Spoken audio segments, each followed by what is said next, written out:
Hello, hello. Look at all those emotes in chat, but none of them are mine. Even though you're a subscriber to me, long shot, TF. How are we doing? What's going on YouTube? No Kings USA. Did anybody in my chat actually go to it? And if you did, what was your experience like? Muted, hun. No, I'm not. Yeah, that's right. You are. I make that mistake often, but today I didn't make it. I saw a tweet from Hassan where he said that you needed like an RSVP to go to the No Kings protest. I don't know if that was just his. But I'm going to look into that. Let's see. The crowd sizes for this though have been insane, which is good. This is drone footage of downtown LA.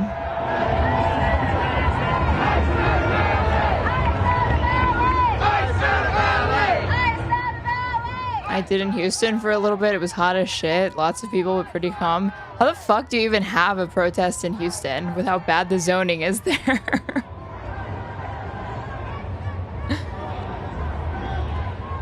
I do not miss Texas, least of all Houston. 3 or 4 major protests in your city. Hell yeah. But this is crazy, and this isn't even like the one in like New York was even more insane. And then someone got hit by a car. Let's see. So this is updated like a couple hours ago. Large crowds across the country have gathered to protest the Trump admin in major cities like Philadelphia, Atlanta, New York, and Chicago, as well as in smaller rural communities. The No Kings rally, as the demonstrations were planned for the same day as a military parade in Washington, D.C. for our dear leader, for the big boy himself, Donald J. Trump, who unfortunately turned, what, like 79? Yeah, he's 79 now. Oh my god, if I just fucking read it, 2 more sentences, I would have seen it. Yeah, it's scheduled for the Army's 250th anniversary, which we definitely really care about here. In Minnesota, where a gunman shot and killed a state lawmaker and her husband and gravely injured a state senator and his wife on Saturday, demonstrators came out to protest despite the events being officially canceled. Oh, I didn't realize they had officially canceled it. 2 people were shot, 1 was killed, and someone got hit by a car. Wow. What's the right gonna say? People die all the time.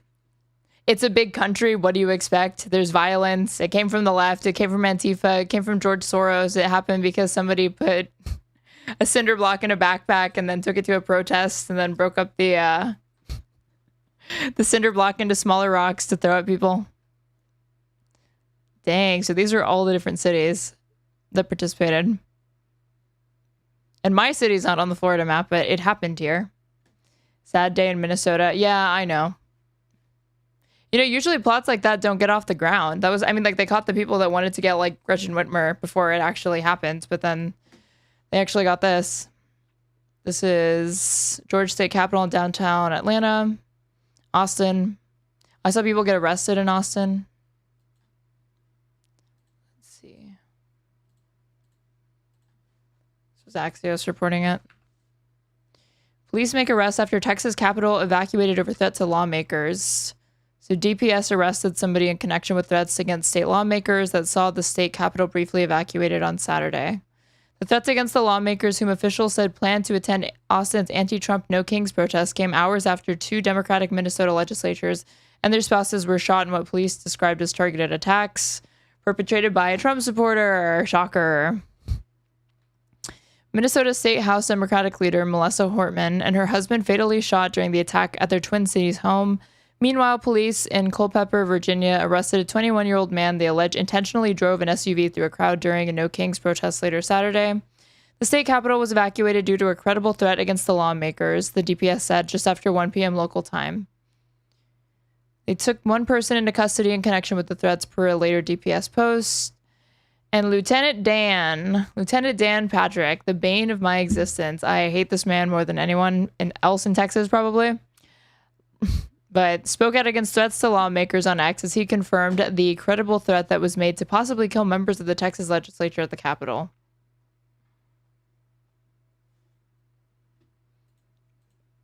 Hold on, where's the thing? I saw like a video that said that it had to do with like a Trump supporter.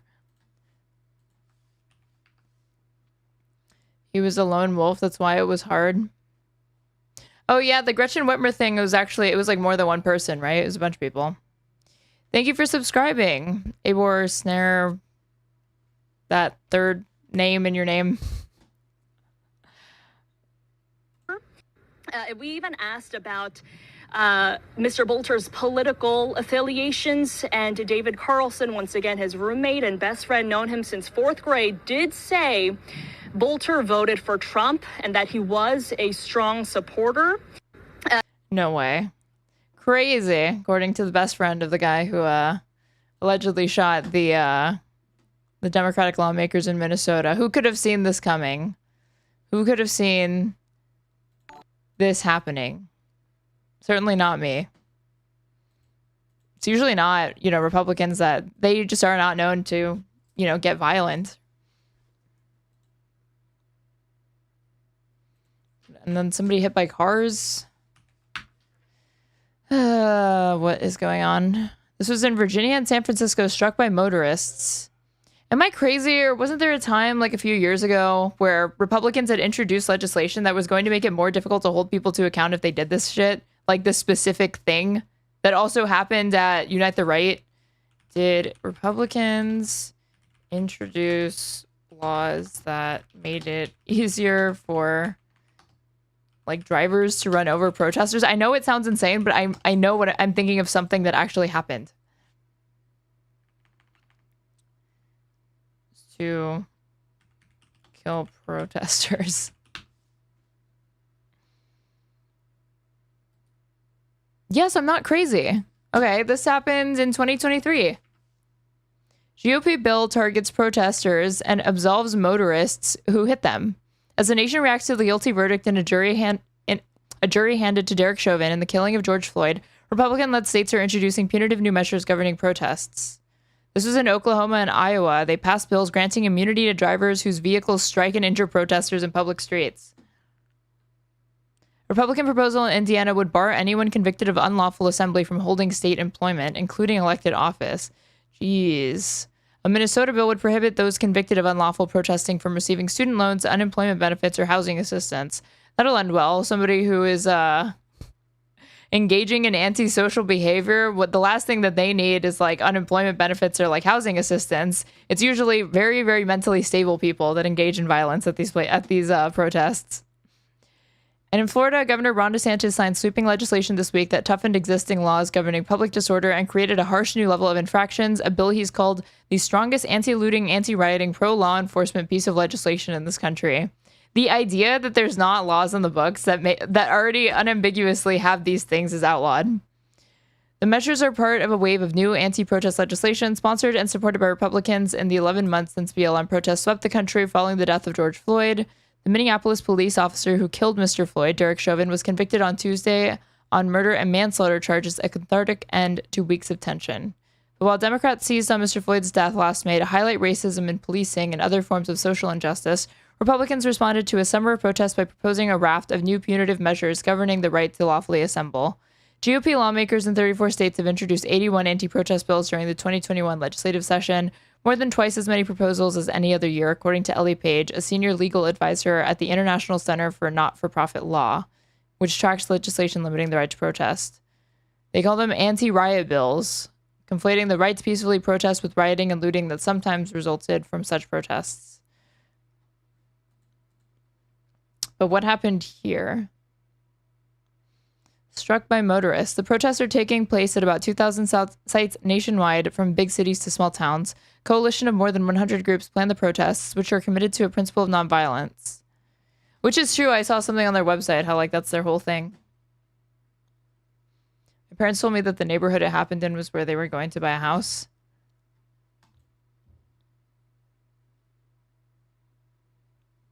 Wait, in Florida? Or are you from Minnesota?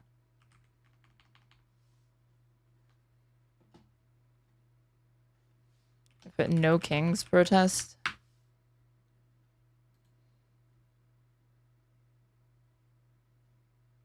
I should have saved this link because now when you Google no Kings protest, you're not getting the actual website.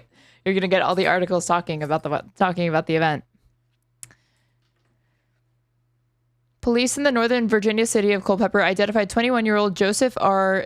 Chechlik Jr. as the motorist there. No injuries have been reported. Police said that they have filed reckless driving charges against him and that more charges may be filed. Organizers estimated that more than 600 protesters showed up to in the town of 21,000. In San Francisco, at least 4 No Kings protesters in San Francisco. Where is the editor for The Guardian? How did you put in San Francisco in one sentence? Unacceptable. Were struck by a motorist who then fled the scene. According to NBC News, law enforcement detained the individual and stated that the protesters suffered non-life-threatening injuries. Oh, well, at least they didn't die. Here I was assuming that they were. I guess it would have said they were killed, but it did say that they were struck. You have to take the wins where you can. The Minnesota area, my apologies. No, it's okay. Don't apologize. Tens of thousands of protesters are filling the streets across the Bay Area. The No Kings protests come on the heels of constant anti-ICE protests in San Francisco in solidarity with the anti-ICE Los Angeles protests. Donald Trump deployed the National Guard. We know that. Democratic lawmakers in Minnesota, one of whom were killed, shot in what local officials called a politically motivated attack. You could also, one might say, domestic terrorism, but I guess let's not jump to conclusions. The state's police and governor cautioned people to not attend demonstrations across the state out of an abundance of caution. Minnesota police are still searching for the suspect, whom officials have confirmed is Vance Boatler, 57, in those shootings, and noted several No Kings protest flyers inside the vehicle. Oh, okay. I was like, doesn't this seem really excessive? I mean, they do say out of an abundance of caution, but it does seem like too much to say that, like, oh, you're not going to be safe and you go to like one of these protests, but if they saw flyers inside them, that's not too unreasonable. Bowling Green, Kentucky. And Daly Plaza in downtown Chicago. Florence, Alabama. Right-wingers do not commit terrorism. It's freedom of speech. It's counterterrorism when right-wingers do it. Glendale. Houston. So that's what that looks like, even with terrible city planning. Downtown LA at City Hall. Yeah, the LA ones were huge, and people were walking really, really slow because of it. Beverly Hills, Midtown Manhattan, Newark, New Jersey, 100,000 in Philadelphia. Several demonstrations in Portland, Oregon merged into one and were marching peacefully through downtown. Protester making a sign reading No Kings in Portland, Oregon. A human banner. The flyers, he's still on the run, so there was fear he might try to attack the protest. Yeah, they've like already, I have an update on like what the manhunt is looking like. Hold on. I think it's this one.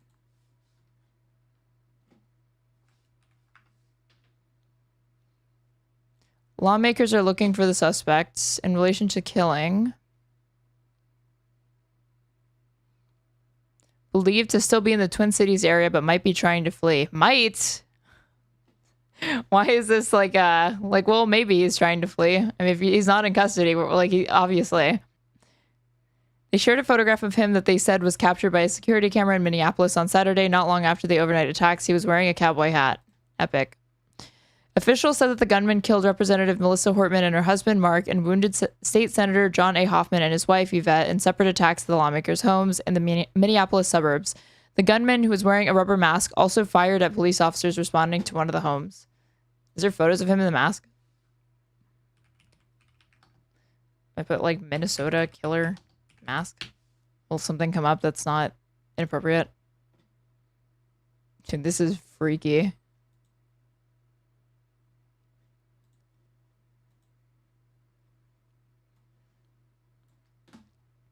Or creepy mask. FBI images show $50,000 for info leading to the shooter's capture.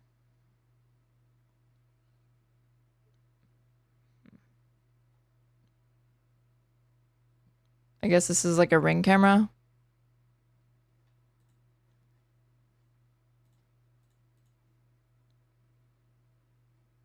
Where are we? Also fired at cops responding to one of the homes. This was an act of targeted political violence, Governor Tim Walz said. The attack shook leaders from both parties, and many condemned the killings, which took place on a day of national protests of President Trump's policies, including his deployment of the military in LA. The president attended a parade celebrating the Army on Saturday night, which coincides with his birthday. Target list Chief Mark Bruley of the police department in Brooklyn Park, Minnesota, where the Hortmans lived, said the gunman's vehicle contained a manifesto and a target list. Has Ken Klippenstein gotten the manifesto yet? Fetterman. Now I can't unsee it. It's not wrong.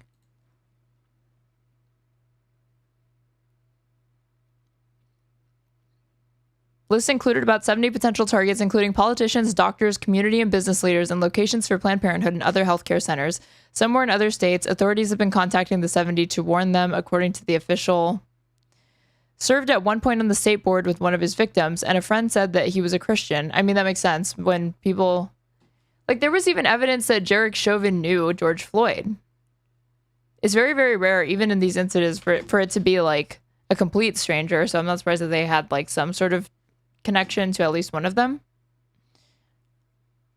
He's listed as a director of security patrols on the website of a Minnesota-based private security group. We drive the same make and model of vehicles that many police departments use in the U.S., the firm's website says. Investigators have recovered a ballistic vest and mask that the suspect was believed to have used.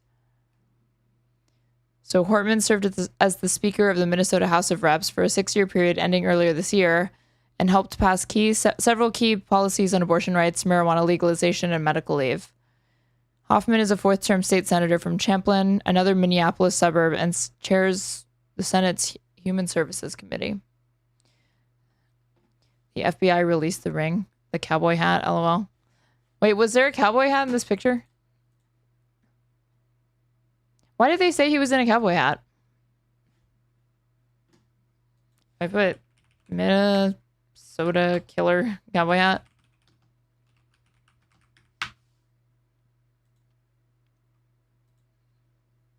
Oh, look, he was. New York Post.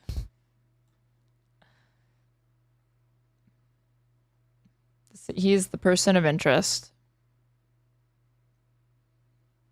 Surveillance images obtained by the Post show a man in a blue shirt and a cowboy hat walking as police are looking for Vance Boatler.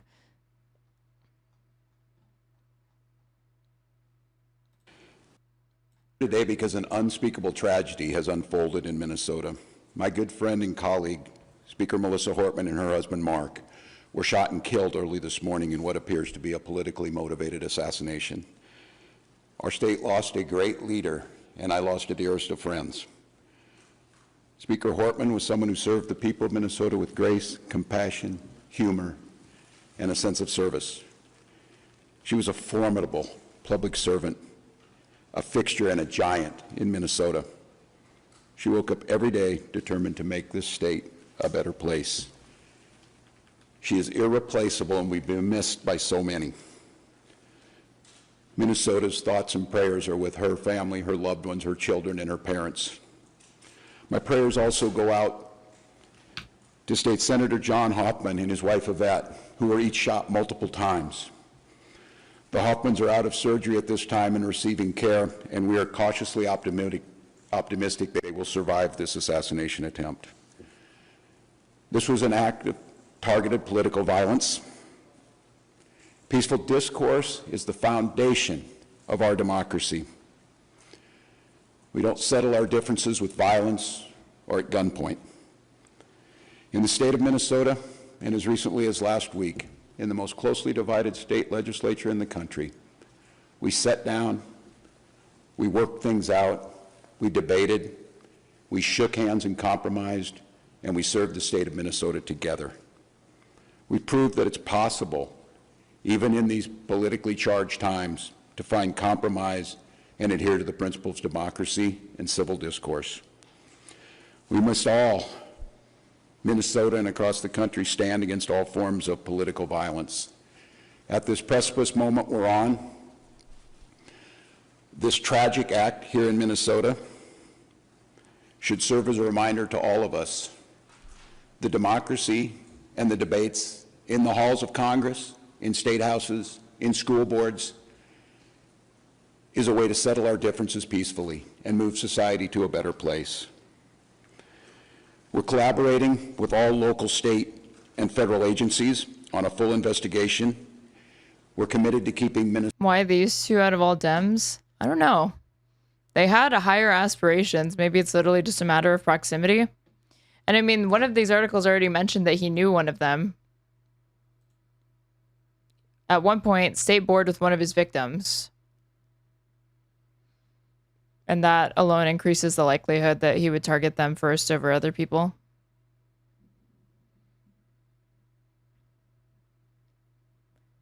He wasn't wrong. Wells was saying this is like the most divided it's been. Before Ms. Hortman's death, the House had been evenly split between Dems and Republicans. Dems have a one-person majority in the Senate. The shootings in Minnesota were the latest in a series of attacks on political figures that have shaken U.S. politics. In the last year, gunmen and arsonists have targeted politicians in both parties, from state-level officials to a major party presidential candidate.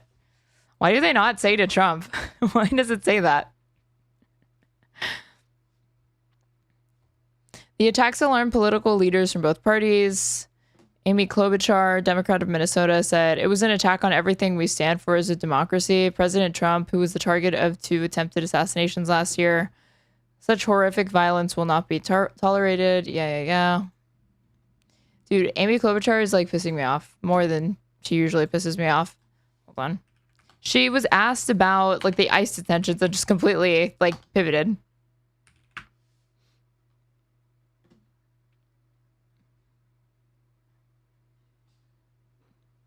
I'm gonna make like and send it to me because he was the one who sent it to me in the first place. Do you have the clip of Amy Klobuchar ignoring the question about illegals or whatever?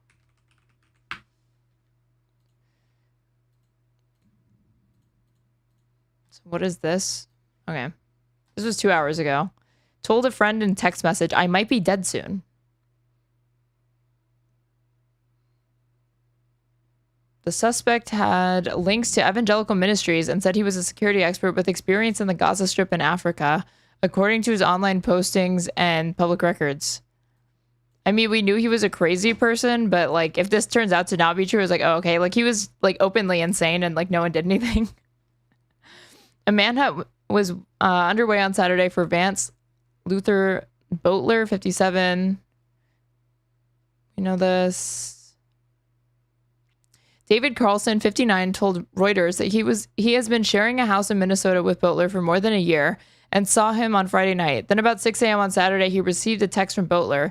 He said that he might be dead soon, said Carlson, who called police. Carlson, who's known Boatler since 4th grade, said Boatler worked for an eye donation center and stayed at the house because it was close to his job. Carlson said he feels betrayed by Boatler and heartbroken for the victims, adding his family got to suffer through this. His family has got to suffer through this.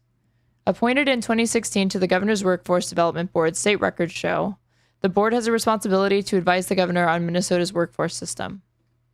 Christian nationalist. There are videos of him giving sermons in the Congo. Well, I don't doubt that he's maybe been to like Africa, but he also said Gaza, and he says he's like, and he has experience in that. If his experience is just that, I feel like you're overselling it a bit. It's like someone who was like in the Peace Corps and did the same shit would not make that same claim. Also, this whole he lived with me even though just because it was close to work, like this doesn't sound like this person had stable employment. It said stayed at the house. It doesn't say like we were roommates.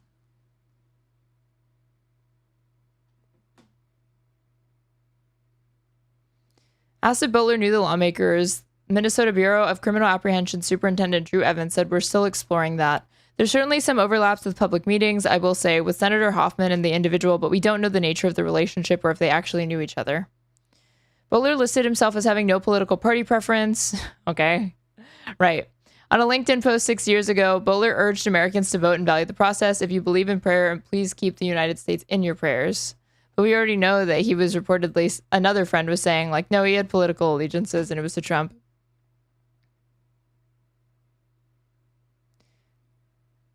Carlson said Butler voted for Trump, was a Christian, did not like abortion, though he added that the pair had not talked about the issue for a long time, adding, he wasn't really angry about politics. Thank you for following. Iraqi89. Didn't he have a long list of targets? I want to see that. I'm trying to find that, but I just keep finding like not like a full list. It's just like complete. If I put complete list, will it show up?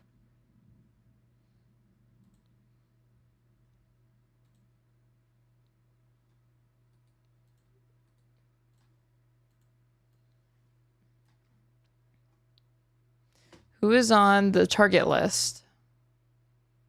He looks so different in this picture than the one of that's being used for like the manhunt. Is it just me? He looks like way heavier and like older here. Several prominent Democrats were allegedly named on a hit list found in the vehicle.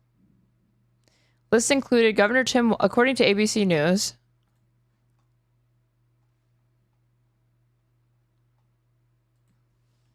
Like list. Governor Tim Walz, Representative Ilhan Omar, no surprise there, Tina Smith, and State Attorney General Keith Ellison, according to law enforcement sources familiar with the matter. And this guy was also running for like chair of the DNC. I don't think he won, or he didn't win, but also named Hortman and Hoffman. Both are Democrats. Shooter's list of potential target also included the names of abortion providers and pro-choice activists, several sources told ABC News. Many of the Democratic lawmakers on the list have been outspoken about pro-choice policy, two sources said. Escaped on foot. Equipped with flashing lights, fake credentials, was discovered at the scene.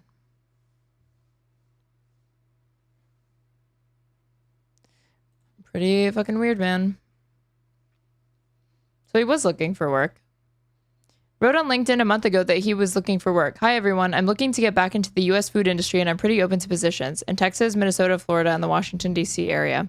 Nonprofit tax filings show that Butler and his wife ran a Christian ministry org called Revoformation. The most recent filing in 2010 lists Butler as president. On an archived version of the Revoformation webpage from 2011, Butler said he was ordained in 1993 as a minister and had been raised in a small town of Sleepy Eye, about 100 miles southwest of Minneapolis. In his biography on that site, Butler claimed to have made trips to violent areas in the Gaza Strip and West Bank where suicide bombings were taking place.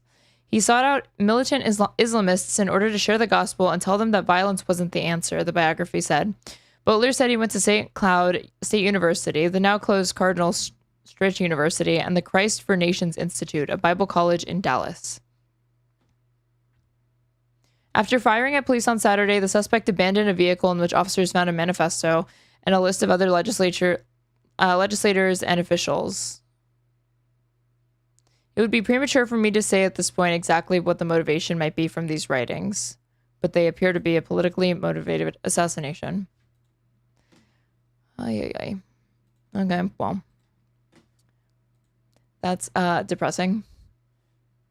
But the highlight is that at least no one really came to the birthday parade, to the birthday bash.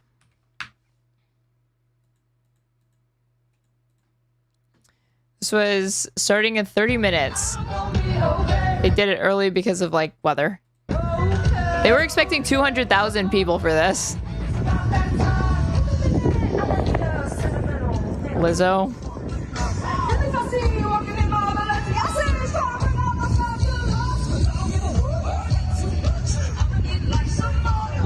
I'm not gonna lie, for this I wouldn't have actually guessed that they would be like playing Lizzo for this. That's like, it's like white women HR music, but you know, a lot of men are gonna be at this event.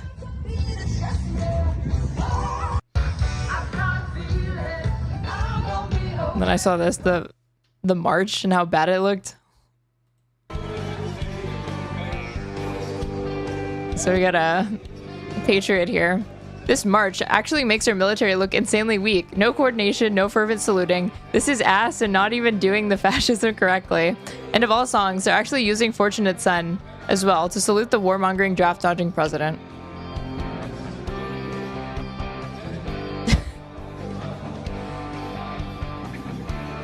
Military stuff is gayer than than Christmas. You know, I am really disappointed by this. With how much fucking money we put into this particular sector of the United States, this is very, very bad. Like, what are they busy doing if not this? Isn't like a huge part of it spent learning how to march?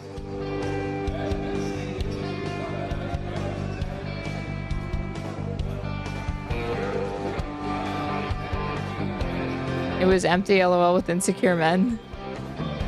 I don't know why they keep putting on these, like, they keep trying to put on these huge events for him when, like, at both of his inaugurations, he's never been able to attract the crowd size that they say that he can. To the people that do show up are, like, very, very enthusiastic, but they're not big crowds at all. He's just very polarizing. Oh, man. Okay, well, in lighter news, let's watch, LA Riots, baby. Channel 5, Andrew Callahan, uploaded 7 hours ago. In front of me, destroying Waymos. This nigga's behind me, destroying Waymos. There's thousands of people out here disgusted with the Trump administration and how the federal government is handling migration. People are out here with hammers, baseball bats, whatever weapon they can find. It's dark. Pura la raza latina. Are you mad? No explique Spanish, English. We're learning that President Trump is ordering another 2,000 National Guard troops to deploy to LA, along with those 700 Marines who already received orders. At the end of the motherfucking day, we're the motherfucking people, not fucking them. They're here to protect their interests, not us. They're locking up innocent fucking immigrants that come here to make a life for their families. I'm a first-generation American, but like I've always said, I am Mexican first, American second, and they don't protect my interests or my families. So that's what the fuck is going on here. And honestly, dog, this is all bullshit because my mom, she comes from Mexico and I'm over here representing her right now because ICE, they will take her if they would come right now. I'm 15, dog, so fuck ICE. I used to be an undocumented citizen. It took me 27 years because I had to prove who I was. So when people tell me that the process is easy and they should just come in and do it the legal way, it doesn't matter. No matter how hard you try, they're gonna make it impossible for people. They start with the immigrants. They start with the most vulnerable communities. Hey, thank you for the bits, Eddie Bombay. Or is cheering different than bits? Thank you for whatever, 150 of whatever you just sent. And then once they're done perfecting their system, they go after everybody else. They know the entire country is against this shit, and they know we're not gonna go down without a fight. I'm proud to be Mexican. I'm proud of my roots. So fucking proud. And this is for the raza. Fuck la raza, home. Fuck ICE. I served 4 years in the fucking Marines for this bullshit. I'll fuck you up, Trump myself. If you are born on this soil, it does not matter where you come from, if you have citizenship or not, you are guaranteed due process in this fucking country. Immigration and Customs Enforcement has set a goal of arresting 3,000. It's a good video. I liked it. Not the stuff in it, but the coverage was based. I didn't think you were saying, like, yay, riots for migrants a day. Fuck you, Trump.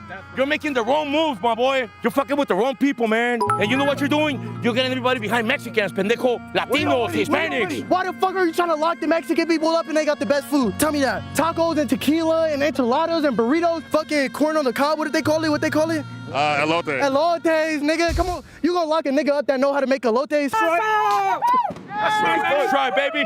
What's the difference about me and this guy? Nothing. We bleed the same. We bleed the same, my boy.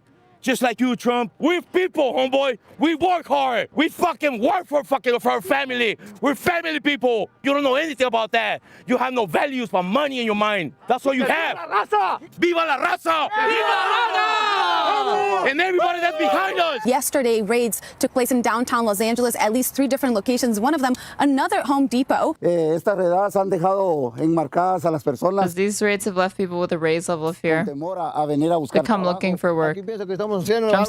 Trump thinks we're doing something bad. We're just looking for work, helping the people of LA who can't do the rougher jobs. No one here likes to do construction, gardening, roofing, all of that, or lifting things or cleaning things that are really dirty or are dangerous for humans. We're just here to help you. Let's remember that nothing here is free. We have to pay rent. We have to pay phone bills. We have to send money to our people over there in our countries. We're not criminals, just people who come here to earn their daily bread, right? Look at the cause of what is happening here. I take it back to raids that took place on Friday. And that's where tensions escalated. Protesters confronted federal agents in the streets with tear gas being used to try to control the angry crowd. Day 2, we're right here in front of City Hall. People have come to support their undocumented neighbors. The community has really came and showed out. Trump has sent 2,000 National Guard members here to disperse the crowd to try to quell this revolt. The state seems to not be down for that. Karen Bass has spoken out against the presence of the National Guard here. So we have this weird clash of like state and federal governments going down right here in LA. There was nothing going on here that warranted the federal intervention that took place the very next day. Trump has also made an executive order that anyone with a mask will be arrested on site, which is funny because everybody. The ICE agents are in masks. Yeah. I'll just take my mask off, then, you know what I mean? If they really tripping that hard, yeah. But fuck it, we out here to support La Raza. It's not really just like a Mexican issue, but it definitely is a Mexican problem over here. Thank you for subscribing, Jesus.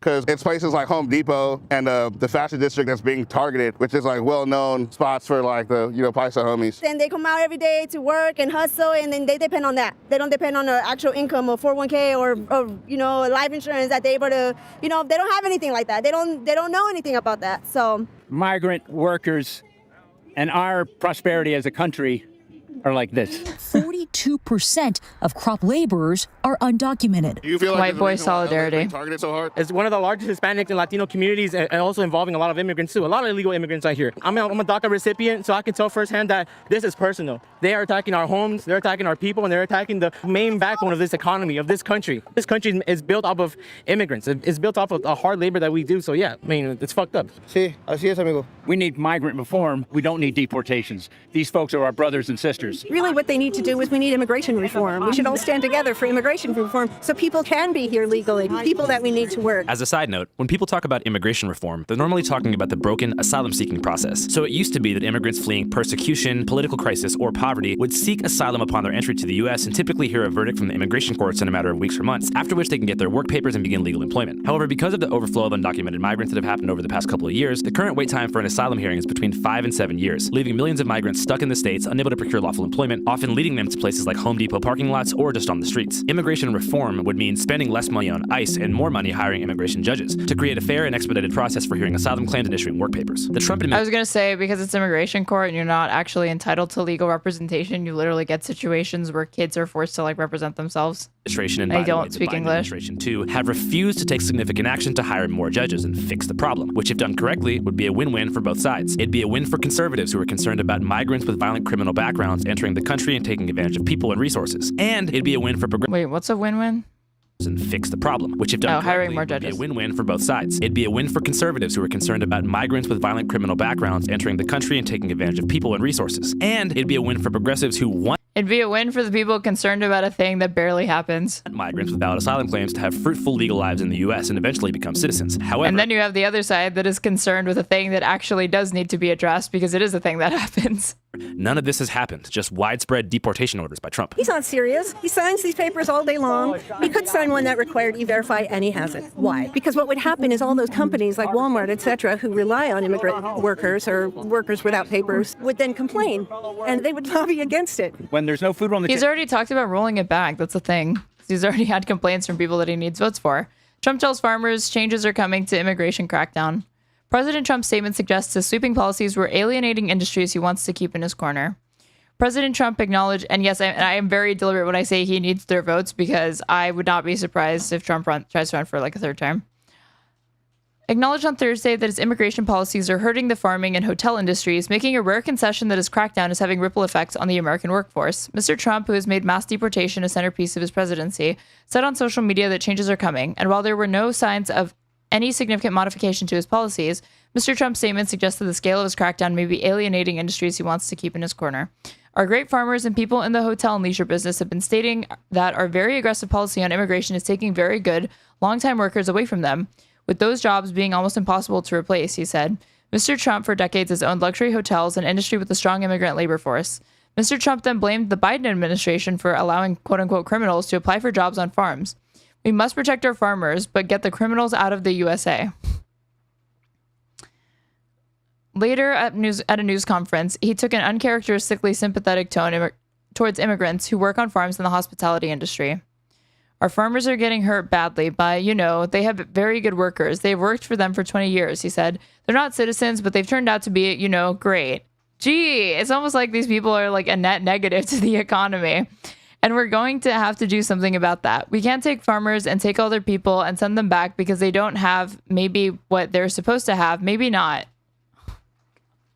It just drives me crazy that he like stumbles his way through a sentence like this and just nobody is asking like, is this man cognitively impaired? Latinos losing their damn minds. It's crazy times. He later said that there would be an order soon on the matter. We can't do that to our farmers and leisure too, hotels, he said. We're going to have to use a lot of common sense on that. I mean, they make it sound like he's really changing this because he wants to like reach the working man. But if he's changing this, it's because like businesses are signaling that they're not interested in these policies. I mean, even Home Depot, where some of these deportations are occurring, like specifically the parking lots, because that's where a lot of immigrants will hang out looking for day labor jobs. Home Depot, who supported Trump, openly said, like, they said that. This is public. Hold on. Home Depot. If I put backs Trump, will it come up? This is 2024. Bernie Marcus, Home Depot co-founder and Trump mega donor, dies at age 95. But the point is that he was a mega donor. And even Home Depot doesn't want to comply with ICE being there. And they've told their employees that if they see ICE in their in the parking lots and near the building, that they're supposed to report it. Table when there's no houses, people will learn. Trump's administration, ICE is doing Crazy that he appeals to the working man when he's literally a New York socialite and billionaire. But it's not really that crazy to me because Trump has the aesthetics of like the working man. He is every bit as like vulgar and ridiculous with money as you would expect like the average American to be if they suddenly became very, very rich overnight or like won the lottery. Like the man is a golden toilet. He's balling out with his money. He's not like a Silicon Valley freak like Warren Buffett who like just lives in fucking Nebraska or whatever. He actually uses his money for fun things. He's ghetto as fuck. It's illegal and unconstitutional. They're doing exactly what the Gestapo did back in the Nazi regime, which is arrest people with no warrants, take them. Report ICE to the immigrants. Did I say that? I was saying that the Home Depot has instructed their employees to report ICE to report like the Home Depot management of every store if their employees see ICE presence at their stores. To court and prosecute them with no fair trial, deport them and send them to foreign prisons, and then there's no oversight regulations for them to do whatever they're doing. I'm a white guy with some money. I have a housekeeper scared to death. I have a caretaker of my elderly father scared of being fired because some asshole might call him, disagree with him, and send him back to some prison camp in some country that's not his. And the only difference between ICE and the Gestapo is that the Gestapo had the balls to show their faces when they were doing this type of shit. ICE is just being cowards and hiding behind those masks and their weapons and terrorizing a whole community. What's happening right now is that Donald Trump sent the National Guard to dissemble and humiliate. Is a golden toilet that fun though? It's inherently fun. What's not fun about a golden toilet? Arrest and harm lawful citizens exercising their right to speech and assembly. There is no world in which some spray paint or a broken window is more important than human rights. What's going on is the fact that we got fascist fucking pigs. I don't know. Hutch says it's hard to tell which one's more important.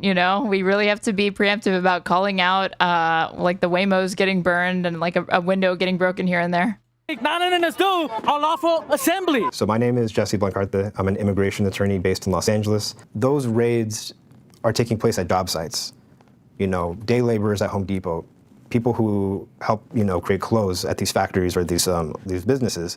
Those aren't people who were on the street, as gang members wreaking havoc in communities. They're family members. They're the people who support their kids. They're the people who probably their kids are waiting for to pick them up at the end of the school day. And so in this coordinated raid, people are being pulled out of the community, taken to the federal building in downtown LA, and not coming out. And on the same day, people were going into their ICE check-ins, their appointments with their ICE officers, and not coming out. And so it just follows a pattern of this increased enforcement that doesn't target just people with criminal histories. It doesn't target people who are deemed to make our communities unsafe. It targets people who are doing the essential job that many Americans won't do.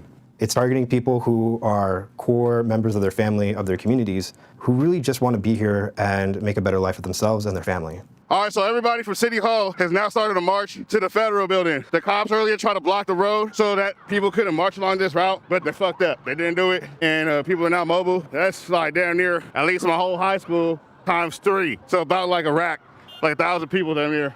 So people are shooting silly strings at the cops. The cops are Yeah, to shoot it. Oh my god, you guys. I just had my... like a... reality is shifting as I read this. Does Trump have a golden toilet? Unpacking the myths and reality. So it's a myth. Rooted in his well-documented taste for luxury and extravagance, known for his opulent properties, Trump's penchant for gilded decor is evident through his real estate empire from the Trump Tower penthouse to the various hotels and golf resorts. Despite widespread rumors, there's no verified evidence that Trump actually owns a gold toilet. Damn.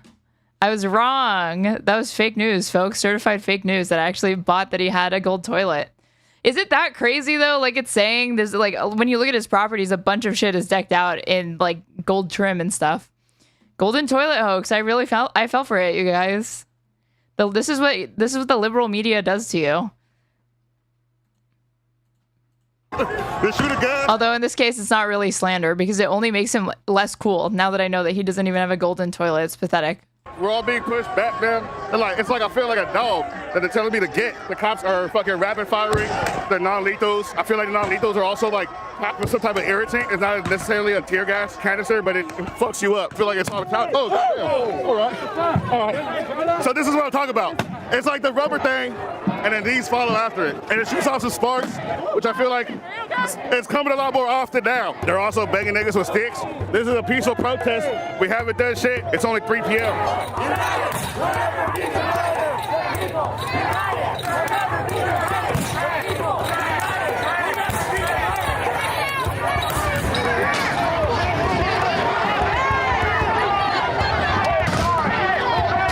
If only somebody had told them that if they had just held up flags for Israel, none of this wouldn't be happening to this extent.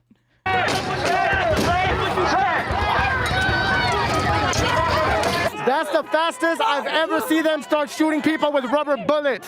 Not even 5 minutes. What the fuck was that? A shot with a rubber bullet. That shit hurts. He's helping out right now. Oh, shit. Yeah. How close were you to the gun? They were like 2 feet away. What do you think? What's the difference between ICE and the LAPD? LAPD belongs to us. They work for us. They're our police. They're not supposed to work with ICE. LAPD eats corn the long way. I've been saying it since the beginning of today. Look at them. You can tell. So now they're advancing. They're trying to split us, but they go shoot this old lady. Oh, damn. Okay, yeah, they might. Yeah, they might shoot the old lady. Oh, that nigga trigger happy, man. Look at him, look at him, look at him. Oh, I knew it. Pick her up, pick her up, pick her up. Watch her leg. Oh, no. They should wave Trump flags. Let's go. They know the entire country is against this shit, and they know we're not gonna go down without a fight. I understand that by showing my face and speaking, I'm putting myself in peril. But I will do it because those people in there only came here to find work and find a better chance of life from other countries in the world. And nobody is illegal on stolen land. And this is stolen land. This land belongs to the Gabrieleño tribe of Indians. And if anybody told you differently, they're wrong. These people pretend not to know history. That's why they want to erase it. They don't understand that this is our land. We did not cross the border crossed us. And we're not going to leave. And we're going to fight alongside all of our brothers and sisters of all colors because LA is united and we are a fucking melting pot of cultures and we're a community that will stand together against injustice every time. So we right here, made it onto the 101. Protesters have moved on here to get the message across of... The crazy part about sending the National Guard to LA is LAPD is plenty fascists all on their own. I know, it's like a ludicrously like corrupt and racist organization. There's literally no need to escalate it to the point that you're deploying the National Guard and 700 Marines or whatever. Solidarity. These people they've got it under control. They have the racism under control at the LAPD. They don't need help. Right here, we're just reminding people that we run the streets and the freeways. Yo, Channel 5 News, what the fuck's going on? What the fuck's going on? I don't know, you tell me. I just got here. I think there's a protest going on. I guess so. I'm going to the gym. LOL, okay, I get the sentiment, but that lady across the border, right? Do you mean the border into the United States, or you mean like a protesting barricade? Yeah, what are you working on in the gym? The quads, bro, the cheeks. I've been fucking running a lot lately. And I feel good about it. So it's not only the freeways, as you can see, they're lined up. The whole fucking shit lined up. You got anything to say, bro? Fuck guys, let all our immigrants free. It's a free country. Everyone in Los Angeles should be here right now. Absolutely. Los Angeles doesn't take this kind of shit, man. I used to be an undocumented citizen for the longest, 27 years of my life. So I understand the hardship that it comes with being an immigrant. So I feel more responsible now that I'm an American citizen to fight for those people that don't have any rights right now. I fear for my siblings, deportation, they're still in the process. And since they're trying to take away that due process, I fear more for my life with them, that they're going to be taken away to a land that they haven't even been since they were 1 year old. It took me a long time. Even from an American mother that I had, it took me 27 years because I had to prove who I was. So when people tell me that the process is easy and they should just come in and do it the legal way, it doesn't matter. No matter how hard you try, they're going to make it impossible for people. You'll hear people say, my family did it the right way. My experience is sometimes when you dig a little deeper and you ask questions about what that means, you'll actually find that it wasn't actually the right way. The family members actually came here unlawfully without permission, and some benefit became available to them afterwards that allowed them to get residency. If you had a sibling, let's just say a brother, who's from Mexico, and you wanted to bring him over here because you're a United States citizen, you could try to file an I-130 family petition for him, engage that process lawfully, and it's probably going to be over 2 decades before your brother is now able to legally come here to the United States. How does it make sense to wait another 15 years after waiting 5 years if you're in imminent harm? Do you keep waiting those 15 additional years, or do you maybe take action into your own hands and find refuge by coming here around the legal process you tried to engage with? Oh, I don't know what that was. Oh, they moving now. Okay, so now we got LAPD, ICE, CHP, DHS, FBI, everybody's out here except for the National Guard. There's flashbangs going up above. We're still getting rubber bullets. She says, this is our land. We didn't cross the border crossed us. Maybe she's American Indian, though. No, she's not talking about that. She's talking about the fact that California used to be a part of Mexico. It should be noted that some migrant workers, like the ones that if that's what she was saying, that's what she means, are not in support in some of the more outlandish direct action. It was like Spanish territory, and then it was Mexican territory at some point. Yo estoy de acuerdo que la gente haga sus manifestaciones. I agree that people should demonstrate and protest, but in a non-violent form. It's not beneficial to the people because they're not doing that. We're not doing all that here, and they're lumping us in with them. We have to protest, but do it with due respect both for the people and for the police, right? Because if you realize ICE is violating many of the people's rights, so it's not the right thing to do. This anti-rioting sentiment is also shared by many business owners in downtown LA who experienced the George Floyd riots in 2020, which negatively impacted commerce for quite some time. The message gets diluted because you've got people like me. We don't want to see our properties destroyed. This building's boarded up because glass got broken 5 years ago on it. So here we are 5 years later. We're protesting about something that's meaningful, but Okay, but she crossed the border though, right? Like she wasn't born in the U.S.? I have no idea. Somebody's property. Unless she said, I have no idea. That message. Think in terms of somebody like me who's put 100 gallons of paint on this building in 5 years. The message is by body of people, by mass. And how do you influence mass? You keep at it. You know, pass out pamphlets is more effective. Hold signs. What they're doing is fine in terms of the protest, but it's not about destroying things because instead of helping us, it's making everything worse because now they've sent the guard. ICE is continuing to do worse things and it's going to get worse. Soon you'll no longer be able to walk through the same place. So we have to protest, but in the way that the law tells us to do it, without destroying or hitting the police. Because whether they like it or not, they're doing their job. They're just doing what the government tells them to do. They're not doing it just for the sake of it. Shared by some that angry rioting is actually serving the agenda of the conservative establishment, who are looking for negative optics to feed their affiliate media channels, who will now broadcast clips of things like looting and burning cars anytime border policy or ICE operations are mentioned in a critical light to delegitimize the progressive side of the aisle. The reason the guards are here is Well, like also the idea that it's like exclusively progressives doing this, anybody can fucking throw a Molotov cocktail at a Waymo or whatever. He's going to incite violence and lighting fires and looting and everything else, and he can now say that's why. That's just exacerbating everything, and it's putting on a show for the news. This gentleman's prediction served to be true from an optics standpoint. Here is an official edit posted by the White House on Facebook, X, and Instagram less than 24 hours after this protest was filmed. It was a peaceful rally. What is going on right now is also peaceful. Here we are expecting rallies later on. When they show up, we gotta show up even stronger. In Los Angeles, there is a new crowd of protesters that has been building. I guess in the context of this, you're supposed to hear her saying like, oh, we'll show up even stronger as like some call to violence. CNN had it that these were rallies. Now they become protesters. I wasn't watching and I thought you were translating yourself, LMAO. I was like, damn, how's she doing it that fast? Well, I understand some Spanish, but I wouldn't be able to translate it that quickly. I'm afraid that by tonight they become riots. If we don't have the ability to... Also, there were things that, like, the translation always just, like, kind of catches the gist. I know enough to know that that's not really exactly what they were saying, but what can you do? and stop this violence before it consumes a great city like Los Angeles, then there's no telling where this could spread. What they're showing is the worst part of it, feeding into the clown at the top. They're not showing peaceful masses of people with signs, right, that are coming out to protest. They're showing people that are coming out and destroying shit. And so, you know, it's feeding into it. Still, many LA natives, particularly those belonging to multi-generational Chicano families, feel as though without making a show of force through direct action, ICE will continue with their aggressive operations in the city, thereby breaking families apart. 8% of LA residents are currently undocumented, and in Latino-majority neighborhoods in the south, central, and eastern part of the city, that number is estimated to be closer to a third. We're not gonna stop. Hell no, we don't stop, man. Yeah. We ain't gonna stop this until this city burns down. That's how LA reacts, you know? That's how we react to things. They're trying to split families, you know what I'm saying? And it's not cool. You fuck with a family member, you're gonna get everybody, you know what I'm saying? How long do you think it's gonna last? Shit, until they change their minds on what the fuck they're doing. You got kids that are born here and they're like 5, 6 years old, and their mom and dad are being taken away from them. That's fucked up. Let somebody try to take my kid, you know? Yeah.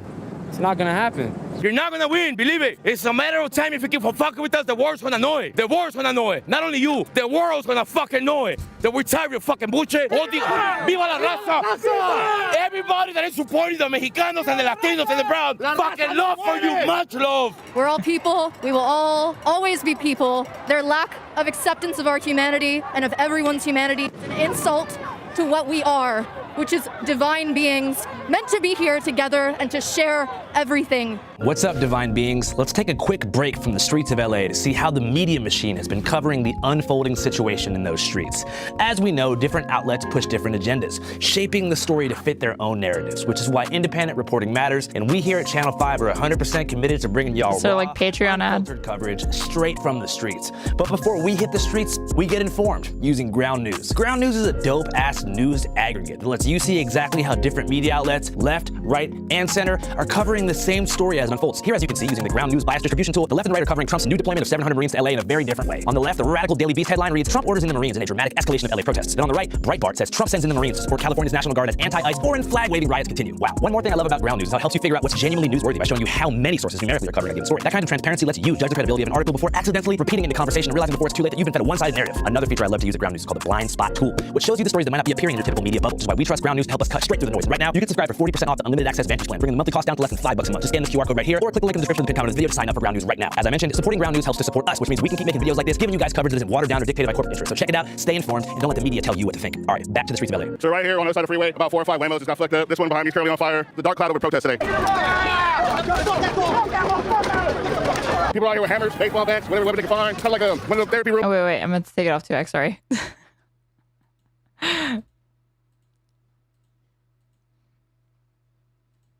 Where you fuck shit up. How you doing? Hey, this shit's fun, not gonna lie. How many times have you destroyed a Waymo? First time. How do you feel about the protest? Well, you see how I'm feeling about it. It's kind of therapeutic over here. Are you worried about the car blowing up? Hell no. Fuck that fool. Oh my god. Fucking heat's Are you worrying about it blow up? Nah, it blows up 2 seconds later. back. My fucking back right now. It's hot as fuck, god damn it. I'm scared this shit's gonna blow up. You know, but goddamn, it's really hard. I just got tear gas 20 minutes ago, and I had to lay down on the ground and take a break. Shout out to the people out here that gave me the eye wash. I found out the tear gas doesn't stick to ski masks, so yeah, it's been kind of eventful. Do you feel like this situation going on right now in LA could just be a possible performance being put on by Trump, or like a way to sway people's opinions? I can't say for sure, but a lot of the things that he does seems to be performative to even sometimes just distract. I mean, what were we talking about as a nation before the raid started in Los Angeles? We were talking about this big, beautiful bill that is going to take money away from programs like Medicaid, give tax breaks to the wealthiest people. It's going to balloon our deficit and be way too expensive. And then you had Elon Musk break ties with Trump and have a public dispute between the two of them. And that's all you saw in the news. And then all of a sudden, now we're talking about raids in Los Angeles and immigration enforcement and insurrectionists and anarchy and mobilizing the National Guard and the Marines. So I'm not saying it's purely meant to distract, but oftentimes if you follow Trump's presidency, things like— I mean, why not commit to that? It is meant to distract. The changes and the proposals in the big, beautiful bill are not going to be popular. this happened that distracts away from the thing that they don't want you talking about. Also coincides with the big breakup between Elon Musk, who literally was like, you're a fucking pedophile, dude. January 6th, huh? Don't you feel shame taking fucking kids from their fucking families? Don't you fucking feel shame abducting and kidnapping innocent fucking people? But nah, you have to support Trump's fucking Nazi-ass regime. Yeah, you look at me. Look at me specifically. Remember this fucking face. Remember my face. Because after today, you're gonna really remember all tonight. Get ready, because it's gonna be a long-ass fucking night. I hope you guys get paid in overtime. I hope all those billions and billions of fucking tax dollars that you guys fucking get, it's all fucking worth it for tonight. Because you guys are gonna fucking work for it. Good luck. Channel 5. What's up, Rick? Are you an individualist or a collectivist? Do you like Harry Potter more or The Hobbit? Do you like The Hobbit more or The Lord of the Rings? That's how that question like comes off to me. I don't think of my like political affiliations that way. Day 2 got a little bit hectic when night fell, to say the least. All right. Oh, man. Right there, TV, I got the plane. I'm coming out at 5 in the morning. As far as Day 2 night footage, What's funny is that there was actually some of this footage, but all of the conservatives that I watched talk about this and the riots and all of the violence or whatever barely showed any of it. Like the Free Press and Ben Shapiro, all they showed was people just holding up flags. And people unironically, peacefully protesting. They weren't actually showing the fires and shit. goes. We're still talking to YouTube right now and kind of examining their terms of service to figure out what's explicitly allowed and banned from the platform, and they're being pretty cool about it. And I'm assuming that we should be covered in time as journalists for the footage that we got, but we don't have like Associated Press credentials or like official journalistic certification, and kind of the way things are playing out on a federal level, I'm a little bit worried about like getting in trouble or getting subpoenaed by the feds for the nighttime footage, but I could be crazy. Either way, if you want to see the uncensored footage while we figure out what's kind of safe for the surface web, and you want to support Things us, are totally unprecedented. They're cracking down on free speech, but also people like Tim Pool are being given press credentials to the fucking White House. So you never know what could happen while doing it. I'm going to throw in Trump's America of the Day 2 night footage on Patreon right now. As you guys know, we're supported almost entirely by crowdfunding. The ad reads help a little bit to keep us in business, but it's primarily www.patreon.com/channel5. I understand economic times are difficult right now. Is the rest of this just the shell, or does he talk? Okay. I learned that across the 5 freeway will be the children's father's words that one day were relief when they want a roller coaster to have safety full. We were the technology they needed for none of us to ever unfold. My name is BLA Streets. I came from the B-City, tearing down the strongholds of the 710 seams. Illuminati, baby dolls. Why? Because I found the What dorm were you in? 714, you see. And I heard they're making 800 high power, some like fucking Hollywood scenes. But I made a documentary called American Me, because I'll be damned that I shame those Mexicanos that came here and worked daily, hours, nights, and days. I went to North America in 2004, and I told La Virgen de Guadalupe while she sings, I am from the Emmanuel scene. I turned the eye down, it's a holy Bible that you need. No. Thank you. All right. All right, that was that. I hope everybody's staying safe out there this weekend and has a great time. I don't know why he wasn't on the ground. They're talking so much about like elote, but like there are better Hispanic inventions that have made it to the United States. They could have talked about hachitos with cheese. They could have talked about like pickle paletas. They could have talked about what's the other one? Like gummy bears with chamoy and tajin. Like that kind of shit. Everybody knows like corn in a cup or whatever. There are like there have been better food imports that are like disgusting and clearly a fusion of like Mexican food and also like American like junk food. Ceviche, yeah. Is elote even good? It looks mid. Are you serious? It does not look mid. What is wrong with you? Hold on. Well, wait. Before I get distracted, if you're watching me on YouTube, you should like my stream and you should subscribe if you aren't already. If you're watching on Twitch, you should follow me or subscribe, and you can get emotes on Twitch and also have an ad-free experience. And if you're watching, no matter where you're watching, you should donate to support the stream. You can follow my donation link pinned in my Twitch chat or the links that are in my YouTube description. And I'm at straighterate or straighterate_ on absolutely everything.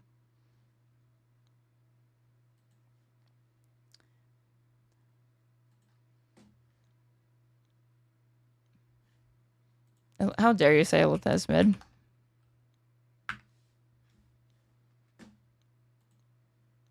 It's like so simple. It's perfect. Of course, these are like white people showing you how to make it, but like if I do like if I put street food. No, I wanted to show like a picture of like what a vendor would look like if they had it or whatever, but isn't it mayo in the corn? That's crazy to me. Why is it crazy? It should be the part of it that's relatable to you if you're a white person. Don't white people love putting like mayonnaise and everything? Like salads and shit?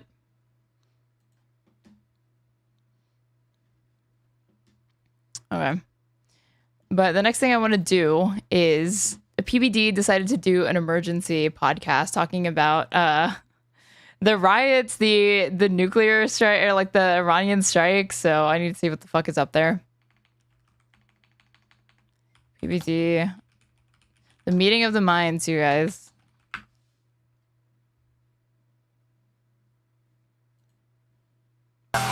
Did you ever 13 hours ago, this was streamed.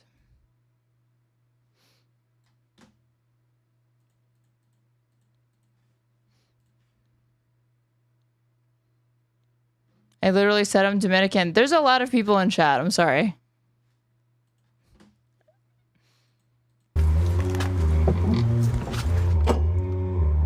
How did I come up with the name Straighterade? I was in middle school and I was already straight edge at that point. So I was just like, oh, what if it was Straighterade instead of Gatorade? That was it.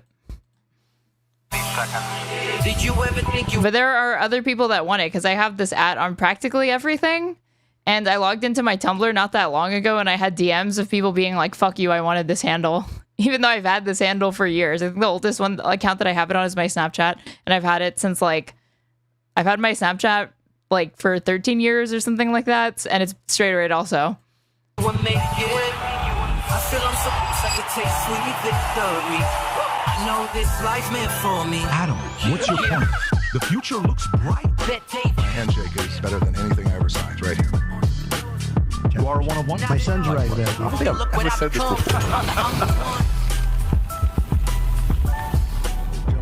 Okay, guys, we are officially live. We're doing an emergency podcast because of what's going on with Israel, Iran. A lot of you guys asked about it. We said I wasn't able to do it yesterday. We had a critical context. PBD is Iranian Christian, I believe. Whole executive team all day, and then last night took my daughters out to dinner for it was our date night because of Senna's birthday. Yes, he is Iranian. Senna, Daddy loves you, baby.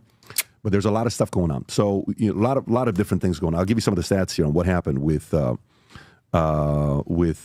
war. So Israel attacks Iran. Okay, Israel kills 78 people, Iranians, a mix of senior IRGC commanders, nuclear scientists, and civilians. Over 320 injured while they did this. Okay, this is per Iran's UN ambassador giving that report. Israeli casualties 3. Civilians killed because Iran retaliated. Missiles, drone strikes on Tel Aviv, Jerusalem, and nearby areas. At least 22 to 43 injured based on the reports that they're given. What a wide range, including both civilians and soldiers. On top of that, when you think about who was taken out, this is the biggest thing as they're going back and forth with this. Top Iranian commanders killed. The head of the IRGC killed, okay, commander-in-chief. He's been there since 2019. So this is a legit guy, 6 years, not a newer guy. That's Major General Hossein. I don't even think the right-wing media network has established the proper marching orders for MAGA on this. Yeah, they were still in shock from trying to make sense of the Elon-Trump breakup. And then this, it's hard for them. Salami. And then Major General Mohammad Bagheri. He's the Do I support Israel in the strike on Iran? Fuck no. Chief of Staff of Iran's armed forces, dead. Brigadier General Amir Ali Hajizadeh, out. He's the head of the IRGC Aerospace Force, responsible for missiles and drone system. Major General Ghulam Ali Rashid, commander on Khatam al-Anbiya Central Headquarters, overseeing major military operations, killed. Ali Shamkhani, former secretary of Iran's Supreme National Security Council and senior advisor to Supreme Leader Khamenei, killed. 6 scientists killed. 1, Feridun Abbasi Davani, former head of the... Dude, it drives me fucking crazy that they pull up AI summaries for this shit. Just go to a news web. I don't understand why you won't just go to a news article. It's so unreliable to do this. Atomic Energy Organization, very experienced. Mohammed Mehdi Tahranchi. They're doing this more and more. University rector. And then other high-level military losses. Dawood Shaikhian, IRGC Aerial Command-in-Chief. Tarpur, commander of IRGC drone units. And up to 20 senior IRGC commanders in total were killed. This is what's happened roughly in the last 48 hours. It's nasty. It's not pretty. Both sides are saying a lot of different things. There's a Both clip sides, of guys, Netanyahu that comes out and saying they're going to attack for as long as it takes. So it's not like this is a 2-day thing. Rob, if you want to play this clip, go for it. Watch this here. This is Operation Rising Lion that Israel is conducting, according to Bibi. That's what the name is. Moments ago, Israel launched Operation Rising Lion, a targeted military operation to roll back the Iranian threat to Israel's very survival. This operation will continue for as many days as it takes to remove this. I know they said at least 10 days to Axios on May 21st. For decades, the tyrants of Tehran have brazenly, openly called for Israel's destruction. They've backed up their genocidal rhetoric. For decades, we've been trying to do this shit. Now is the perfect time because Trump's in power and he's distracted, and we also have to sabotage the diplomatic talks that he was going to engage in with Iran that weekend. With a program to develop nuclear weapons. In recent years, Iran has produced enough highly enriched uranium for 9 atom bombs. 9. In recent months, this is a lie. Iran has taken steps that it has never taken before. Steps to weaponize this enriched uranium. And if not stopped, Iran could produce a nuclear weapon in a very short time. It could be a year. It could be within a few months, less than a year. Again, for like 20 years, they've been saying in 20 minutes, Iran's going to have nukes. This is a clear and present danger to Israel's very survival. 80 years ago, the Jewish people were the victims of a Holocaust. World War III is going to be lit. All jokes aside, I don't see this turning into anything. I think it's obviously already a regional conflict. I don't see it escalating into World War III because I do not think that like fucking China or anything like that wants to get involved backing either party for this. Perpetrated by the Nazi regime. Today, the Jewish state refuses to be a victim of a nuclear holocaust perpetrated by the Iranian regime. Now, as Prime Minister, I've made it clear time and again, Israel will never allow those who call for our annihilation to develop the means to achieve that goal. Tonight, Israel backs those words with action. We struck at the heart of Iran's nuclear enrichment program. We struck at the heart of Iran's nuclear weaponization program. We targeted Iran's main enrichment facility in Natanz. We targeted Iran's leading nuclear scientists working on the Iranian bomb. English broadcast, yeah. We also struck at the heart of Iran's... 'Cause I'm pretty sure this is the first statement that he made, right? After the strikes, following the strikes. Ballistic missiles. He knows who the audience is. Last year, 10 more Iran fired seconds. 300 ballistic missiles at Israel. We can pause it right now. We got the idea. And by the way, Khamenei responded and he said, Iran's supreme leader says, this is according to Reuters, Israel initiated the war. Okay, that's what Khamenei is saying. And Supreme Leader Khamenei stated on Friday that Israel initiated a war and said it will not be allowed to do hit-and-run attacks without grave consequences. The Zionist regime, Israel, will not remain unscathed from the consequences of its crime. Iranian nation must be guaranteed that our response will not be half-measured. This is all taking place, again, in the last 48 hours. Tom, your thoughts on what's going on here? Well, the first thing is, I think the whole world saw this coming when, and maybe we were all being astroturfed or gaslit when they're saying, well, they won't negotiate. Astroturfed or gaslit? One or the other. We don't know. Negotiations are breaking down. But it sure seemed that Trump was being honest and straight up and saying he wanted to negotiate and he didn't want to get into any of this. And I said it on a Thursday podcast that at some point in time, Israel can't be kept on the leash. And it's a combination of I'm doing it and we can say don't, but they're off the leash. And this is not a strike. A strike is where you launch a couple cruise missiles and... I mean, it's obvious that Trump being like backing Israel after the fact or whatever was just that post hoc rationalization. Because the first statement that Marco made is that we had nothing to fucking do with this. We're not involved in strikes against Iran, and our top priority is protecting American forces in the region, Rubio said, omitting usual language backing Israel, the top U.S. ally in the region. Let me be clear, Iran should not target U.S. interests or personnel. But what did Trump say? What is it? Oh yeah, this was the lie. Trump claimed the Israeli attack was launched after Tehran ignored a 60-day ultimatum set by him to reach a deal to limit its nuclear program, the first time such a deadline has been mentioned. I think it's been excellent. We gave them a chance and they didn't take it, Trump told ABC News. They got hit hard, very hard. They got hit about as hard as you're going to get hit. Trump added that Iran should expect further attacks in coming days, and there's more to come, a lot more, he added. Iran began a major counterattack on Israel later Friday with hundreds of missiles launched. At least one missile apparently evaded missile defense systems and struck a building in Tel Aviv, but no injuries or deaths were immediately reported. Trump claimed he had warned Iran it only had 2 months to conclude a new deal with the U.S. to limit its nuclear program and forego nuclear weapons. Why are we doing this? Oh, yeah, because he ripped up the nuclear deal in 2018, so that's why we have to do it now. 2 months ago, I gave Iran a 60-day ultimatum to make a deal, he posted on his social media site. They should have done it. Today is day 61. How convenient. I told them what to do, but they just couldn't get there. Now they have, perhaps, a second chance.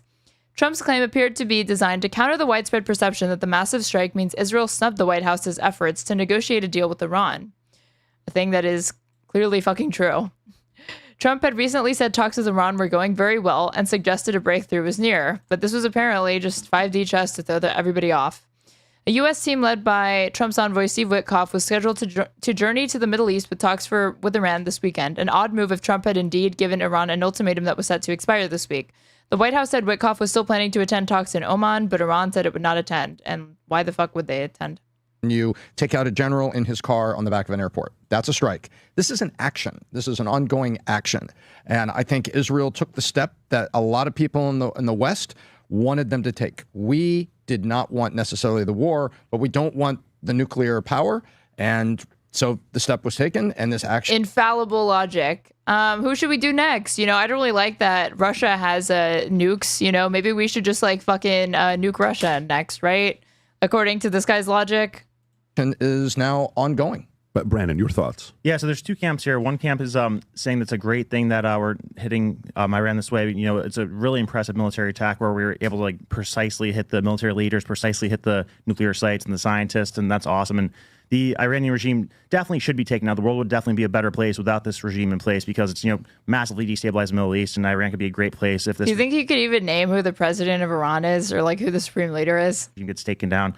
Then the other camp of people saying, oh, this is terrible because the U.S. can get dragged into this and could be a forever war again. It cost us trillions of dollars last time. So, I see both those things, but I think the best way this could be carried out. But here's how I'm going to unequivocally back Israel. Is by getting the people of Iran to revolt against the government themselves. Because I know people would be like, oh, you're starting World War III. Oh, why are you doing this? Why are you dragging us into a regional conflict? But have you ever considered that Iran is bad? So pretty much justifies itself, no? Surveys show that 60% of the people in Iran want government change, want a regime change. So I think that So who aren't we to do that on their behalf? Who isn't Israel to do that on their behalf, And anytime, I'm sure this guy would totally agree with me, that when there's been internal dissent and the fact that Trump's favorability is in the fucking shitter on every issue, and he's never been a popular president, that, maybe Canada should just regime change the U.S. Why not? Fuck it. Are fantastic, the way they did. Liberate the U.S. from Trump.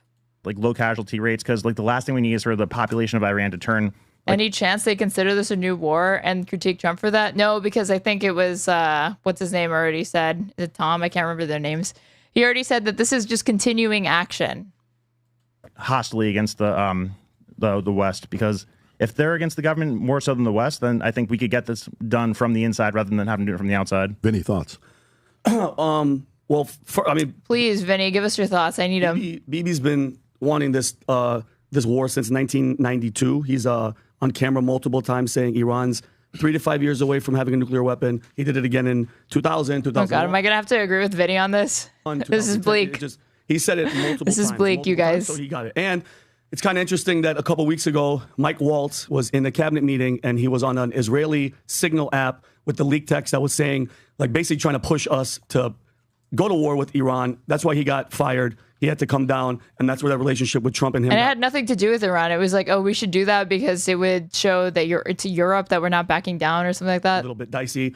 I'm happy that Trump's attitude is like, hey, listen, you want the war, you want to go fight, go do it. You want everybody else to be involved. You feel threatened. You have allegedly you have a bunch of nuclear weapons. You're very, very strong. You have the IDF. You have the Mossad. Go for it. You know what I mean? Hopefully it doesn't get wild and crazy. The only thing. Oh my God! Wait. You want the Trump and him got a little bit dicey. I'm happy that Trump's attitude is like, hey, listen, you want the war, you want to go fight, go. You're like that vein on Vinny's head is going to pop someday on air. One day. Do it. You want everybody else to be involved. You feel threatened. You have allegedly you have a bunch of nuclear weapons. You're very, very strong. They have nukes. They fucking have nukes. BB let this slip like not even that long ago. They have nukes. You have the IDF. You have the Mossad. Go for it. You know what I mean? Hopefully it doesn't get wild and crazy. The only thing that bothers me, Pat, and this has been going all over the internet. Charlie Kirk said it. Graham Allen said it. Laura Loomer's been hinting at it. They're like, hey, everybody. Oh, well, the trifecta. If Laura Loomer, Charlie Kirk, and what's his fucking name? The other chucklefuck that he just named. If these three bozos agree on something, must be a good idea. Be careful this week. You know, with this No Kings protest, everybody be careful. I know that you thought that what Israel did was like incredibly destabilizing and just an act of aggression. But what if I told you that Laura Loomer and Charlie Kirk think it's a good idea? Iran's going to attack. The only thing that I'm worried about, Pan, a lot of people out there, because I know this is what's going to happen. An attack is going to happen on United States soil. Thomas Homan said it. Everybody's been warning it. We know what. Why do they keep? There is somebody on Fox News that keeps repeating that Iran has terror cells that are going to be activated in the United States like any day now. And this is supposed to apparently prevent that from happening in some way. The border was about, besides the drugs and the children and all the shit. They have terrorists in this country 100%. That because we're not all in with Israel, God forbid something happens here and whoever it is says, hey, that's Iran, they're going to force Trump's hand because the only way to get America behind this is when stuff happens here. 9/11 happened here. Everybody, me included, I was in the military. Let's go and kill everybody. And then we found out, wait a minute, they don't have the nukes and the everything. That's the only fear for me, Pat. I mean, he's not wrong. This whole like Iran's like fucking 9 days away from 9 nukes or whatever it really is the new, like they have WMDs. I'm good for Israel. They have to do They're something. doing it strategically. They're not blanket bombing everything and flattening it. My only thing is I don't want zero. They strategically bombed those residential areas in Iran. You guys, don't worry. Involved and 0 Americans to die. Period. Adam. There's so much to unpack here, but what I would like to start off with. But all he's going to do, he's a massive Zionist. He's going to back Israel, so. Saying is, you know how DJ Khaled has a famous meme? It's like, congratulations, you played yourself. You ever heard him do that? Yes, quoting the wise words of DJ Khaled, that's always especially relevant in foreign policy discussions that pertain to Israel and Iran. That's how I feel the whole relationship with Trump and Netanyahu and what they've done to the media. Profound. In my opinion, Trump and Netanyahu have been coordinated on this entire process. Marco Rubio came out and made a statement and basically said, yeah, we knew exactly what was happening. So I mean, there was knowledge from the U.S. that they wanted to do this shit, but it seemed like they acted unilaterally. If you've been following history, they've been doing these nuclear talks with Iran. Anyone else following history? Anyone else been following history recently in my chat? Like Adam? You've been following history recently? Under Obama, Trump unwinded them. They've been going back and forth for the last 60 days. Okay, so yeah, pulling out of the JCPOA, that's the art of the deal, baby. Because the JCPOA definitely, yeah, just like a piece of shit legislation. You're right. Let's tear it up. Let's not have a replacement for it. Almost pretending to have talks. Now, if you know anything about the Ayatollahs and the mullahs in Iran, which he does not. The only thing they respond to is actions. So Trump, as of like 72 hours ago, was basically like, yeah, we've done nothing. Nothing has happened. Essentially, they disrespected me, and no deal's been in place. So in my opinion, they already had the green light. When this deal doesn't get done, get everybody out of the embassies. Did they not remove everybody out of the embassies 48 hours ago? And they give the green light to Israel. All right, if this is what you want to do, go for it. We're quote unquote not involved whatsoever, wink, wink. And that's what's happening. So everyone. I mean, we're involved in the sense that they're like an ally to the United States, obviously, and we knew about this, but that doesn't mean that we gave them permission to take action. It really doesn't seem like we had. Israel is amazingly proud. I had dinner with two. It's the same. Like the pager attacks in Lebanon or whatever. The United States was only made aware that they planned to launch that operation like hours before, and they said it was an intelligence operation or something like that. They didn't provide details to the United States government. IDF soldiers last night, randomly, they were sitting next to me. They go, "Hey, I recognize you from PPD." Yeah. I go, "Where are you guys?" "Oh, this way." Blah, blah, blah. Iran only responds to action except for the deal with Obama that Trump scrapped. Yeah. But that's Iran disrespecting Trump, so he has no choice but to greenlight Bibi launching attacks, preemptive strikes, aka strikes, just strikes at Iran for disrespect. How do you feel about this? They go, "You have no idea. We are so proud. We are so proud."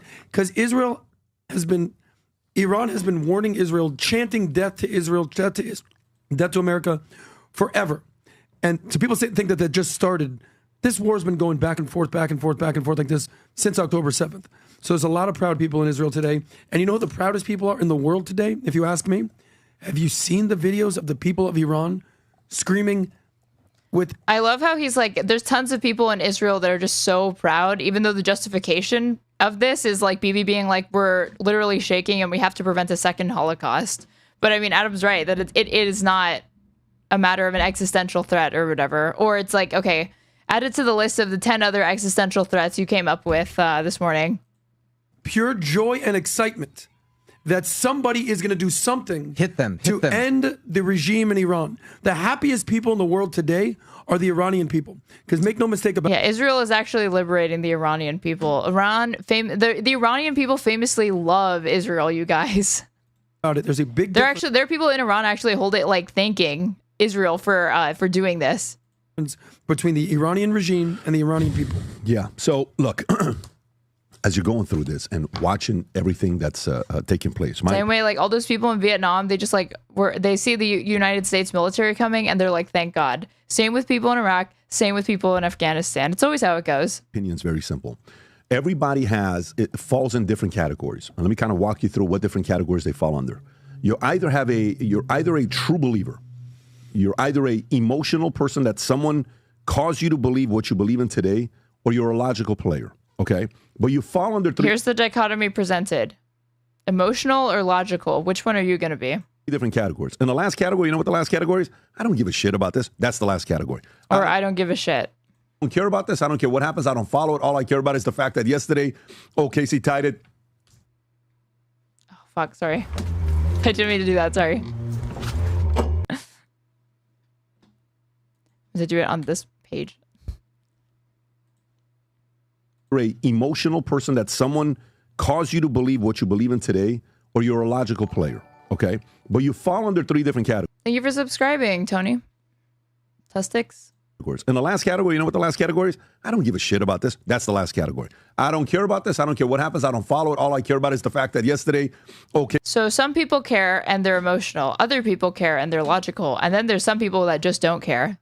Awesome. Tied it 2-2, and I'm glad the fact that the Panthers are tied. Can you believe he just gives away this analysis for free? I didn't even have to pay to get access to this information. Okay, and we were at the game. We saw He's so Vince Vaughn, all gracious, these other guys, and so selfless. Players were sitting right next to Connor McDavid's family. We're hanging out with Wayne Gretzky's son, family, all this stuff. That's all I care about. I don't care about this political stuff. Let's set that person aside for a second. This dude chewing his nails on camera. Son, family, Shameless. That's all I care about. I don't care about this political stuff. Let's set that person aside for a second.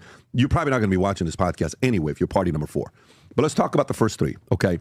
The true believer. Wait, party number 4? You said that there were 3. The 2 IDF soldiers you had dinner with last night, they're true believers, okay? The true believer, somebody that went to war, on what do you call it, 9/11. Hey, we're going to, and it's like, that's the true. BBD on today's menu, only the best, serving up the emergency pod on the No Kings protest and Israel striking Iran, which I know it's shocking, but pretty much every single member of the PBD crew is in favor of Israel doing whatever the fuck it wants, and is explaining to people how this is all part of the grand strategy that Trump has put in place.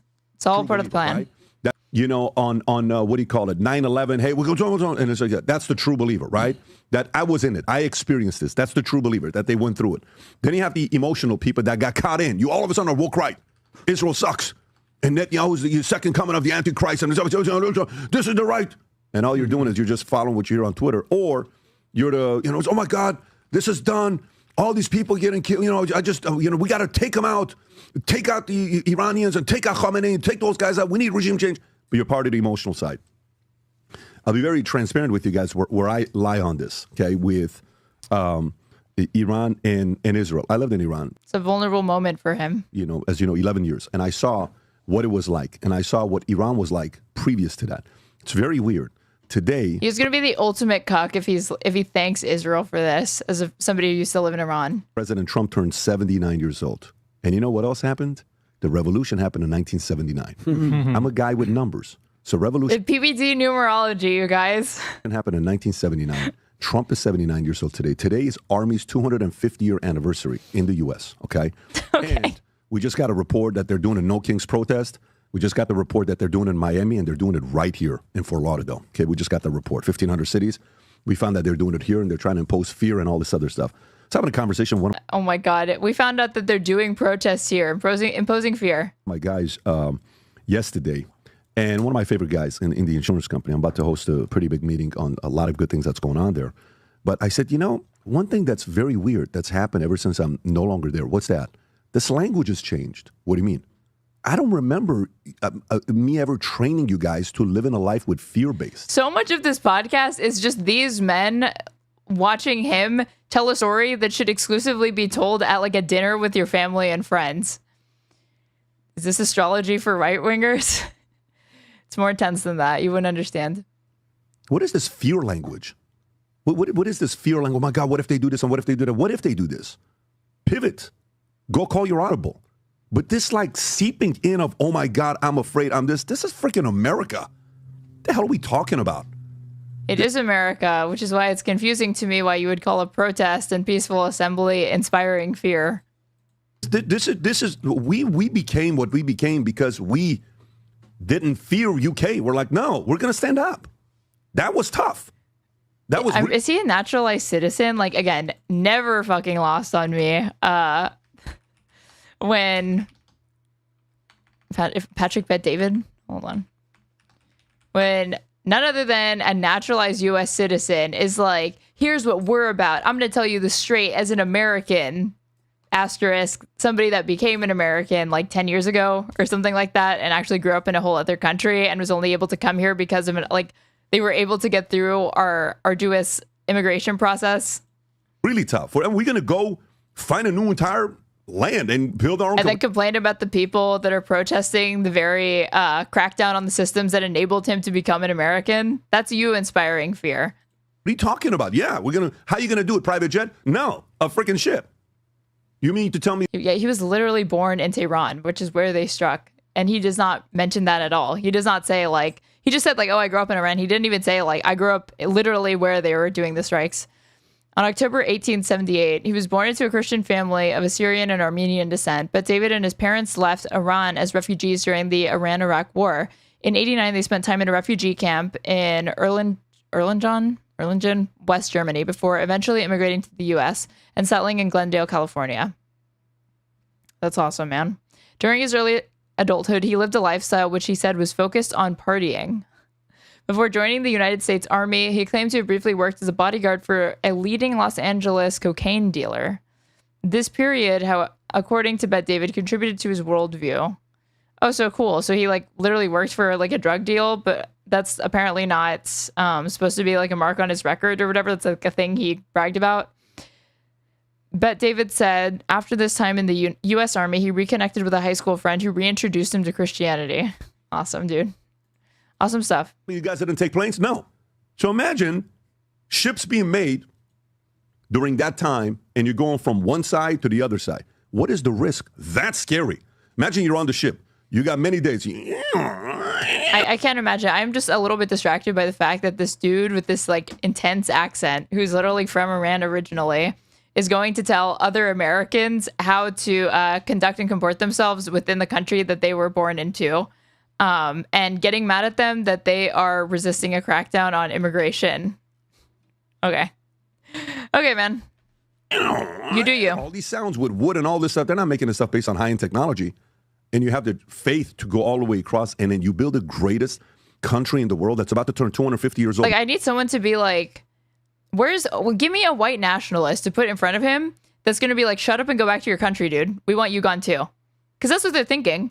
So where is that person? They're definitely on the right. They definitely exist. We just need to get them in front of PBD and make them say that. I need it. Next year, this is a miracle. America's based on faith, values, principle, confidence, leadership, principles on freedom, faith. We believe in God. We believe he's on our side. We believe this is going to happen. And then all of a sudden we're like, oh my God, what if they do this? And what if they do that? And what if they do this? Stop it already. Stop it already. You know, if they're going to do something and they scared Let's get Jared Taylor on the show or Frontis. You don't even need people that far right. Tim Pool and fucking Lauren Boebert were literally calling for an investigation into a woman that is, she did say like, oh, I'm here illegally, but she wasn't actually here illegally. She is a naturalized U.S. citizen. They were still supporting her, somebody calling for an investigation into revoking her citizenship. crap out of us, then we're falling for it. You know, if you really claim you believe in God and you have faith, what happened when they were in the storm and everybody was panicking? It's like, what are you guys doing? I met a Jewish Nick Fuentes fan at our protest today. He was counter-protesting. That rules, man. That has to have been a guy. Dudes rock. Did you not remember that part in Bible study or when you went to church? What was that message about? Everybody was panicking, right? And this is when leaderships rise. So for me, as a person that was born in Iran, yes, I can't stand this regime. Yes, they've called the only thing that's been persistent. Yeah, but they were not fleeing because of repression in Iran. They were fleeing because of geopolitical instability. Consistent is the following. When the Shah was in Iran, did Israel already exist? Yes. Yes or no? Mm-hmm. Was Israel causing chaos? Was there war? He needs his Reuben Shapiro wedding moment. That's what I'm saying. I need to make it'll happen. In the Middle East? There's a high likelihood that the scenario I'm describing could just happen at any point in the next 4 years. I mean, MAGA is only going to get more insane. Let me say this one more time. When Iran was ran by the Shah, what year was the Shah of Iran? What years did he run Iran? 53 through 79. Okay, 53 is the oil consortium, so 54 is the oil consortium. 41 to 79. Oh, wow. Because he started at 21 years old, young man, right? 41 to 79. When did Israel become a nation? 48. Yeah. Okay, so check this out. Why is it that between 48 to 79, while the Shah was the king of Iran, running Iran, why is it for 31 years there is no major war in the Middle East? Why is that? So to the people that want to say it's all Israel's fault, how come there wasn't that in Iran for 31 years? I'm Profound. What happened next, I wonder? Who is involved in that? curious. Answer that question for me. And why is it from 79, when the mullahs, the Hezbollahs, the IRGC, all these guys, the Khomeinis, all of them took over, why has there been chaos in the Middle East in 79? Whose fault is that? America's been consistent. Bold of you to assume it's only going to be for the next 4 years. It's true. I didn't mean to imply that. It's obviously going to be for quite a long time and a lot longer than just 4 years. But at least in these next 4 years, there is a extremely potent heightened chance that PBD could be confronted by some incredibly racist right-wing person that he invited and probably like paid to get on a show. And to his face will say, go back to your country. And I'm here for it.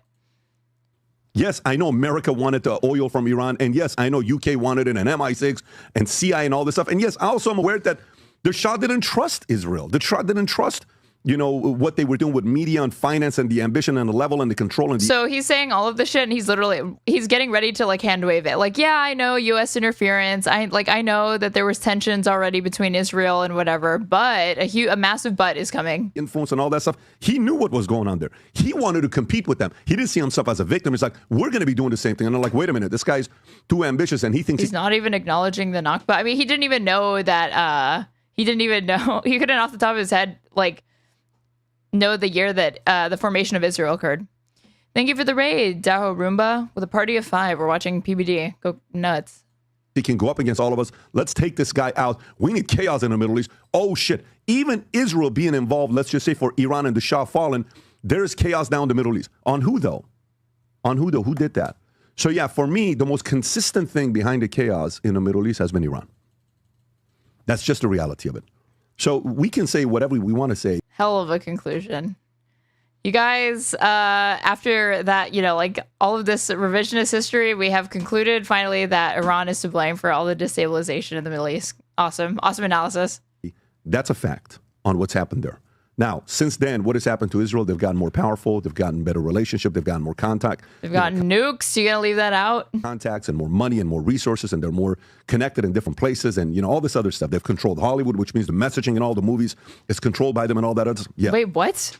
They've gotten more contacts and Did more you just say Israel controls Hollywood? and more resources, and they're more connected in different places, and all this other stuff. They've controlled Hollywood, which means the messaging in all the movies is controlled by them and all that other stuff. Yes, they did that. Guess what? Holy That was shit! their Holy shit! strategy on what they did, and they won in that area. Other people could have done it, but they had the vision of saying, we believe Hollywood's one way to persuade the Like, is it a stretch to say that when this guy says it, he's like, yeah, Jews control the Hollywood, so what? Thank you for the raid, The Wolf, and welcome, Party of 14, to us checking out the PBD Emergency Pod. They just had to get these takes out there. entire world. And, a big part of that is maybe they learned from another guy. Where they would ever see, and the story about Titanic. You know who was the first producer of Titanic? You know who? Someone named Adolf Hitler. Do you know the first Titanic was Adolf Hitler? He produced it. The first movie? Go pull up Titanic. Wait, First what? Titanic. Who funded the first Titanic? Not 79, the first one. First, who funded the first Titanic movie? The Nazis. The Nazis. It's not 1997. The first one. Wait, he's okay. I was like, is he talking about James Cameron's Titanic? What is this conspiracy? The first one. The first one, 1943 film, was funded by the Nazi regime. Repeating all the Israel talking points. I mean, I don't think one, with the exception of one, I don't think most Israelis would take kindly to saying that they control the media. Through its production company, UFA. It was a propaganda film to depict. What? Okay. What the fuck are we talking about here? What? Hold on. The 1943 German film Titanic was funded by the Nazi regime through its production company UFA. It was a propaganda film meant to depict British characters as villains and highlight a fictional German first officer as a hero, according to Wikipedia. The film was overseen by Joseph Goebbels, the Nazi minister of propaganda. British characters as villains. Wait, why are we bringing up Nazi propaganda? How is this relevant? Highlight fiction German officer as a hero, and the film was overseen by Joseph Goebbels, the Nazi minister of propaganda. So guess what? Germany realized the way to get people to think Nazi soldiers are good is through a movie. And what did Germany invented propaganda, you guys. This is a very recent thing that only came about in 1943. There was never propaganda before. was like, oh, you're going to play this game? We're going straight to Hollywood because it works. And, that doesn't mean it's good, bad. It's an effective way of doing it. Hitler used it for his own reasons. And Israel's like, we're going to use it to tell our story of what happened with Israel. And here's who we are. Hey, you know what? Okay. Let's see if that AI summary is even accurate. So this is the Wikipedia page. A German propaganda film made during World War II by in Berlin by Tobis Productions for UFA, depicting the catastrophic sinking of the RMS Titanic in 1912. This was the third German language dramatization of the event, following a silent film released in 1912, just 4 months after the sinking, and British-produced German film Atlantic, released in 1929. Isn't it hilarious that he was like the first Titanic movie, not the James Cameron one? Like, he was already assuming that the James Cameron's Titanic is like the first time that had ever been depicted in Hollywood. The film was conceived by head Tobis story editor Harold Bratt as a propaganda vehicle depicting British plutocracy being responsible for the disaster, with the addition of an entirely fictional heroic German officer as the moral focus of the film. The original director, Herbert Selpin, was arrested during production after making disparaging comments about the German army and the war in the East. He was found hanged in prison, and the film was completed by Werner Klingler, who was not credited. Although the film had a brief theatrical run in parts of German-occupied Europe starting in November 1943, it was not shown within Germany by order of Goebbels, who feared that it would weaken the German citizenry's morale instead of improving it, as heavy Allied bombing raids made a film depicting mass panic and death unappealing. Goebbels later banned the playing of the film entirely, and it did not have a second run. Very cool. The film was the first on the subject, which was simply titled Titanic, and the first to combine various fictional characters and subplots with the true events of the sinking. Both conventions went on to become staple of Titanic films. Then there's like the plot, the production, themes and propaganda context. The faults of capitalism and the stock market play a dominant role throughout the film. Titanic makes the allegory of the liner's loss specifically about British avarice. I don't know how you say this or like what this means. What does this mean? Extreme wealth or avarice. I've literally never heard this word before. Extreme greed for wealth or material gain. Rather than, as most retellings do, about hubris. This fits in with the other works of anti-British propaganda at the time, such as The Maid and Joanna, The Heart of a Queen, The Fox of Glenavron, Uncle Kruger, and My Life for Ireland. The epilogue at the end of the film unambiguously underscored the intent of the filmmakers. The death of 1,500 people remained unatoned, an eternal condemnation of England's endless conquest for profit. Undermining the intended effect were the scenes of British and French passengers in a state of panic and desperation. Scenes of steerage passengers separated by crew members and desperately searching for their loved ones through locked gates and a chain-link fence bore an uncanny resemblance to what was happening in German extermination camps during that time. This contributed to the film being banned by Goebbels inside Germany. Okay, there's like a different summary at the beginning of this, but okay. Then there was a reception. Okay, so what was the whole point of this? Again, this section is called Why Iran is the Root of Chaos in the Middle East, and for some reason we're talking about Nazi Germany propaganda that was broadcast not even within Germany, but elsewhere. In German-occupied Europe. To depict British characters not... What the hell is the point? Okay. Yes, they did that. Guess what? That was their... Okay, so and Israel controls the media, you guys. Strategy on what they did. And they won in that area. Other people could have done it, but they had the vision of saying, we believe Hollywood's one way to persuade the entire world. And, you know, a big part of that is maybe they learned from another guy. Where they would ever see, and you know the story about Titanic. You know who was the first producer of Titanic? You know who? Someone named Adolf Hitler. Do you know the... So he's literally saying that Israel was inspired by Hitler and Nazi Germany to be able to make the propaganda that they manufacture and put into the media. This is supposed to be a pro-Israel dude, by the way. First Titanic was Adolf Hitler. He produced it. The first movie. This is part of an emergency podcast. He had to get this information out there. First Titanic. Who funded the first Titanic? Not 79, the first one. First, who funded the first Titanic movie? The Nazis. The Nazis. It's not 1997. I can't get over this. Okay. The first one. The first one, 1943 film, was funded by the Nazi regime through its production company, UFA. It was a propaganda film. So he's saying Israel and Jewish people were inspired by this to not just make Hollywood, but control it. That's what he's saying. As villains and highlight fiction, German officer as a hero, and the film was overseen by Joseph Goebbels, the Nazi minister of propaganda. So guess what? Germany realized the way to get people to think Nazi soldiers are good is through a movie. And what did Israel's like? Oh, it's through a movie. We're going straight to Hollywood because it works. And, you know, that doesn't mean... Again, a pro-Israel statement is saying that Israeli propaganda is directly inspired by Nazi propaganda that was shown in Europe and in German-occupied Europe. It's good, bad. It's an effective way of doing it. Hitler used it for his own reasons. And Israel's like, we're going to use it to tell our story of what happened with Israel. And here's who we are. Hey, you know what? Other people could have done that. They did that. Jesus Christ. Oh my God. Zionists are amazing. It's today, right? When Netanyahu said, I'm telling you. Like typically the historical revisionism that goes on around this does not play out this way. We go and Saddam Hussein, Iraq, da-da-da-da-da. And I'm watching the way he's doing it again, right? Man, he knows how to sell fear porn. Oh, yeah. He knows how to sell that so well. And by the way, that's an art. He knows how to sell it. Watch this clip here. Go for it. No question whatsoever that Saddam is seeking... Yeah, he knows how to sell it like Hitler. That's literally what he's saying. Like, I'm not offended by the comparison. I'm just baffled by the fact that this is supposed to be a pro-Israel statement. This is supposed to be a pro-Israel statement. Working and is advancing. Is like demonstrating how Bibi actually conducts himself and was probably directly inspired by Hitler, Goebbels, and Nazi propaganda. Towards the development of nuclear weapons. No question whatsoever. You can pause that right there. Now watch this. Yesterday it's a subconscious slight. I mean, it's obviously like inflammatory, but it's completely lost on him. He does not see that whatsoever. He thinks he's like praising them. And I'll turn it over to you guys here. Yesterday, we're having this training for our executive team with Dale Carnegie's team. We brought him in here to train our guys. We do this quarterly, if not every 6 months.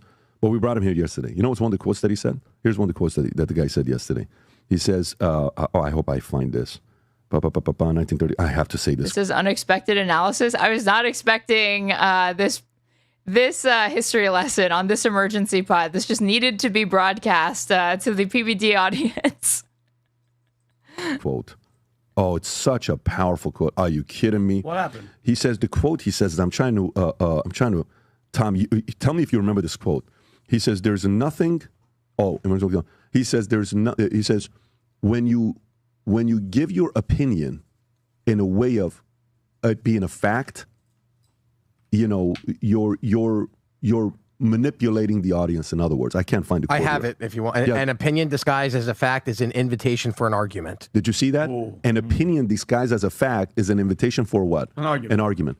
He gave his opinion as a fact is an invitation. How stupid does he think that they are that he had to repeat that and make sure that they heard it?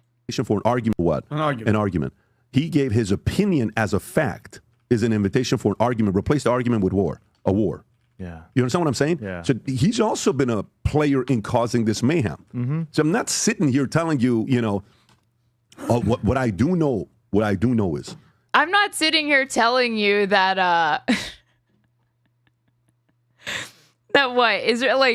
that Israel is like inspired by the Nazis. Like he's not going. I don't even know what you're supposed to take from this. They all went around the room saying that they support Israel's actions and strikes against Iran. They said Iran is the primary destabilizing force. Then he gave his historical context for all of this, which included that Israel controls the media. They were directly inspired by Nazi Germany's propaganda by Goebbels and Hitler themselves. They propagate that propaganda in the U.S. and the global media. But yet it's Iran's fault, and they're not victims of propaganda somehow by saying that Israel is in the right. Even though he's saying Israel is masters at propaganda, they control the media because the Nazis inspired them. Okay. if Israel awesome. is able to single-handedly do this without us getting involved, great. Here's a problem, though. Here's a problem. Here's the problem, though, and it's definitely not going to trace back to the fact that he just said that literally everybody is propagandized by Israel because they were inspired by Nazis. The story to Taylor the other day at the hockey game. To trick people into thinking that Iran has a nuke. Like, no, all of that's true, I guess. You remember this? So it's the last time I went to a nightclub where I went partying. Also, what the hell? I just Googled the opinion disguised as a fact is an invitation for an argument. So this was tweeted out yesterday at June 14th, 12 p.m. Who is this guy? It's like I couldn't find it anywhere else, this quote that they found so profound. Was Highlands in Hollywood. Some of my friends will remember. I remember. I'm saying I know the club. Yeah. So we go there one night, and one of our friends is there, good-looking guy, RB, always dated beautiful girls. And okay, so I guess we're moving on, and no one's going to push back that Israel was inspired by Nazis to control the media. We walk in, his girl left him for a guy, and it was nasty. It wasn't pretty.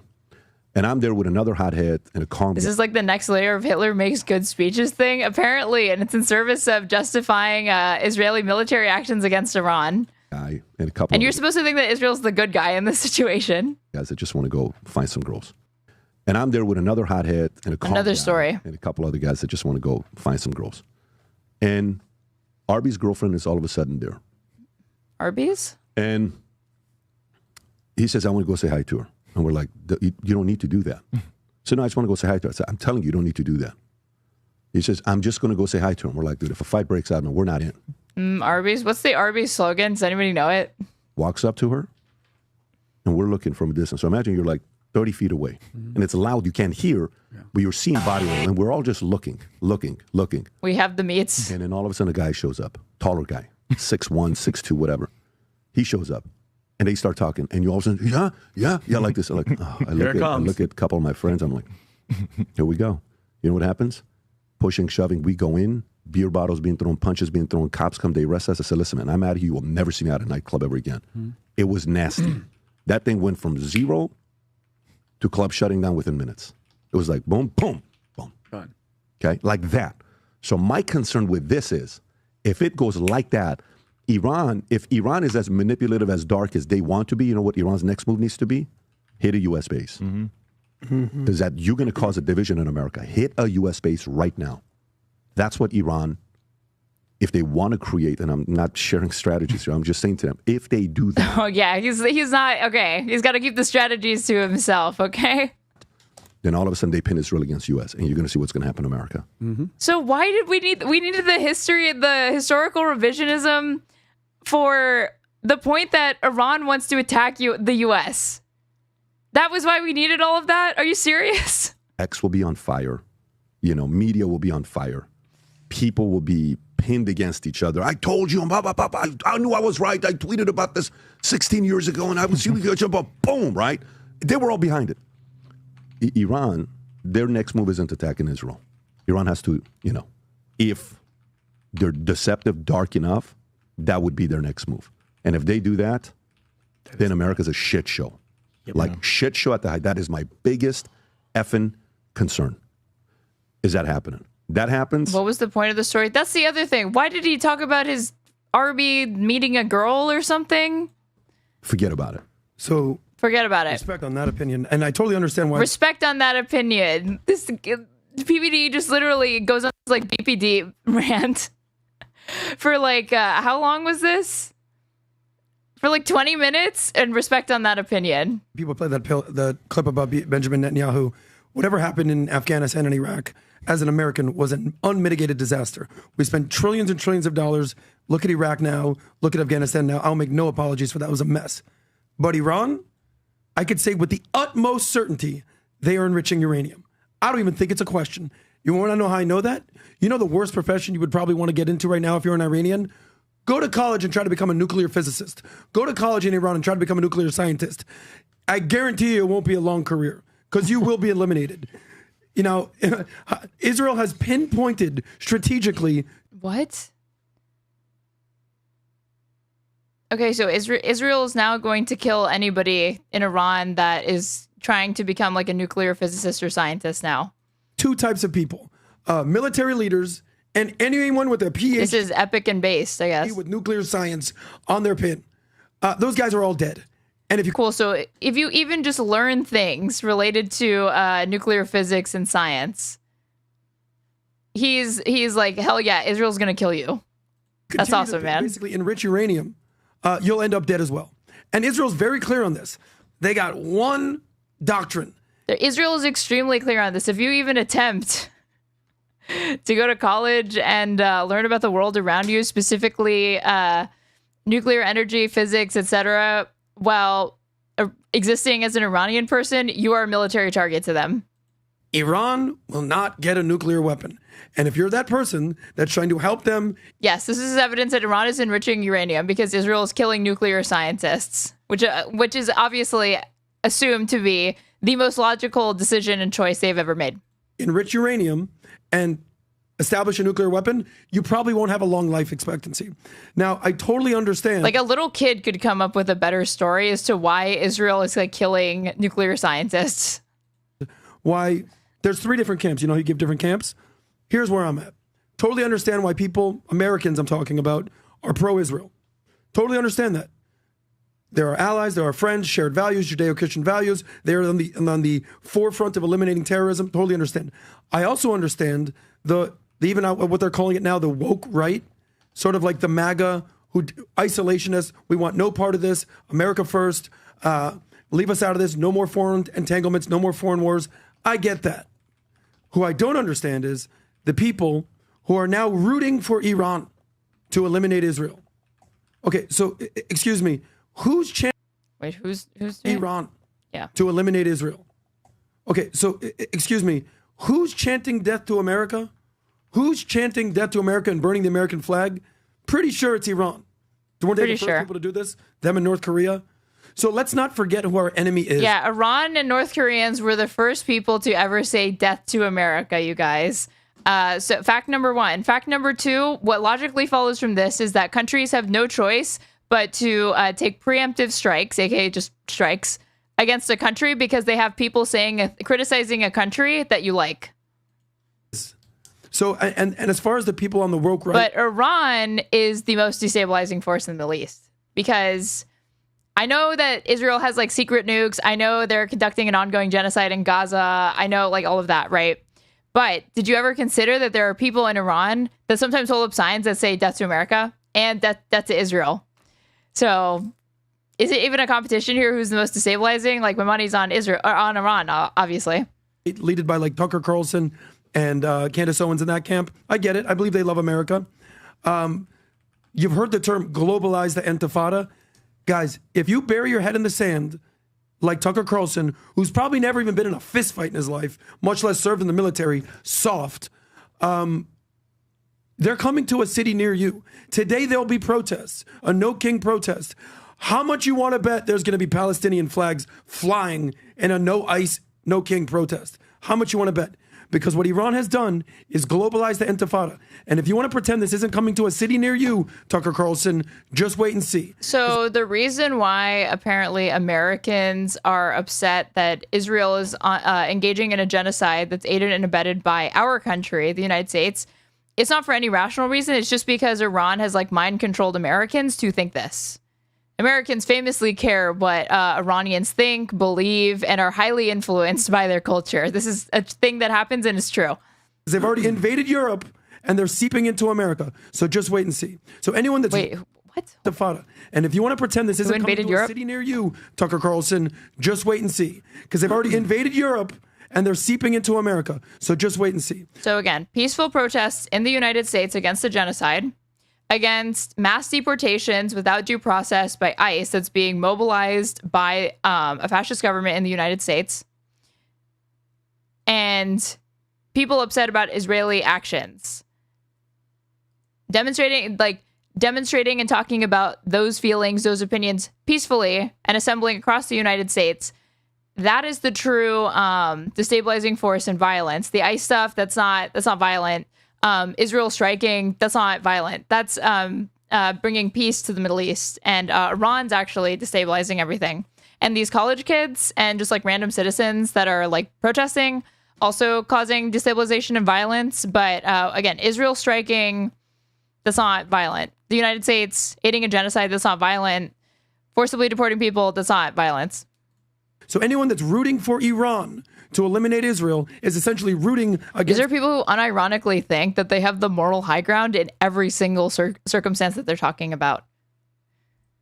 They're talking about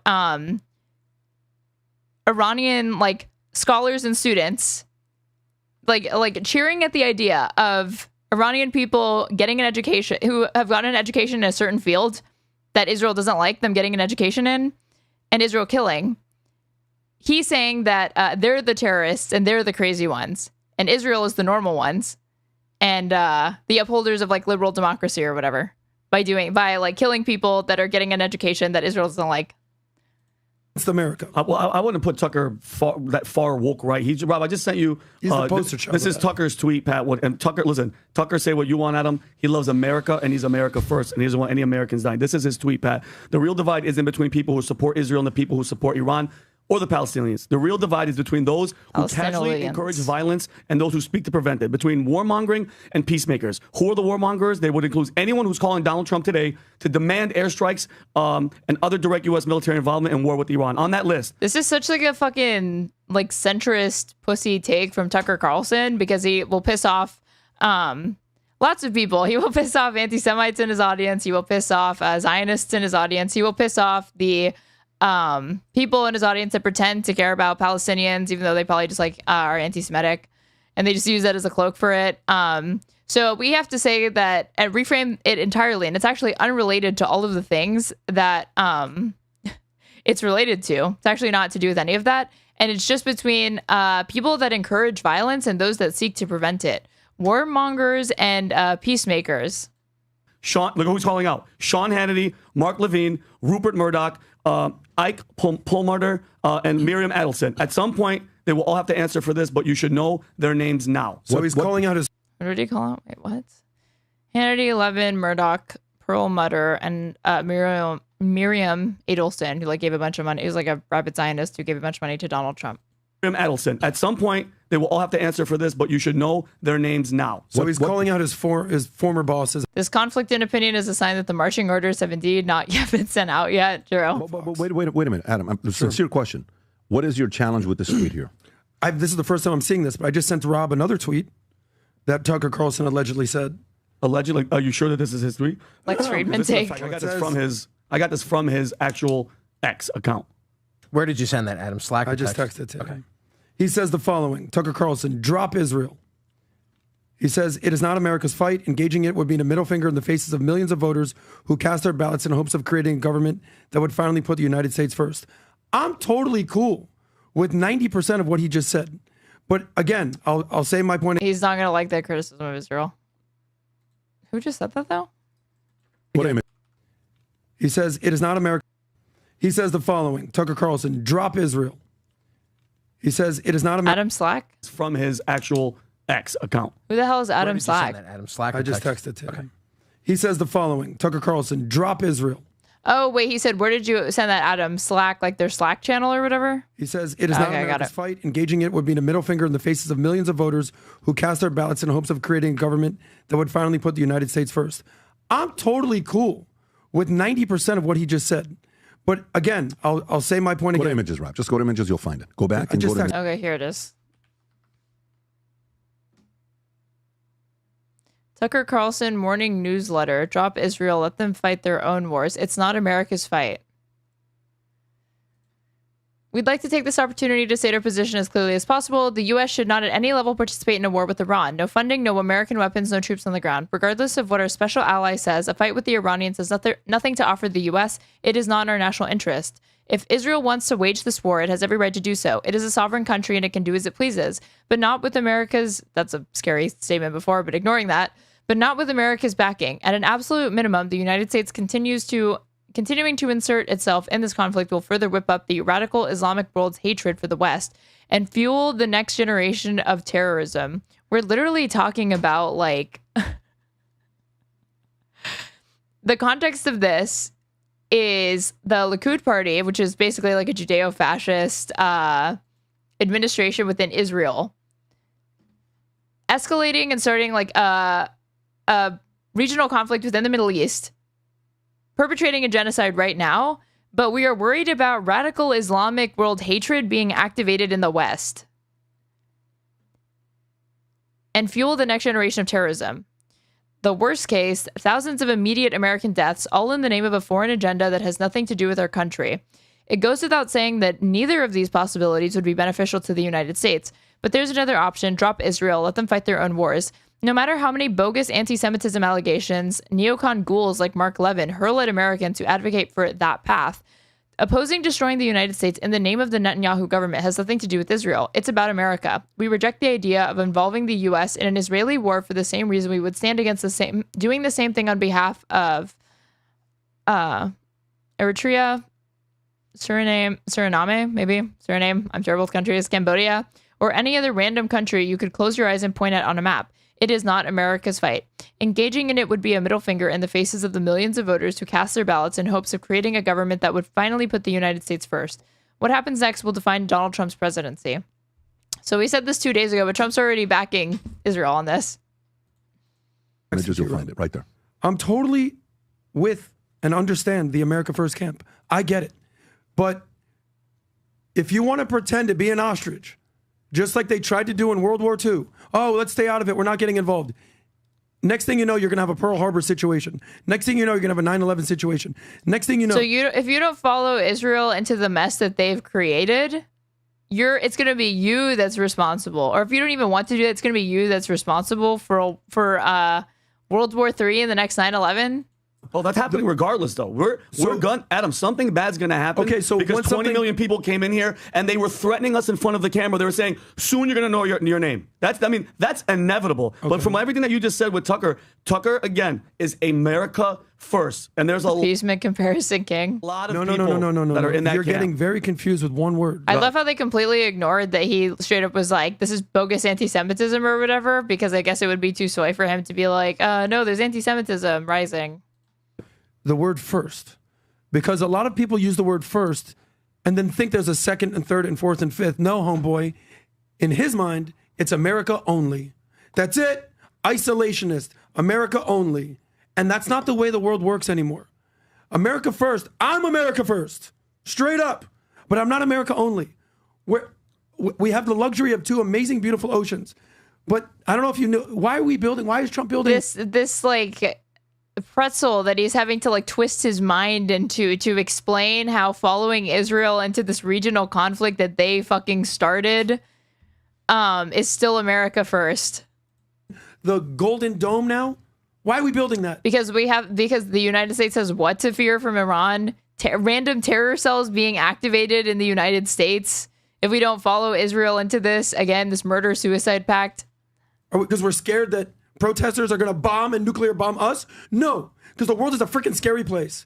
And whether it's Iran or whether it's North Korea or whether it's China or whether it's Russia, somebody's going to come for us. And what we need are allies who share maybe... So there's no active ongoing danger, but because there's a 1% chance or like there's a non-zero chance that violence could potentially at any moment be perpetrated against the United States, specifically by Iran, we have to support Israel preemptively striking Iran. And this is to prevent the second Holocaust, the next World War III. This is the stabilizing thing, apparently.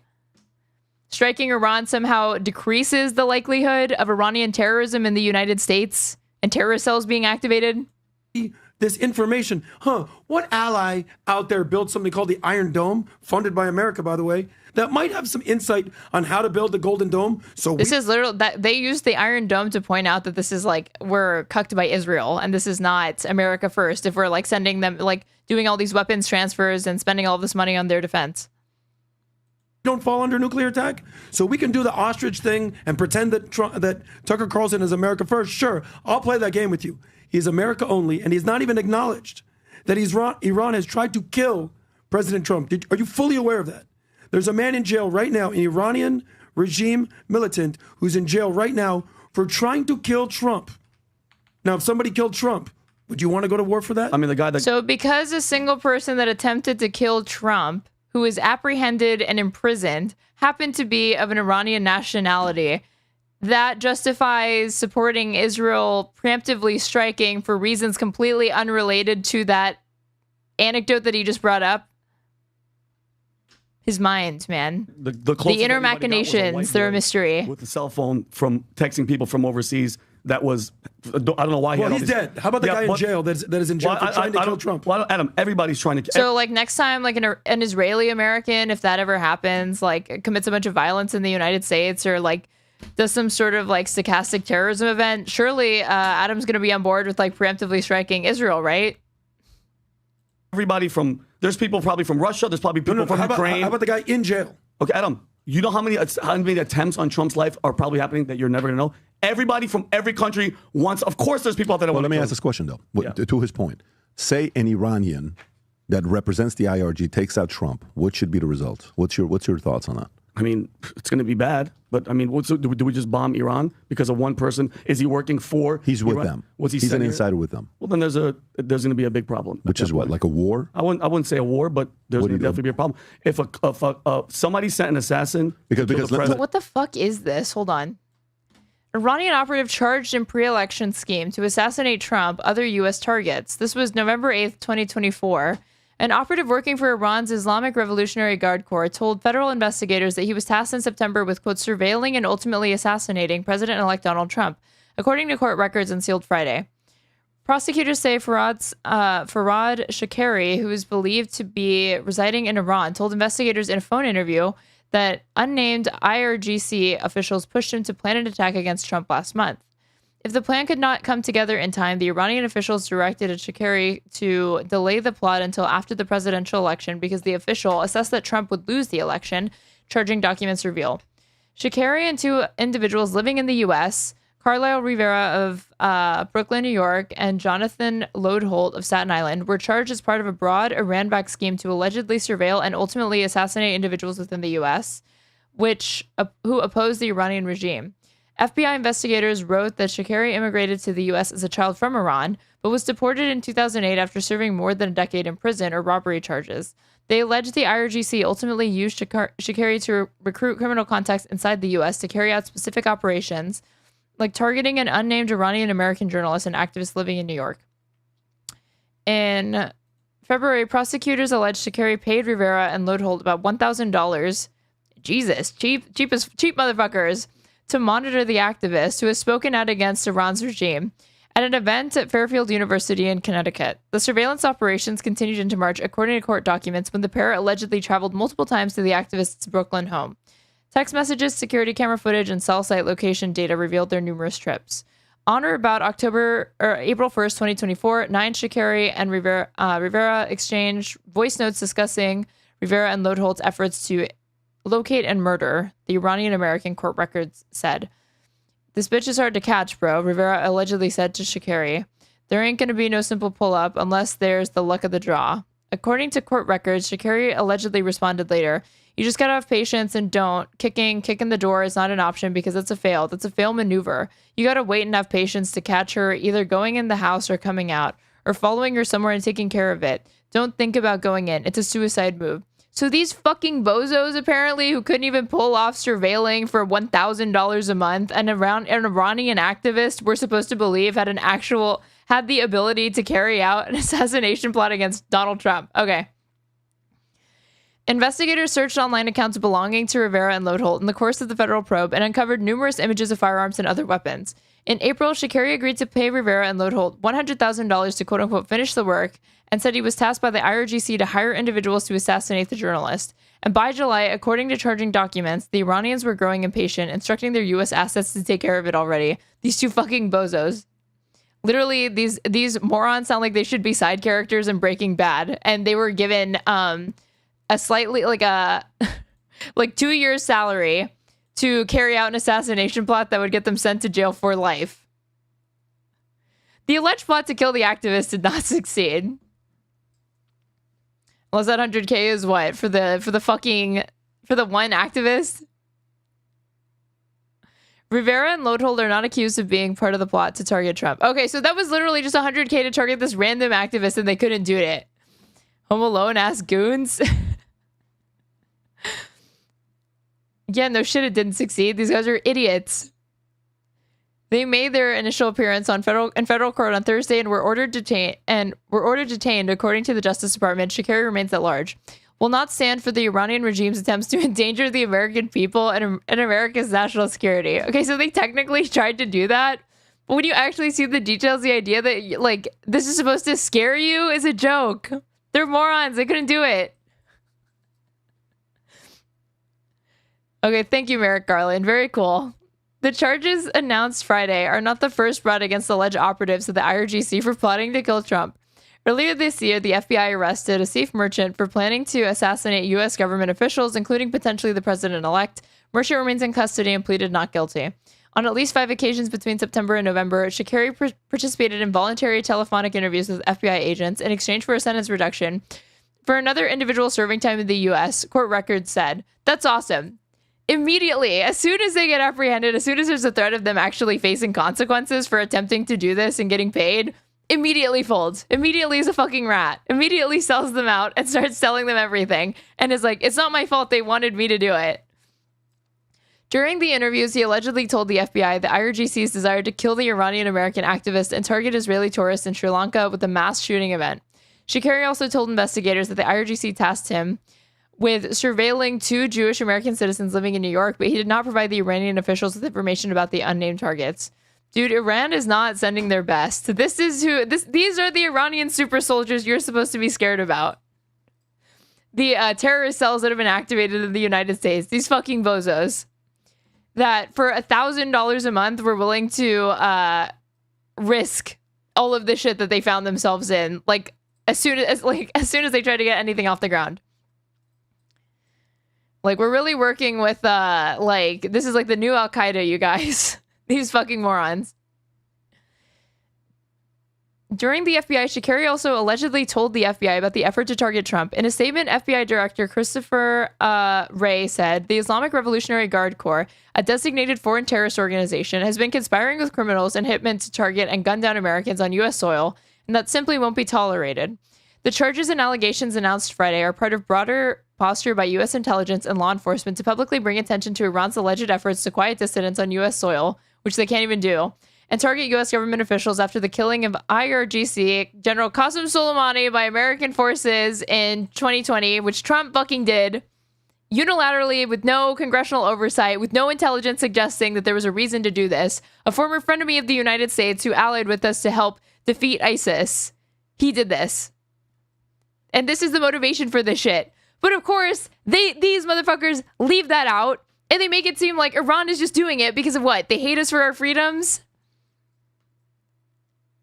Oh my God, it just fucking pisses me off so much. Trump and former members of his administration have been forced in recent years to increase the security due to the threats. It's just so stupid. The department, like, again, due to the threats, due to the circumstances that he contributed to, the Justice Department has charged numerous other defendants in recent years with acting on behalf of Iran by targeting outspoken dissidents living in the U.S. Attorneys for Rivera and Lodholt were not immediately identified. Very cool. What were we saying again? Well, let me ask this question. We need to be scared of these idiots? No. I don't Trump. Well, Adam, everybody's trying to. Everybody from there's people like Adam knows that story, and apparently he's scared, and he also blames Iran. We have. Is there self promo in my chat? Don't make me ban you. History Speaks.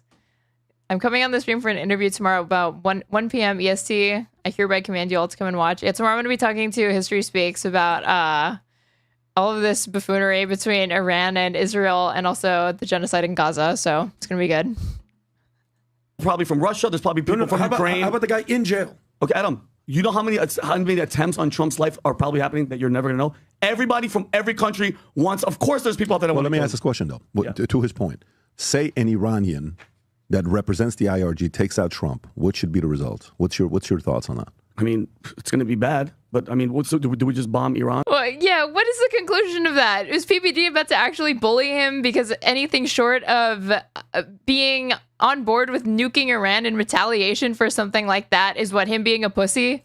Because of one person, is he working for? He's with Iran? them. Was he? He's an insider with them. Well, then there's going to be a big problem. Which is what, like a war? I wouldn't say a war, but there's going to definitely be a problem. If somebody sent an assassin, because let me tell you what's being said right now is not out of the reach of possibilities. Okay, right now temperatures are high. By the way, if you notice, Vinny getting not out of the reach of possibilities. You guys, they actually think that an impending plot by Iranians.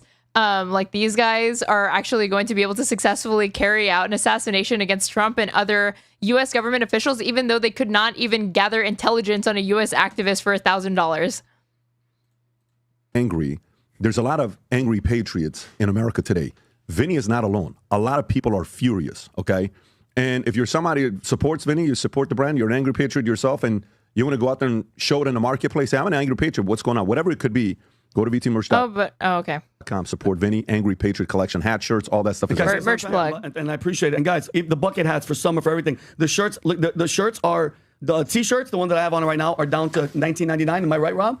Yes, sir. Yeah, they're down to $20, and then the hoodies are down to $24.99. And whatever you buy, you guys get a mug from this collection. You get a free mug. That's an Angry Patriot mug that is right there. So oh my God, the Angry Patriot merch, you guys, this is huge. They're running a sale. You got to get this shit. Guaranteed pussy for days if you wear this merchandise. And people were like this, Vinny, the election's over. Why are you still angry? I'm like, there's still enough stuff happening. It's not going to stop while I'm going to be upset. Not all Iranians can be nuclear scientists. But let's go back to this. So the possibilities right now, this is boom, boom, domino, right? Boom, this domino hits that domino. If all of a sudden something happens and a 9/11 type of event happens here. Yes. Okay. And say again, in service of the argument that supporting Israel preemptively striking Iran, this is somehow supposed to help prevent another 9/11. Let's take out a president. Say the attack is on the White House. Say the attack is there. What should our response be? Well, first, and I love that you said that.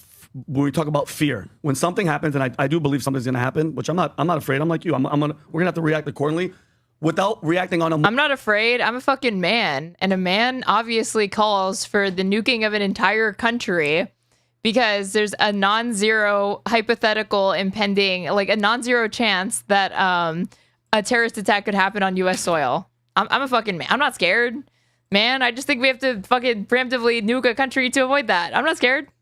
Motion and saying, oh, this is who it was. You know, this guy's passport was laying in the middle of the street talking about 9/11 and everything just to make us to go to war. I say until everything is proven. Because when something like that big happens, Pat, how do we know? Unless they come out and they claim like, hey, listen, this was us. We did it. What are you going to do? Let's say our own camp finds out that it was from Iran. What do you do? If what? 9/11? type of thing. Say an attack like that happened and we find that it was. If it's, okay, ready for this? If it's a 9/11 attack and it's an absolute certainty, fact, it was them, then it's war. Vinny earlier in this said that what we did after 9/11 was a mistake and crazy to do. And now he's like, you have no choice if 9/11-2 happens to go back to war. Period. So you do have a level to go to where war options should be. There is. Oh, for me, Tom, what do you think, Tom? As a veteran, you're a reasonable guy, right? You're a guy that you Tom is reasonable. Tom is fair. And you can do your pipe thing you do once a month. But where would you be when it comes down to something like this? So if there is, if shit would have hit the fan, like let's just say this comes to our soil, then what happens? Iran prevented another Holocaust by thumping Iran. Correct. The Iranian strikes were necessary to prevent the war that Israel just started. If you take out our president, and it is a government, it's a state action, is what we're talking about. This is a death cult. This is a death cult. They want you to be scared of like fucking ISIS, Iran. I am far more terrified of these motherfuckers in my country actually voting for a madman like Donald Trump to conduct military strikes and raids in countries that he probably gives. The amount of scrutiny that he gives to the military decisions that he makes in these regions is probably comparable to that of the scrutiny that he uses to select what he wants at McDonald's. But I'm supposed to be scared of radical jihadis in a country a million miles away. Here, we are going to, in reverse order. Number 3, we are going to economically strangle you. Number 2, we're already doing that. There's sanctions on Iran right now. Oh my God. To diplomatically isolate you. And Iran's already diplomatically isolated. What allies does Iran have other than pariah states? They're already isolated. All these things that he says we're going to have to do, we are already doing. That's why they are interested in doing the nuclear deal and engaging in diplomacy, because they want us to lift the sanctions. Take an action against you and those in your government that perpetrated it, and it will be lethal. And if it takes a little bit of noise, the guy in the sweater vest is outlining the lethal plan that he has for revenge and retaliation. You should be, okay. Smoke and sound to get there, we're going to do it. But we will take you out. We will isolate that organization diplomatically, and then we will absolutely strangle you economically. So, Tom, but can I say one thing? No, Tom, so number 1 is technically, by definition, war. If they state sanction, you come and you kill Donald Trump and you blow up a bunch of people, we are going to war with your country. But we have to know definitively it was you. War is full force versus full force. I think if Khomeini was responsible for this, do you think that all of the rest of the Qatar and all the rest of foreign... Honestly, what country aren't we sanctioning at this point? We sanction like 60% of the countries that we sanction are developing countries. And it's like 120 countries, something like that. Governments are going to get the fuck out of the way. And economic sanctions don't even require congressional oversight. That's something that's almost entirely overseen by the executive branch. Wait, excuse me? Yes, I do. 100%. Because they'd be like, hang on. Like, for context, after Russia invaded Ukraine, Biden didn't even want to do sanctions against, increase sanctions against Russia. But these people are saying... we would have to do the thing that we're already doing, even though we've already banned travel from Iran to this country. Not us. No. You're on your own, homie. You just killed the great Satan, his wife. Yeah. You better watch out. Yeah. It's coming. Mm-hmm. And we're not necessarily going to bomb the heck out of civilians. Wait. Wife. Yeah. You better watch out. Not us. No. You're on your own, homie. You just killed the great Satan, his wife. Yeah. You better watch out. Yeah. It's coming. Mm-hmm. It's so funny that he says that, because the first supreme leader of Iran would call the United States the great Satan, and then they would call Israel the little Satan. I don't think he's referencing that, though. And we're not necessarily going to bomb the heck out of civilians. But we are going to go in there, and we're going to find the people, and we are going to tear them up. And then we're going to isolate them politically on a world stage. You better not be negotiating with them, or it's your ass as well. Mm-hmm. And then finally, we're going to embargo them until the return of Christ. Mm-hmm. I think, Vinny, do you believe the Iranians, the Ayatollahs, the mullahs, when they shout death to America? Of course. How much do you believe? Of course. They hate us. Do you think they're doing that just because they like the phrase, or they actually believe it? No, they believe It's like completely lost on them that, again, the logic that they're employing is the justification for mass civilian casualties, unilateral military action against a developing country, like all of this. Even though you could make all of the same arguments because they're clearly and explicitly saying, we hate Iran, we hate these countries, we hate what they stand for, and we should regime change them, we should bomb them. That's the pretext that they use to justify invading their countries. But when their countries see stuff like this, they're not supposed to get mad. Believe it. Okay, so do you think they're true believers in what they believe in? Yeah. So if you're a true believer, how much do you think you can convince a true believer to not be a true believer? Meaning what? Like if you believe something, no negotiation, no tactic, no conversation, is that going to change your mind at all? If I'm a true believer in something, like Christianity, and no, you're never going to change my mind. What if I were to tell you, as much as you believe in Jesus, believe in Christianity, you don't believe as much as these guys believe in the 72 virgins, jihad, and meeting Allah. I'm telling you right now, because they're willing to risk their life and die for that cause. I'm not saying that you're not willing to put your life on the line, but I firmly believe that they firmly believe in what they're doing. So when they're shouting Allah Akbar and globalized intifada and death to America, I believe them. And you know who also believes them? The people of Israel. The Israelis actually believe them. So they're in unison, basically saying, finally we went and took down what we needed to take down in Iran. Israelis, like notably like normal, not like bloodthirsty people right now, even though there's like polls coming out of Israel conducted by like Haaretz and in Hebrew saying that 87% of Israeli citizens, secular and religious, are completely on board with like ethnic cleansing of all of Gaza. I firmly believe they are trying to enrich uranium. I firmly believe that they are trying to... They're allowed to enrich uranium under the terms of the previous agreement that we tore up. A nuclear weapon. But I'm gonna say they didn't start talking about that though until you noticed, right? I mean, it's just that it's a belief. It's faith. It's religion to these people. Iran having a nuke is like gospel. It's not about evidence. They just feel like it's true. After the assassination attempt on Trump, when everybody knew that he was going to win, so I'm like, as much as I'm supportive of this, I'm totally skeptical of the uranium thing. Like I could agree with them attacking Iran and not believe the uranium thing at the same time. Tell me more. I mean, the committee that investigated that, they got a lot of their intel from the Mossad, and then the same thing happened with what was it, Iraq? They were saying that they were about to have nuclear weapons, mass destruction. So got it. So the report, you're saying the report on the nuclear weapons came from Israel that was given. It's not something that we collected ourselves. Mossad gave it to CIA. A lot of that intel came. How do you know that? Yeah, I don't know how accurate that is. Hang on, that's what the news was reporting, that what was it, IEIA, the UN committee. This isn't wrong. I need to look it up. There's kernel of truth in here. Can you see the intel of Iran having nuclear weapons? How much of that intel was gathered from us directly versus how much of that intel was given to us from Mossad? I'm curious. Valid question. And I mean, I've seen that report.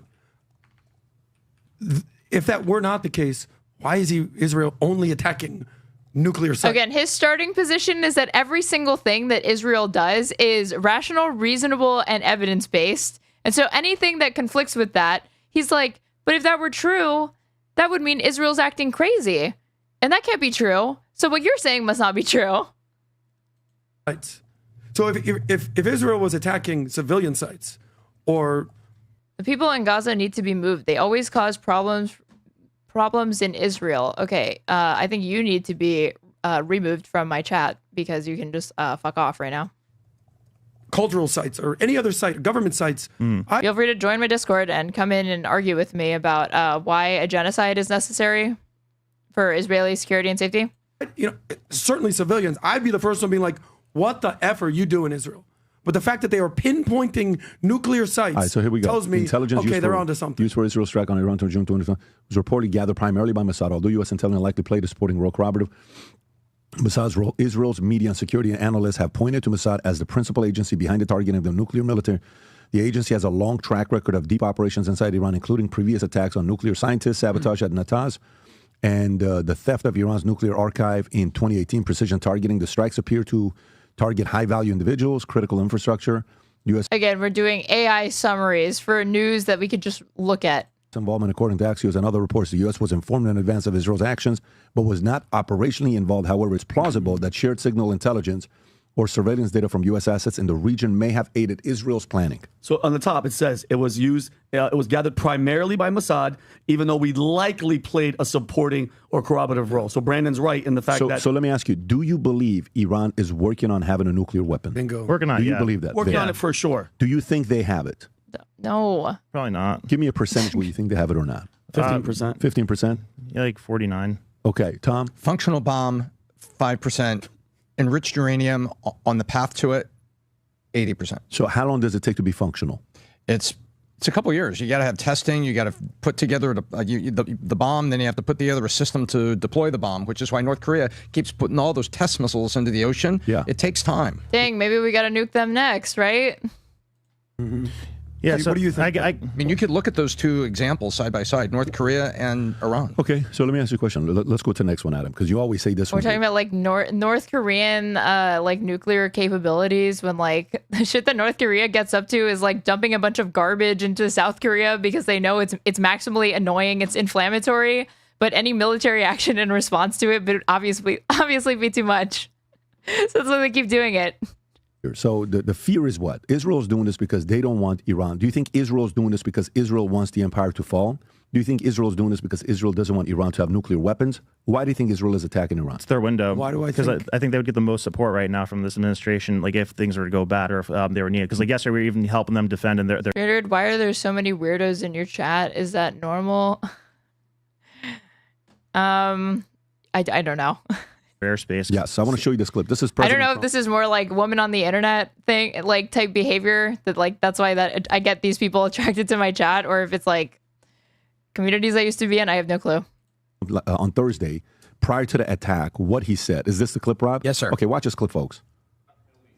As the Israelis apparently gear up for some kind of an attack, a possible attack on Iran, are you trying to talk Netanyahu out of doing that, or are you so against Iran having a nuclear weapon that you're okay, he does his thing because it is not an American war? Yeah, it's a very fair question. Look, I want to have an agreement with Iran. We're fairly close to an agreement. We are fairly close to a pretty good agreement. It's got to be better than pretty good, though, but it's got to be, I'd much prefer an agreement.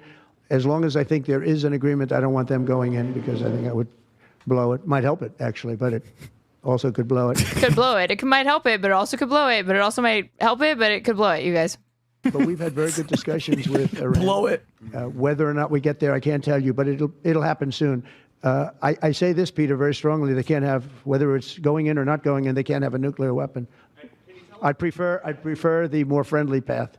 Okay, so now, Rob, go to the other clip. More friendly path. Of CNN reporting the fact that President Trump, do you know which one I'm talking about? Yes, so I have two. I have Dana Bash. Well, I have actually ABC News reports. Here it is, ABC News report saying that President Trump said that the strike was excellent. And then I also have ABC News reporting that Trump told Reuters that his administration knew about the attack. Which So one? show both. Okay, here's the first one.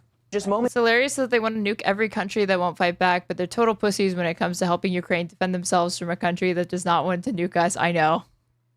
Ago, the president speaking with our John Carl said of the attacks that he thinks it's been excellent. He said we gave them a chance and they didn't take it. They got hit hard, very hard. They got hit about as hard as you're going to get hit. And there's more to come, a lot more. And when asked if the U.S. Iran is or Israel is the nuclear power in the Middle East to watch. Not like we're talking about like Iran, like Israel doesn't have, again, like secret nukes.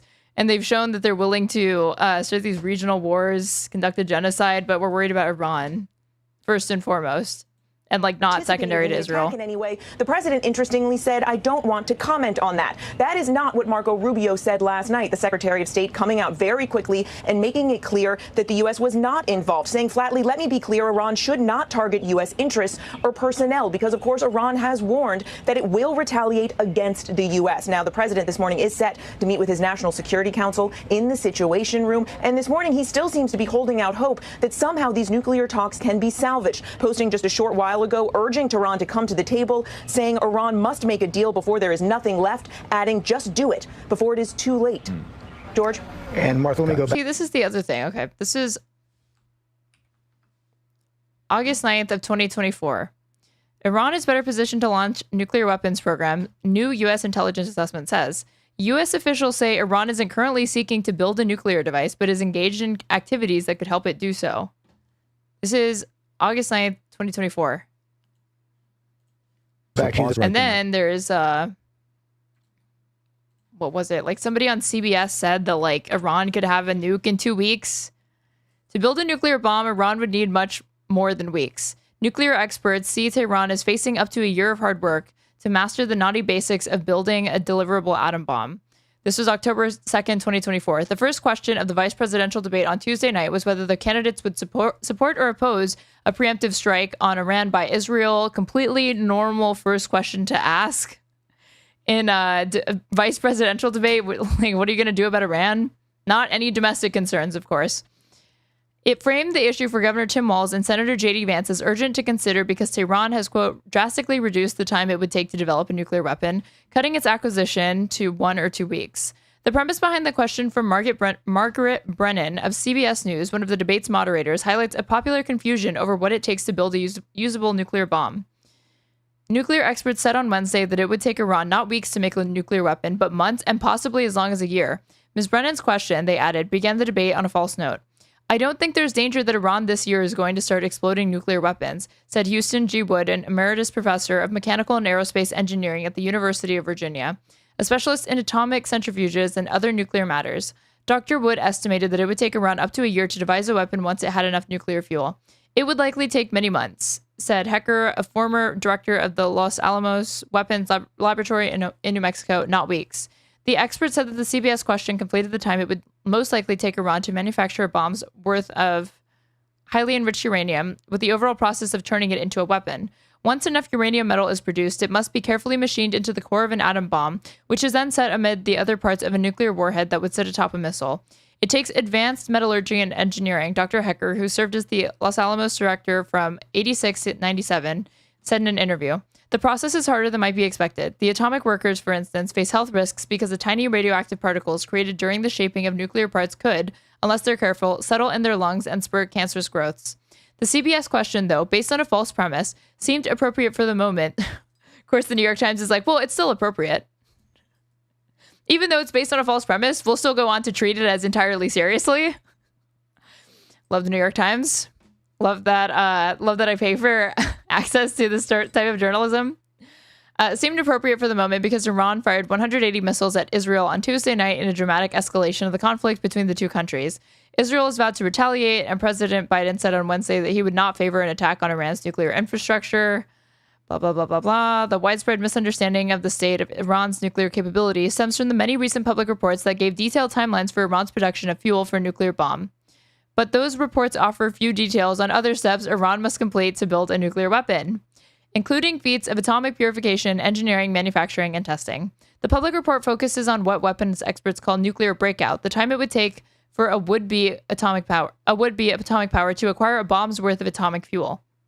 On an August report by the Institute for Science and International Security, private group in Washington that tracks nuclear proliferation, for instance, declared that Iran has developed its fuel-making expertise to the point where it could now break out quickly in days.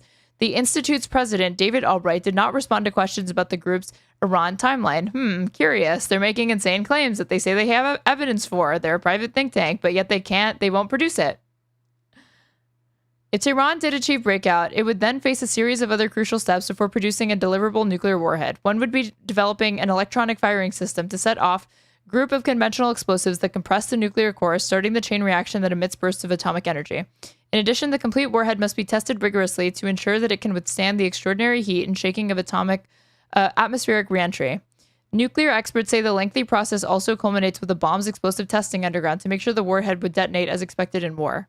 A March study by the Congressional Research Service cited federal reports saying that Tehran needed between 1 and 2 weeks to produce enough enriched uranium for a single weapon. But that study also cited testimony from General Mark A. Milley, the former chairman of the Joint Chiefs of Staff, that Iran would need, quote, several months to produce an actual nuclear weapon. Again, was Milley part of the Trump administration? Who did he serve to? It might have been to Biden.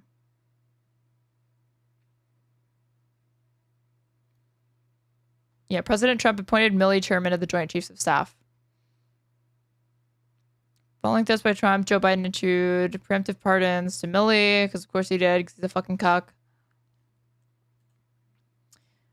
Former Joint Chief of Staff under Trump said that Iran would need several months to produce an actual nuclear weapon. And it said that the U.S. intelligence community assesses that Iran has not resumed work on its weaponization research. Finally, the congressional study noted that reports from the International Atomic Energy Agency, the UN's watchdog that monitors Iran's nuclear progress, suggested Tehran does not yet have a viable nuclear weapon design or a suitable explosive detonation system. But of course, to these people, you can't trust the UN. Dr. Wood, the University of Virginia professor, said many additional factors go into assessing the actual threat that Iran's nuclear program might pose to Israel. Yeah, but that's not as fun as just saying they have it right now, that they're 2 seconds away from building it. Then we can't even do preemptive strikes. It's not fun that, it's more complicated than that. You don't want to fire one weapon and then be out of ammunition, he said in an interview. Iran, Dr. Wood suggested, might want to possess an arsenal of a half dozen or more weapons before it tested one underground or detonated one more. The big problem for the councils of war and arms control, he added, is having the first one is a game changer. This one, Rob, which is that U.S. knew about this. Thank you, President Trump talking to ABC News. Oh, yeah, that was a banger from Walls. He literally said the expansion of Israel, an absolute fundamental necessity for the U.S. And what he's now saying about this Israeli attack. Let's bring in ABC's chief Washington correspondent, Jonathan Karl, live there at the White House. John, of course, you talked with the president. We heard President Trump this week publicly warn Israel not to do this. In your phone call, he called the attack excellent. That was his word, saying Iran had its chance. Any indication, how much did the U.S. know here? When did the U.S. know? Israel now saying it told the U.S. Israeli Prime Minister Netanyahu said point blank that he told the Trump administration that the attack was coming. And late this afternoon, President Trump told Reuters, this is an exact quote, "We knew just about everything." David, we don't know when the United States was informed, but I can tell you this. U.S. officials I spoke to in the 24 to 36 hours before the attack had a clear sense of what was coming. They may not have known the exact details, but they knew that an Israeli attack on Iran was imminent. John Karl live at the White House after talking with President John. Thank you. There you go. So the question then becomes, going back to what I was asking you guys, is Israel, is it doing it because of the nuclear? They want to get rid of nuclear, or they want to topple the regime? Topple regime. Tom, you think it's topple regime or nuclear? I think it's 70% nuclear, but to go after nuclear, you're going to end up probably toppling regime, so 30% regime. So who cares if you go through the nuclear, though? You're still the same leader staying there. So who gives a shit? It's not going, that's what I'm saying. Oh my you know what I'm saying? God. So if you're going to go after so we did The nuclear deal allows us to know if they're going to attempt to build a nuclear weapon. Great. Same guy's running it. Because it had to be renewed. The JCPOA had to be renewed every 90 days. The only solution is, so now then the question becomes, It allowed inspectors to see how they were enriching uranium and if they were in compliance with the provisions under the JCPOA. But he's like, how does that help? What does that do? 5, 10, 15 steps. What's the point of that? I mean, nothing short of like toppling the entire Iranian regime and creating a power vacuum will do for PBD, apparently. Ahead. Have they thought about, like, is Mossad that advanced? Is the CIA that advanced today that they're thinking about who to replace them with? Like, who's going to come back and run Iran? You think that far? They're not going to make the Iraq. Is the CIA that advanced? Questioning the CIA, PBD? Base? To anybody, though. But because, if you think about it, when it happened in 77, 78, 79, they knew it was going to be Khomeini. Because he was in France, and he was the guy that was going to come back from exile. I don't think Reza Pahlavi. Bro, who cares what these people think? 587,000 people care. So I'm just checking in to see what the hell they have to say. The son here is going to go back to Iran. I don't think he's going to go back to want to take his family. The Khomeini was willing to do it like this. Reza Pahlavi has not been to Iran since 1977, 78. He left pre-revolution for training that he had at a young age. So you think he's going to go back in 46, 47 years to go run Iran? I mean, maybe if conditions were safe where the regime had just fallen and there's an empty slot there for somebody who has name recognition to go do it, maybe he would. Because like, I wish he would put himself forward. Who's that name? Reza, I think. I wish Reza would because he has name recognition. He's not going to go. I just looked up at that because that's a great point. Okay, and two things. Number one. Great points. Israel, dude, they're advanced as shit. How hard would it be to take out the leader? How hard would it be? How hard strategically? Dude, Israel can't even defeat Hamas. And we're talking about regime change in Iran when they can't even dismantle Hamas. I'm trying. No. I think that they have Hamas, who has primitive weaponry, nothing for like air control, nothing like that. No tanks, basic artillery, and homemade bombs and shit and tunnels. And they can't defeat them. But we're talking about Oh, yeah, Israel definitely has the ability to fucking do a regime change in Iran. Yeah, okay. But with us, because we're, quote unquote, not involved, if he dies, because my thing is this, and one of you guys, I don't know who it was, made a great point. How hard could it be to do regime change? Exactly. It's a very Lucille Bluth moment. Like, it's a banana. How much could it cost? It's just regime change. How hard could it be? Israel could probably pull it off, right? Unilaterally, without support from the U.S., they could just do that. Point. The goal is what? Let the people have somebody else lead them, Adam, because if that's the case, and death to America and all that. But I mean, you have to believe this. You have to believe this to justify believing that it's a good idea for Israel to be striking Iran. That attitude has to change. That brainwashing has to change. If they take that guy out, who's next? I asked ChatGPT, if Khomeini dies, they don't have a system like us where there's a VP and all that stuff. So maybe his son? No, he's the supreme leader. Okay, so what if Khamenei is the spiritual leader of the nation. Okay. That's different than who the president is. Think about it like UK. The royalty family is the king, and then you have Starmer, who is the prime minister, right? So think about it that way. Got you. So he is the royal family. Got you. And then you have... I asked ChatGPT. This would be... It's not the model like the ones that we have here. Okay. Very different. You're asking the question, who would replace the Ayatollah Khomeini? Yeah. It is a complete decimation of the Hezbollah, the Mullah. These guys are in like La La Land. This episode is literally just them LARPing and like playing Risk live for 500,000 people. That's it. Like none of this discussion is grounded in anything. There's like not even a single kernel of truth for any of this. They don't even get like they don't even know where Israel struck. IRGC to completely be wiped out and replaced by something new. Yeah. And a lot of Iranians who live in Iran and who live in all around the world that would love to be able to go back, they are, believe it or not, they're rooting for this. Of course, a lot of them are. Yeah, believe it or not, you guys, Iranians actually love this.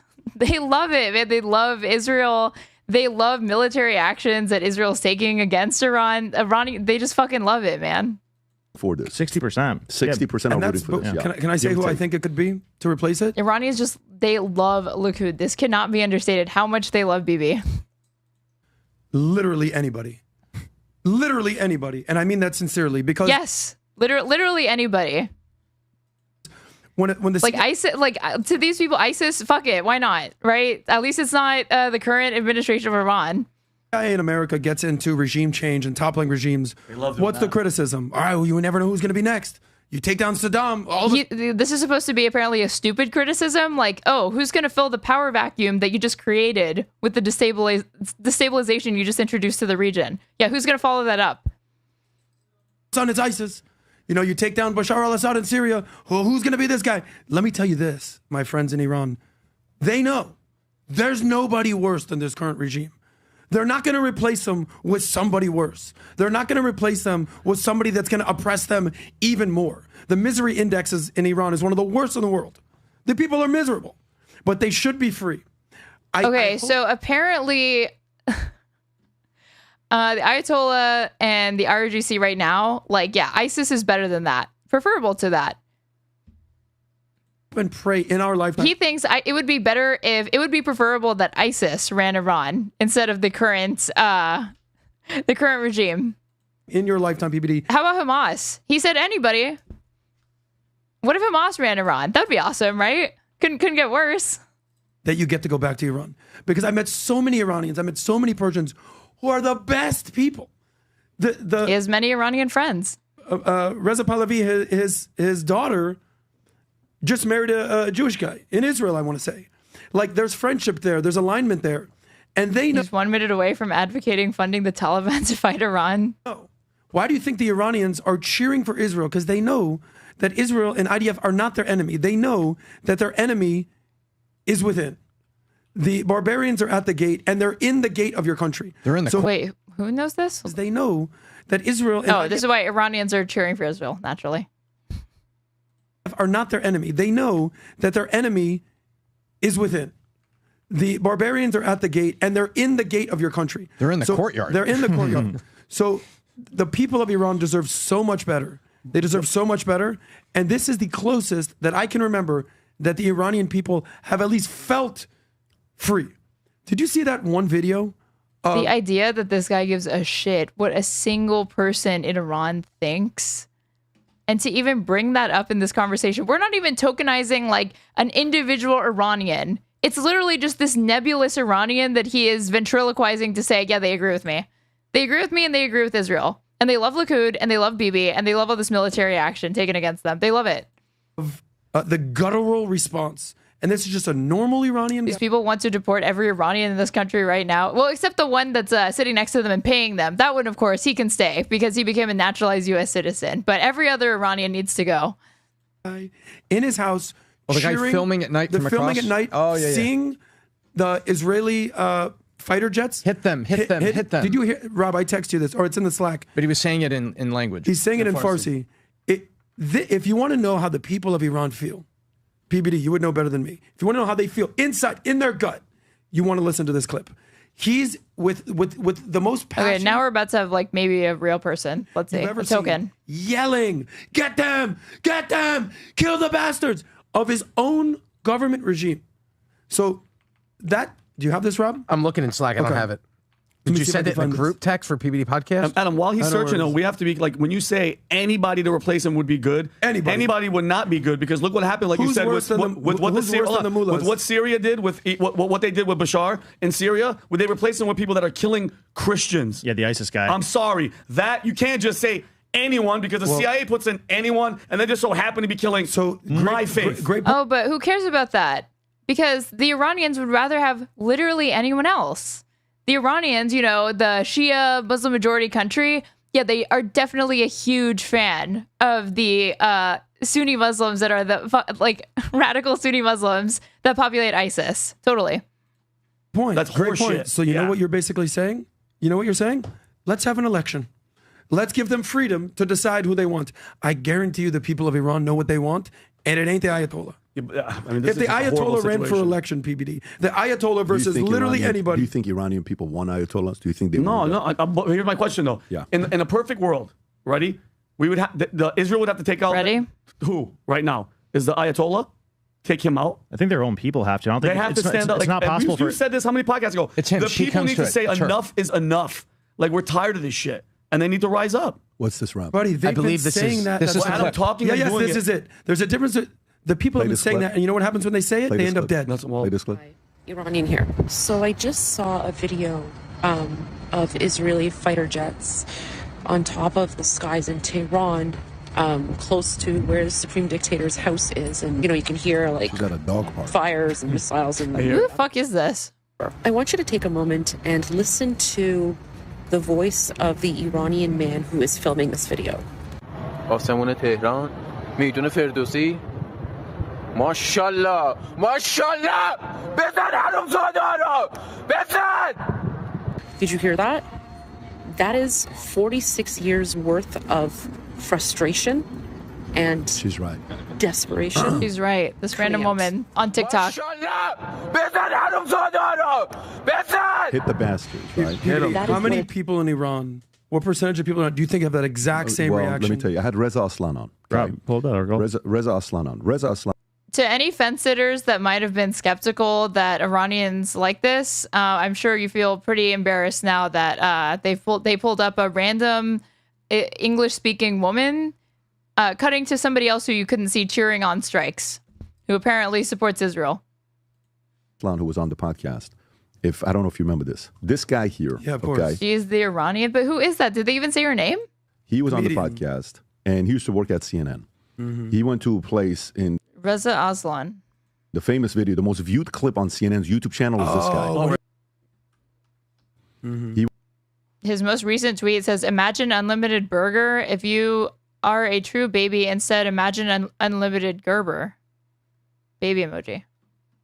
Went to a place. Who is this? The famous video, the most viewed clip on CNN's YouTube channel is this guy. Oh, really? He went when they were eating human beings. He was at a place where he got so scared. Yeah, he was so scared that CNN. He was sitting on the ground wearing the beads. They were feeding him. They were saying, "Here, drink my pee," and they wanted to. They wanted to. Him? He was with cannibals. Yeah. That's the video. Look how many views that thing has. 33 million views. They want to eat him. They're seasoning. Oh, he is so scared with what's going on. We always put this headdress on hors d'oeuvres. That's all. Look at that. So, those teeth. Okay, bones. He's panicking at this point. And he's telling his guy, we got to get out of here, right? Like something's going on. Anyways, he's on the podcast. Yeah. You know who he is against? He's not a fan of the Shah. He is not a fan of the Shah. Now, here's what's crazy. We're sitting in a podcast having a civil debate, and he's talking about how Mossadegh was this and, you know, all this other stuff that, you know, he's not a fan of the Shah and all this stuff. Great. Then I said, so can I ask you a question? Yeah. How come your parents kept you there under the Shah and never left, but they left when Khomeini took over? Well, that's not how it is, and they're bad, but it's not. I said, no. It's very simple. Very simple. This is the Mexican flag in a U.S. situation. You waving a Mexican flag in America, go back and live in Mexico. I respect that. I have one of my guys that said, I'm going to go back and live in Michoacan. He did. True believer. I wish you know how much respect I have for that guy. Yeah. We pay him $500,000 a year, and he says he wants to go back and live in Mexico. You're a true believer. I have a lot of respect for you. Go do it, right? But to me, when you hear these stories of people that, oh, Shah was an evil man and Savak and all this other stuff, you lived there peacefully during his time, and you cannot go back and live there today, and your parents left. All the gibberish people feed and all the stuff that they watch and see what's going on, all the stuff that they keep saying. Iran's been a mess since these Hezbollahs and these people took over. It's been a mess since they took over. And the Middle East has been in chaos. And every single time you want to tie it to somebody, it's very easy. It's such an easy market right now to blame everything on Israel. It's a lazy, what do you call it? It's a intellectually lazy argument. No, it's lazy. Status Consulting poll from October 24 found over 2/3 of Iranians opposed normalizing with Israel and half supported funding the proxies. This is despite the fact that the large majority opposed the regime. I mean, it's completely incoherent. Obviously, to seriously engage with it is a waste of time. But the idea that there was any significant time dedicated in this episode to trying to seriously suggest that Iranians not only have favorable views towards Israel, but actually see Israel as like liberating them or something from the regime is a joke. I cannot believe, like, why even bother with that? You don't give a fuck what these people think. Lazy, and you're easily being manipulated. Where you have to find a way to logically decide what's going on and understand everybody's motives. Logic. When we were building the insurance company, I had a couple guys in the company. Jake Paul tweeted something a couple of days ago. I love Jake Paul's tweet from a couple of days ago. Don't we all just love Jake Paul? That we're going to Jake Paul's tweet. PVD loves Jake Paul. What an awesome freaking tweet. Zoom in. Awesome freaking tweet, man. This is so freaking epic and awesome. Stranger, your biggest hater is someone you know. Wow. Yeah, this truth bomb. Biggest fan is a stranger. Biggest hater is someone you know. Noodle on that. Noodle on that. So true. I mean, it's so yes, noted geopolitical expert Jake Paul. Thank you. You've done the most for are your haters now. And some of the people you've done nothing for, they're willing to do anything and everything for you. Life is very, very weird on how this thing works. It's very easy right now to sit there and, you know, we're doing business and I have a couple guys in a company that the guy sits in front of me and he tells me how much he's have changed his life. But in the last 2 weeks, he's told 5 different people how much he can't stand me. Really? And I'm sitting in front of him and I'm entertaining the conversation. And I'm just watching, like, oh, wow. Yeah. Oh, yeah. And all these other 5 people, they're hundreds. I don't think PPD has ever told a story on this show that one wasn't completely pointless, but that aside, where he wasn't the smart guy, the fucking protagonist and the hero of it. Giving somebody just this unsolicited advice and wisdom that, you know, he didn't even charge them for. With me. I trust what they're saying. None of them manipulative and deceptive. And I'm just watching them. Like, yeah. Oh, wow. Much love. But you know what? Even though he was the most manipulative guy that we had, he still played a positive role in the company. And that's the hard thing about being a leader. When you're sitting there negotiating, if I'm Trump talking to Netanyahu, you think Trump trusts Netanyahu 80%? No, he doesn't. Trump knows what's going on, but Trump knows he trusts Netanyahu 30%, but he trusts Khamenei 2%. You still have to find a way for the 30%. Okay, so even though the United States Commander-in-Chief, Donald J. Trump, only has trusts Netanyahu 30%, you're supposed to follow him into the regional conflict that he started with Iran because Trump knows what he's doing. Okay. 30% guy to do a fight that you're not doing and still be ready in case something comes back. Trust the plan. That's above everyone's pay grade. Everybody here doing content, giving their opinions, giving it everything, getting emotional. There's guys that are bashing Israel because their investor was Jewish, and they are now filing bankruptcy and losing everything. But the easy person to blame is the Jew, because you were a bad businessman. That's not the Jew's fault. That's your bad businessman's fault. I have literally heard PBD say like protocols of Zion shit. That's not even getting into what he said earlier about fucking Israelis being Israeli propaganda being inspired by like Nazi propaganda, but which was not in service of the point that you would think. He was actually trying to say that Israel is good. Hold on. Like PBD, like elder. If I even say like elders of Zion, what do I even put to find this?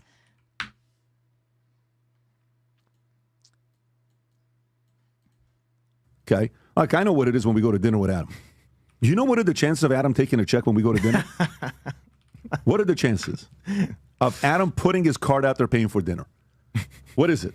Okay, here it is. I think it's this.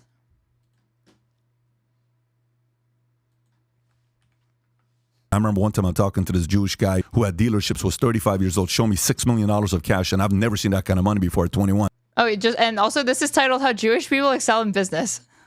I said, how the hell do you have $6 million of cash? That's crazy. He says, let me tell you one thing about Jews, on why most Jews have money. When one Jew makes money, 5 Jews make money. We make money together. He said, capitalism, if you really want to make a lot of money, as long as everybody around you makes money and you make money, you're going to be fine. If you're the only person that makes money and people around you don't make money, you're not going to be fine. I remember one time I'm talking to this Jew. Profound. But that wasn't the one that I wanted. Hold on.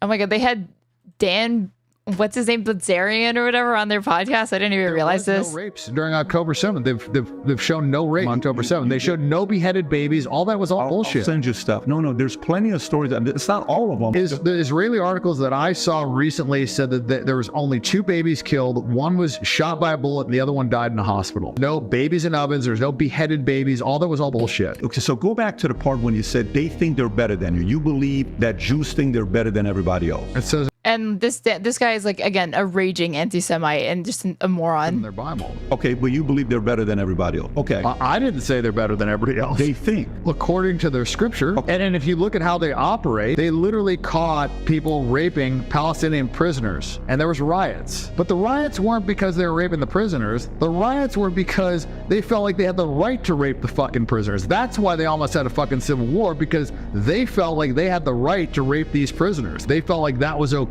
because they weren't Jewish. There was no rapes. I thought he was going to challenge him on that. He just like gave him a platform to say that. Okay. Awesome. Why after such a fantastic event that okay, this is why Jewish people do well in business. This is a different clip. Maybe it's this one. happened to Jews, okay? With the intentions of wanting to eliminate every single Jew on the face of the planet, right? This is what Hitler's vision was, right? Why is it years later, after a crisis like that, what values and principles helped Jews pretty much own Hollywood, do well in business, do well in life? Oh, I'll tell you. I have the answer for you. Yeah. They didn't see themselves as victims. It is the most paralyzing thing in black life, what the left is doing to blacks. The left hates you blacks. No, they don't hate you. What the left is doing to blacks. We love PragerU, you guys. Contempt for you. Telling you you're a victim is paralyzing.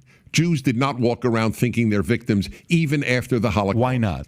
Because they knew it is completely self-destructive. How did they know? I don't know. It's a great... well, maybe because of the Jew... When did this come out? Literally, Bibi is saying that they have to do these strikes to prevent the second Holocaust, but he's going to argue... he's going to try to seriously argue that it isn't a fixture of Israeli society to pose themselves as the victims at all times and to be acting in self-defense. Jewish tradition has always been, we take responsibility for our own suffering. Why after... I can't touch these. I just want to find the one where he's talking about the protocols of Zionism. I'm not kidding. Or like of Zion. It's zero. By the way, this is what they do, but guys. let me tell you. They do Jewish jokes on them. That's what they do, guys. Let me tell you what I do know, though. That's not a Jewish joke. That's a Jewish joke. That's an Adam joke. Okay? But let me tell you this stuff. You know about Adam? He's going to pay for the valet. Oh, gangster. That I know one thing about Adam. I know one thing about Adam. You know what's crazy? I'll give Adam a compliment. Okay, so that wasn't a compliment. He was calling him like a cheap bastard. He almost said he was like cheap because he's Jewish. You know, as much as you talk shit and we talk shit and we have fun and we say the stuff that we say and we allow our environment, you know, Jillian said something, and Anna said this. She's like, it's so funny, you guys, the way you guys do PBD podcast. It looks like from the outside that you guys are, there's fights and people can't stand each other.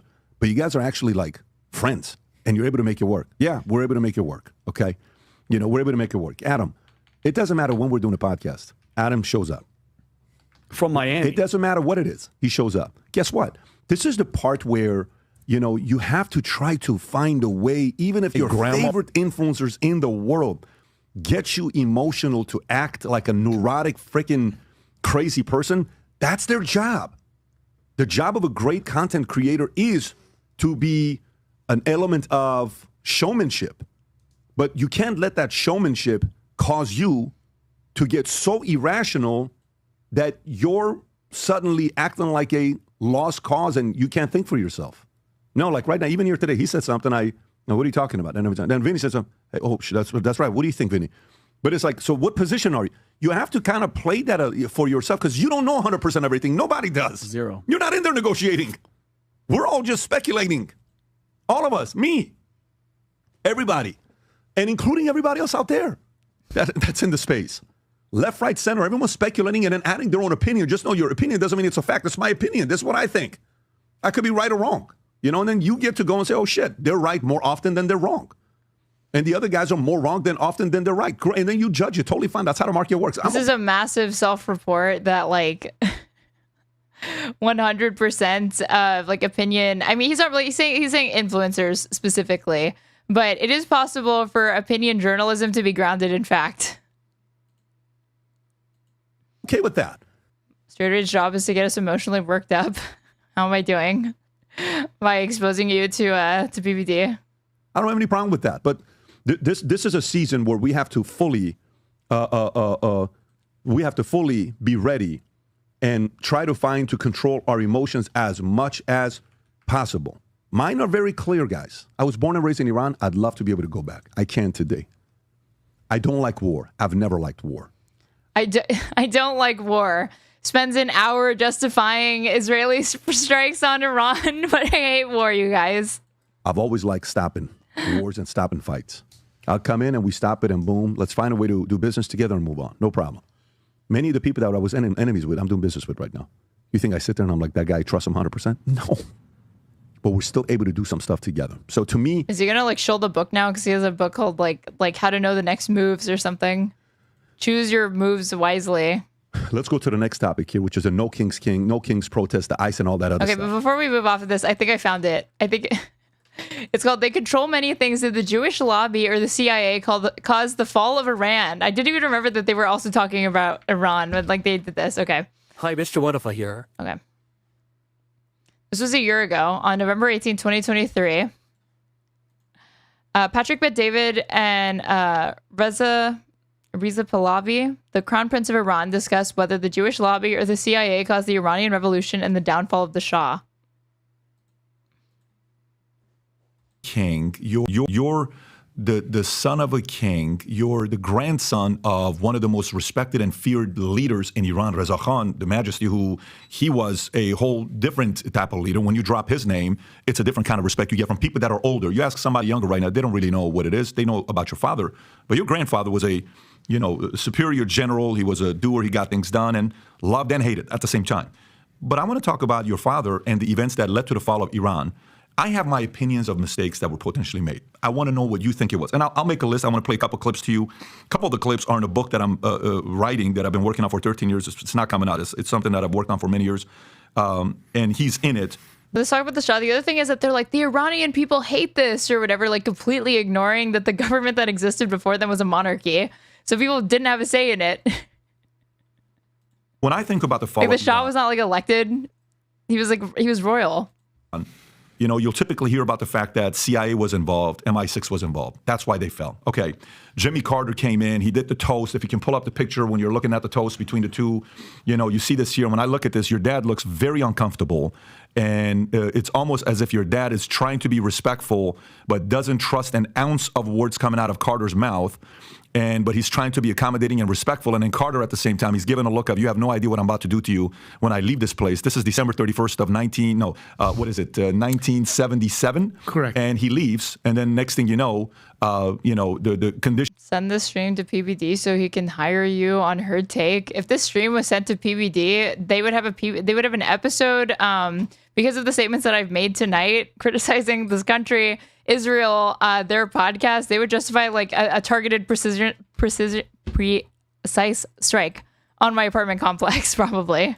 So don't send it to them. History. So CIA, MI6, the Shah. There's another documentary I watched about the 1954 oil consortium agreement that they had. That was a 25-year agreement that was coming to an end, and it was a way where originally it was an agreement they made in 1954, 50% of ownership to foreign companies. 40% of it was divided equally, 8% each. Among the 5 major American companies were British Petroleum, BP. They had 40% of it. Royal Dutch, Shell, they each had 14% of it. CFP, a French company, to receive 6% of it. And this was a very profitable venture because if Iran's grown the way they are during that 25-year from 1954 to 1979, nobody wants to give up that annuity. Nobody wants to give up that investment. There's some documentaries done about the fact that it was a meeting in Central or South America about what they can do for your father to fall.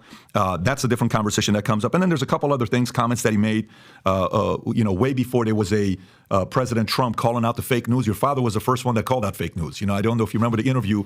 If you want to play this clip, I want to play this clip and kind of get your reaction of this. This is October 24th, 1976, I want to say, 60 Minutes. He's sitting with Mike Wallace, and you've seen this before, but I just want to get some commentary on this. Go ahead and play it, Rob. Surely, Your Majesty, you're not telling me that the Jewish lobby in the United States pulls the strings of the presidency? Not entirely, but I think even a little too much, even for Israel interests. You think the Jewish lobby in the United States is too powerful for the interests of Israel? I think so. Sometimes they are disserving the interests of Israel because they're pushing around too many people. How do you mean pushing around? Well, pressuring. They have many means at their disposal. They are putting up pressure on many, many people. And at the end, I don't think that it will even help Israel. Why, if this is true, why would the President of the United States pay attention to that lobby? They are strong. Strong in what sense? They are controlling many things. Controlling what? I'm now seeing like the origins of why PBD was saying what he was earlier. Newspapers. Opinion from the Shah. Medias. Your Majesty. Banks. Finances. And I'm going to stop there. Well, now wait just a second. You really do believe He really said, if I speak, I'm in big trouble. That the Jewish community in the United States is that powerful? They make the media reflect their view of foreign policy? Mm-hmm. Yes. They do not report. We do not report honestly. I love how he corrects here. Don't mix things, please. I don't say the media. I say in the media they have people. Not the entire media. Some newspapers will only reflect their views, yes. No? This next part's important. The New York Times, for instance. Next part's important, guys. The Salzburger family, who are Jewish. Are you suggesting that the New York Times is biased in its treatment of the question of Zionism, Israel's existence, the United States' relationship with the Arab world?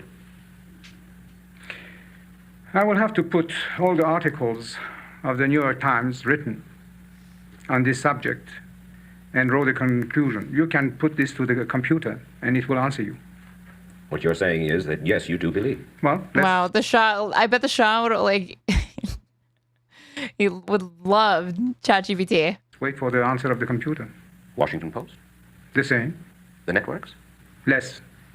I must say, you are speaking with your characteristic candor. Pause right there. So when you're hearing that to today, CIA MI6, Jimmy Carter, 1954 oil consortium, him calling out mainstream media. That was just him calling out mainstream media. When asked if like Jews run the New York Times, that's just him like giving media analysis. And then I'll give you this last 20-second clip if you want to play this, Rob, when he's being interviewed. Here's another banger from the Shah when he was spitting. Right there, the first 20 seconds, if you can play this. Does a PBD literally have a painting of the Shah as well? Yes, in his thinking room. Probably, and maybe more, because we are going to invest in the UK. Have you been able to assure the British government that you'll be investing much of the money we pay you for your oil in British industry? Sure, because I think that our country in the next 10 years will be what you are today. The smile coming up. He can't hold it. In the next 25 years, according to other people, I'm not saying that, will be among the 5 most prosperous countries of the world. When you become something like that. So to me, I am I enjoy sports post-game interview more than the game. I'm that guy. Like, I like to watch Michael Jordan's interview after the game. Great game you had. I want to know how you're going to answer the question. I want to know how LeBron answers the question, or Michael, or Brady, of all this stuff, right? I was born in this country. I lived there 10 years. CIA MI6, oil, Jimmy Carter, him calling out mainstream media, you don't mess with those guys, and him calling out the enemy in their eyes saying, we're about to pass you guys up, where his ambitions are being revealed. Were those any of the reasons for the fall of Iran? It certainly is part of the reasons. And I think for most people who... How do they get these people to come on PBD? I don't get it. Now they're saying... There's enough of that. Coming to cities like Fort Lauderdale. Now they're saying they're coming to cities like Miami. And they're coming to a city near you. That's the list right now, by the way, if you're looking at this. Look at that. That looks insane. Can you zoom in a little bit? What is Nebraska? You have nothing to worry about. I just want to say, South Dakota, for those of you guys that are frightened, move to Nebraska. Yeah. Right now, North Nebraska is safe. Yeah, look at South Dakota. They're freezing their asses off. Look at off. Montana. They're like, screw Montana. We're not protesting in Montana. Trump sucks. You know, so maybe North Texas. By the way, a strategic Western move would Oklahoma, be you're good. A strategic move would be to move the White House to Northeast Montana. By the way, take a look a little bit. Look at Nevada. Look at the middle of Nevada. Oh wow, Nevada as well. No. Look, Pat. We're from California. We know Nevada. Okay, I don't know this region of the United States very well, but aren't there like barely any people here? It's not because like Nevada's went like a swing state too. I don't think this is because the people here don't care about it. It's because there's not that many people there to begin with. What the hell is that? Well, that's called Area 51 time. Okay, hang on. There's a rest stop on the highway to Salt Lake City. Don't stop there. Right. What has the most yellow? Can you zoom out a little bit? I mean, red or East blue? Coast. East Coast for sure. East Coast. Oh my It's just like a virus. Damn. It's like COVID. Oh my God. Right? It's like COVID over there. Look at Now, that. who do you over think there. these people are that are going to be showing up to these protests? People that so need many money that are getting protesters, paid. There so was little an time. avatar for the people that are showing up to these No Kings protests. I'll show you, Rob. What would they look like? What hair. color hair do they have? I sent it to Rob. You guys have to see this. This is the guy. Rob, I slacked it to you. Who are they? This is the type of guy that's going to be there. I slacked this to Rob. And I want to, as a father who goes to Disney, and I've been with you there multiple times, how would you respond to this dude? This is allegedly a transgender guy showing off his woman's dress at Disney. These are the people. Look at this. Look at this. I'm at Disney.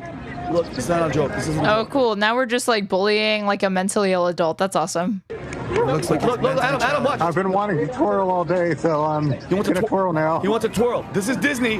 No, he's not, Adam. He drove there. No. Adam, this guy drove there.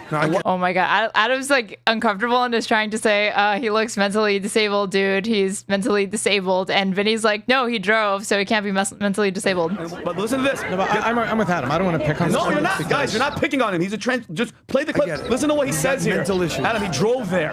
You're not having...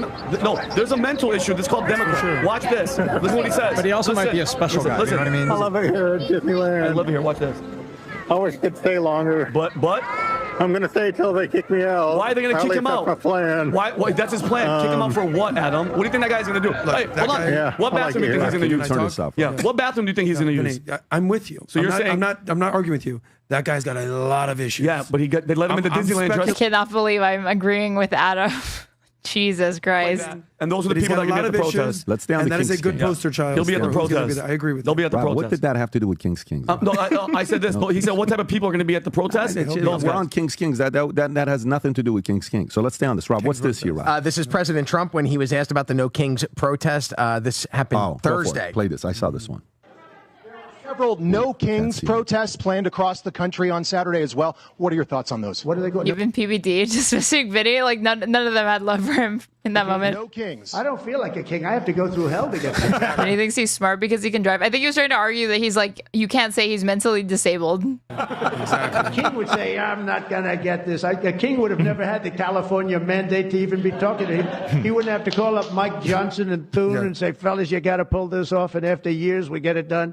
No, we're not a king. We're not a king at all. Thank you very much. Pat, that is such a good answer from Trump. Yeah. Because go anywhere in the world where there's a king running the show, they wouldn't let you protest. Let's not forget, we're still in America. You can go out in every major... Again, completely lost on them. Completely lost on them.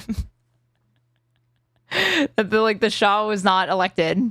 He was like an aristocrat. In America have the biggest protest. But like PBD has basically been like slobbering all over the Shah the entire time. Your life. And Trump, what do you have to say about it? No kings. Like, this is still America. The hypocrisy that comes from these No Kings protesters is just absurdity. Is this the same guy from Disney? No. So you're a hypocrite for exercising your First Amendment rights and not just being grateful that your country allows you to protest. Massive hypocrites, apparently. No, doesn't he? It's not this, I thought that's what you're posting, Rob. I said no more videos of that guy. I'm sorry. I'm so sorry. I thought Maybe is this the same guy? No. This is you guys are teasing me right this now. This is Brevard County Sheriff. Yeah, this Go is ahead. Wayne Ivey. I'm sorry. I didn't mean to say anything. I literally thought he's playing games with me right now. This guy's not playing games. No. I can't. Really cracking up. Watch the voice be the same voice. Lawful orders. You're going to jail. No, it's not. Let me be very clear about that. If you block an intersection or a roadway in Brevard County, you are going to jail. If you flee arrest, you're going to go to jail tired because we are going to run you down and put you in jail. If you try to mob rule This a car in fucking hot dog neck cop talking about we're gonna outrun you if you try to flee from the cops. Okay, dude. Brevard County, gathering around it, refusing to let the driver leave. Like you're about to be out of breath by the time you reach the end of this speech, but you're talking about tiring people that are trying to flee from getting arrested for protesting. You're most likely going to get run over and dragged across the street. If you spit on us, you're going to the hospital and in jail. If you hit one of us, you're going to the hospital and jail, and most likely get bitten by one of our big, beautiful dogs that we This is if you throw a who is this guy? firebomb This is or point a gun at one of our deputies, we will be notifying your family where to collect your remains at. Because we will kill you graveyard dead. Wow. We're not going to play. This has got to stop. Who is this guy? Sheriff Wayne Ivey from the Brevard County Sheriff's Office. By the way, no relation to the other guy. Epic, man. If you even like insult a cop, we're so thin-skinned, we're gonna beat the shit out of you. To these people, hilarious, funny, awesome. No, I'm just asking. But that's America, buddy. Wow. Happens to be Florida. Unbelievable. Shit, that was I know you thought America was all about the First Amendment, right to assembly, freedom of the press, yada, yada, yada. But these people think America is better encapsulated by a fat moronic cop saying that if you even look at them wrong, they want to put you in jail. That's actually America. For him. But you know what, though, Pat? Some people's attitude, and I know some of these people, they're like, this is, why would the governor, why would people, and they're angry. You know what I say? I go, because they're warning you that virus isn't going to spread into our town and our state. Period. So because for like right now, somebody that sees that and they're trying to get the rally in. Oh, Tom has a video. Tom, can you send that video to Rob? The one that they started honking a horn, they ran off the street? Yeah, let me find that. The one you were talking about? By the way, Brevard County, for people in the U.S. who are listening, it's on the Atlantic coast. It's John F. Kennedy Space Center, Cocoa Beach, and north of Vero. So this is not middle of nowhere. This is right off Daytona. It's about an hour from Daytona. What does a sheriff like that make you feel like? I want him to be my sheriff. Yeah, I want that guy. Proud to be in Florida. I'd give that guy a raise. I would be like, listen, I'm willing to raise taxes a quarter of a point on the entire county just to pay that guy an additional $200,000 raise. What do you think the crime rate is in that town? I mean, I'm being sarcastic. No, I'm being real. Like, it's low, right? For sure. Oh, It's gonna for be. sure. Go With ahead and that commit a crime. Yeah. Go ahead and commit a crime. Rob, do you have that one video with them trying to protest? Tom, do you have the video? I got it. Just send it to Rob. Is it even worth me mentioning that crime is higher in red states? No. Okay, Tom's playing games. And the fact that DeSantis has come out and say, No, I just sent it to Rob. He calls Tom out for playing like Candy Crush on his phone like every episode that I've ever reviewed on this stream. Stop. Like, why does DeSantis have to come out and Leave say my boy Tom alone. that like it's okay to run somebody over when they're standing in front of your car? I thought that went without saying, but like in other states, I guess it's like you get in trouble if a protester stands in front of your car blocking. Oh, wait, you. I think I found it. Wait, I found the fucking short that I initially meant, although it's not too different from the other one that we watched. Jewish businessman told me, I said, how is it possible you got this much money and you're in your mid-30s, 6 million cash? He says, Patrick, there's one thing you need to know about Jews. I said, what's that? When one makes money, 5 make money. I said, what? Yeah, this is the thing you said earlier. When one of us makes money in a business, 5 other Jews make money because we like to make money in groups. I said, so what's the benefit of that? He said, everybody keeps doing business together. He says, too many people, ethnicities, nationalities, cultures, backgrounds, they just want to be the one making money. They don't want Okay, again, this is like the protocols of Zion. anybody else around them making money. And then eventually they wonder, how come nobody wants to go into business with me? Because when you make money, nobody else makes money. So ask yourself the question, number one, the person you're working for, does he make money and do you make money? And number two, the people that work with you, who report to you, if they give their best, do they also make good money the way you're making money? Jewish. Oh yeah, brother. Newsom's going to do is he's going to give you, he's going to punish you. If Of you- course. Right. Everything's going to be your fault. Yeah, Newsom will put a boot on your car. I'm telling you, I thought it was related. But go back to. But if you run Like, it fits perfectly with the manosphere logic. Surround yourself with money makers, and then that'll rub off on you, and you'll become successful and magical like them. For somebody in Florida, it's like, what do we have for him, Bob? Something like this. I don't appreciate these pranks. I'm telling you guys right now. What is in this, advance. Tom? Look at it. Go back a little bit. Okay, watch this. This Stop is- ICE raids. This is a different video of the same situation. Watch. No, turn off the Don't song. lose it. Okay, so they're doing what? They're on the. They're like, yeah, because it's a red so light. the guy's what? Honking the horn? Yeah, a guy starts honking, it turns red, and they move out of the way. Yeah, damn right. You damn And they're right. like, okay. Oh, it's amazing. This is Tampa. They Welcome know to what's up. Florida. He doesn't run anybody over, though. So today, No, he Okay, didn't. good. The light turns Good. green, and the motorist continues. when the protests happen today, okay, we may be sending a couple of our guys. Don't be surprised if you see a guy who looks like Brandon with the USA hat being there just to see what's going to be happening. All we're doing is we're trying to find out what their ideas are, what they're upset about, what And they're who sent frustrated them about, there? and who funded them. You know who Yeah. is giving these guys the money. But did you see the Chris Cuomo clip? Have you seen the Chris Cuomo No. clip? seen a bunch of clips of Chris, show the Chris. Do you know which clip I'm talking about, Rob? Or no? I don't, but I'll Funded by Yeah, China? there is a the whole. Who's funding his protest? I have it, Rob. I'm going to text it to you. The whole who's Okay, we gotta do a Soros drop in here. It's not a PBD episode if we don't talk about, like, an episode of any Valuetainment joint if we don't talk about the influence of George Soros and his money, which he's literally, which Adam has said to my face on a different show on Saucecast, that yes, he thinks Soros funded the anti-Palestinian protests at college campuses, or the pro-Palestine college protests across the country. funding the protest clip. This one right here. It's a very, very. Is this the one, Rob?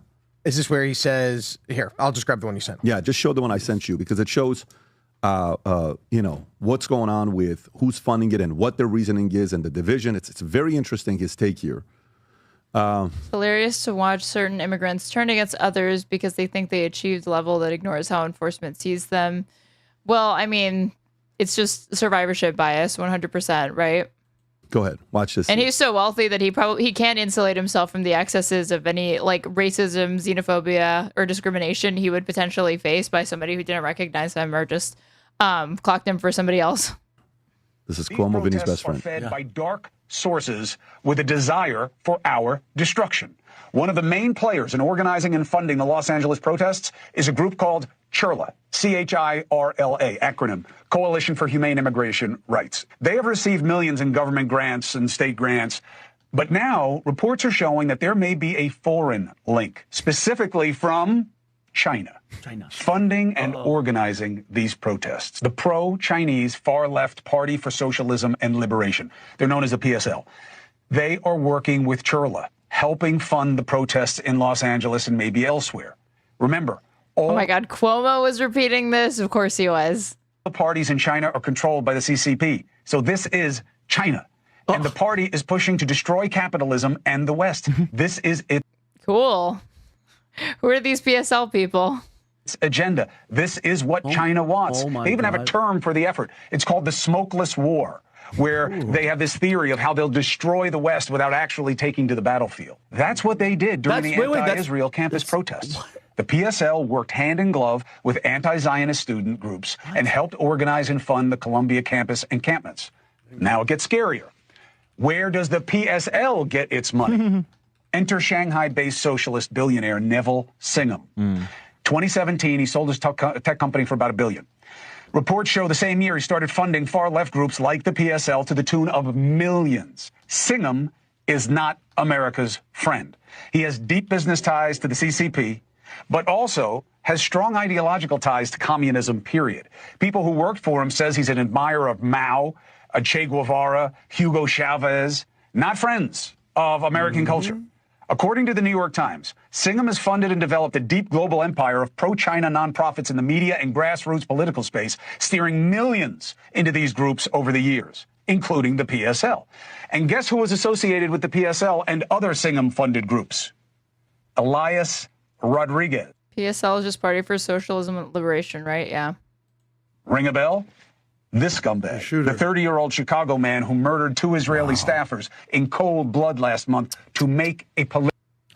I mean, Chris is sounding a lot like how we were with China with COVID, talking about But he's bringing the receipts. Yeah, no, but smokeless war and all that stuff. Of course, the crazier, the more insane and conspiratorial that Chris Cuomo sounds, the more rational he sounds to these fucking bozos. I'm shocked. Positively correlated. Racist against China because none of this was ever said during COVID. Zero. Absolutely not. And we knew the whole time. So it's listen, I love Chris. He has his moments where he has these, like, the sun shines on him a little bit, but overall it's like... Okay, I love you, Vinny, but let's stay on this. I am COVID. on this. Just because he was wrong on COVID doesn't mean he's wrong on this. No, hold on. Wait, time out. Who said he was wrong? I did not. Are you putting words in my mouth? I said it's shocking that he's blaming China for this, but couldn't blame China for COVID, which was one of the main reasons he's here and not at CNN anymore. You're saying that he was right about COVID. No, he was exactly. You're saying he's wrong. He's wrong about COVID. I'm not saying wrong. I'm saying he never mentioned China. China was How is Adam not getting that? What he was saying is that Chris Cuomo is starting to sound a lot like how PBD was sounding when they were talking about COVID a few years ago, and probably talking about the lab leak theory and how China influenced, like unleashed the COVID on us to make Trump look bad or whatever. Off limits. Stay on point, whatever the hell the My point is that you went to COVID, and I'm saying move forward. Right We got here in the 5 more minutes. protest, We're wrapping up. Move forward. I find Chris in this particular argument to be highly credible. He brought receipts. He's showing you exactly what's going on, who's paying the bill. Agreed. There's a famous saying. They say, "He who pays says." The reason that PBD pays the bills because he says what's going on. He's the boss. It's a philosophy of lobbying. Exactly. Right? When you're paying, you get to basically dictate what's happening right now. And I said the other day when they were doing these ICE protests, I go, look, let's give a little credit. It's not just Soros. Let's give a little credit to China and Qatar and this foreign money that's pouring in. And when globalism and Marxism and jihadism link up, that means death to the West. I love when they use every single anti-Semitic trope and stereotype that's typically reserved for Jews against Muslims, jihadists, and Marxists, of course, which is like usually a dog whistle for Jewish people, but in this context, it's for like college kids that are sympathetic to jihadism in the West. Globalism What did he say? and the globalists as well. And jihadism link up. That means death to the West. They're linking the jihadists, the Marxists, and the globalists are all linking up. America. So every year there's over $1 trillion spent with these NGOs and these things like this across the protests. So like that's the bigger problem. Like this is one small thing with all that, but like right now they're doing what we did other countries where we overthrow governments using NGOs, using like fake protesters and stuff. So like this is something we're just starting to like acknowledge as a thing. Like before we thought they were actual protests. So I think like the bigger problem is that like people are able to hide between these layers of networks. Like the Open Society's given like money to 20,000 NGOs over the course of its existence, like $38 billion. So it's a lot of influence, and they could overthrow our country this way. Like this is like a way to, like they said, They called it a smokeless war. Yeah, exactly, yeah. So Brandon. this is a really effective way to do that. And like I said, $1 trillion is spent on this every year. So you think it's as effective as it was pre-COVID? No, because now we're aware of it, and the media is less potent than it was before. But I think it's Yeah, people being aware of the presence of propaganda has always insulated them from the effects of being propagandized. That's so true, King. The most hated people for these professionals are us. Mm-hmm. Yeah, because their message looks potent. You mean calling them out on their BS? They're the victims. Yeah, because look at what we're wearing today. Look at what we're wearing today. I'm wearing a black shirt. Adam's wearing this. Look at the fits. Shirt from Ross. Vinny's wearing Angry Patriot. You had to throw that in there. What do you mean? Wait. Tom wearing sweater vest. Very powerful. You bought it for $12.99. It was a nice shirt. It was a buy one get one pack. Give me a little respect. Get one. Right. Next thing you're gonna say, I'm gonna say He's wearing clothing from Ross. I mean, that is kind of like, I wouldn't expect that considering how much money I thought these people made. I look like that guy protesting at Disney. Was it me? Brandon looks the best. He's got the Valuetainment shirt and the USA hat on, and then Tom's getting ready to go golf. And, No, it's Father's Day. It's dad wear. Yeah, dad wear, right? But you know what it is? Sometimes we'll put the suit. I like wearing a suit every day. I actually really, really like wearing a suit. Regular guys. You don't see my degree on the wall from Cornell or Ross from University. We make sure Brandon's, Vinny's degree's always on the wall right behind him, right? America is sitting there saying, can we just listen to some real people? And I think... Does he not have any education? Which is funny, because again, when I went on Saucecast, Adam made fun of my education. He said I went to a no-name school. Let's see. Patrick Bet David.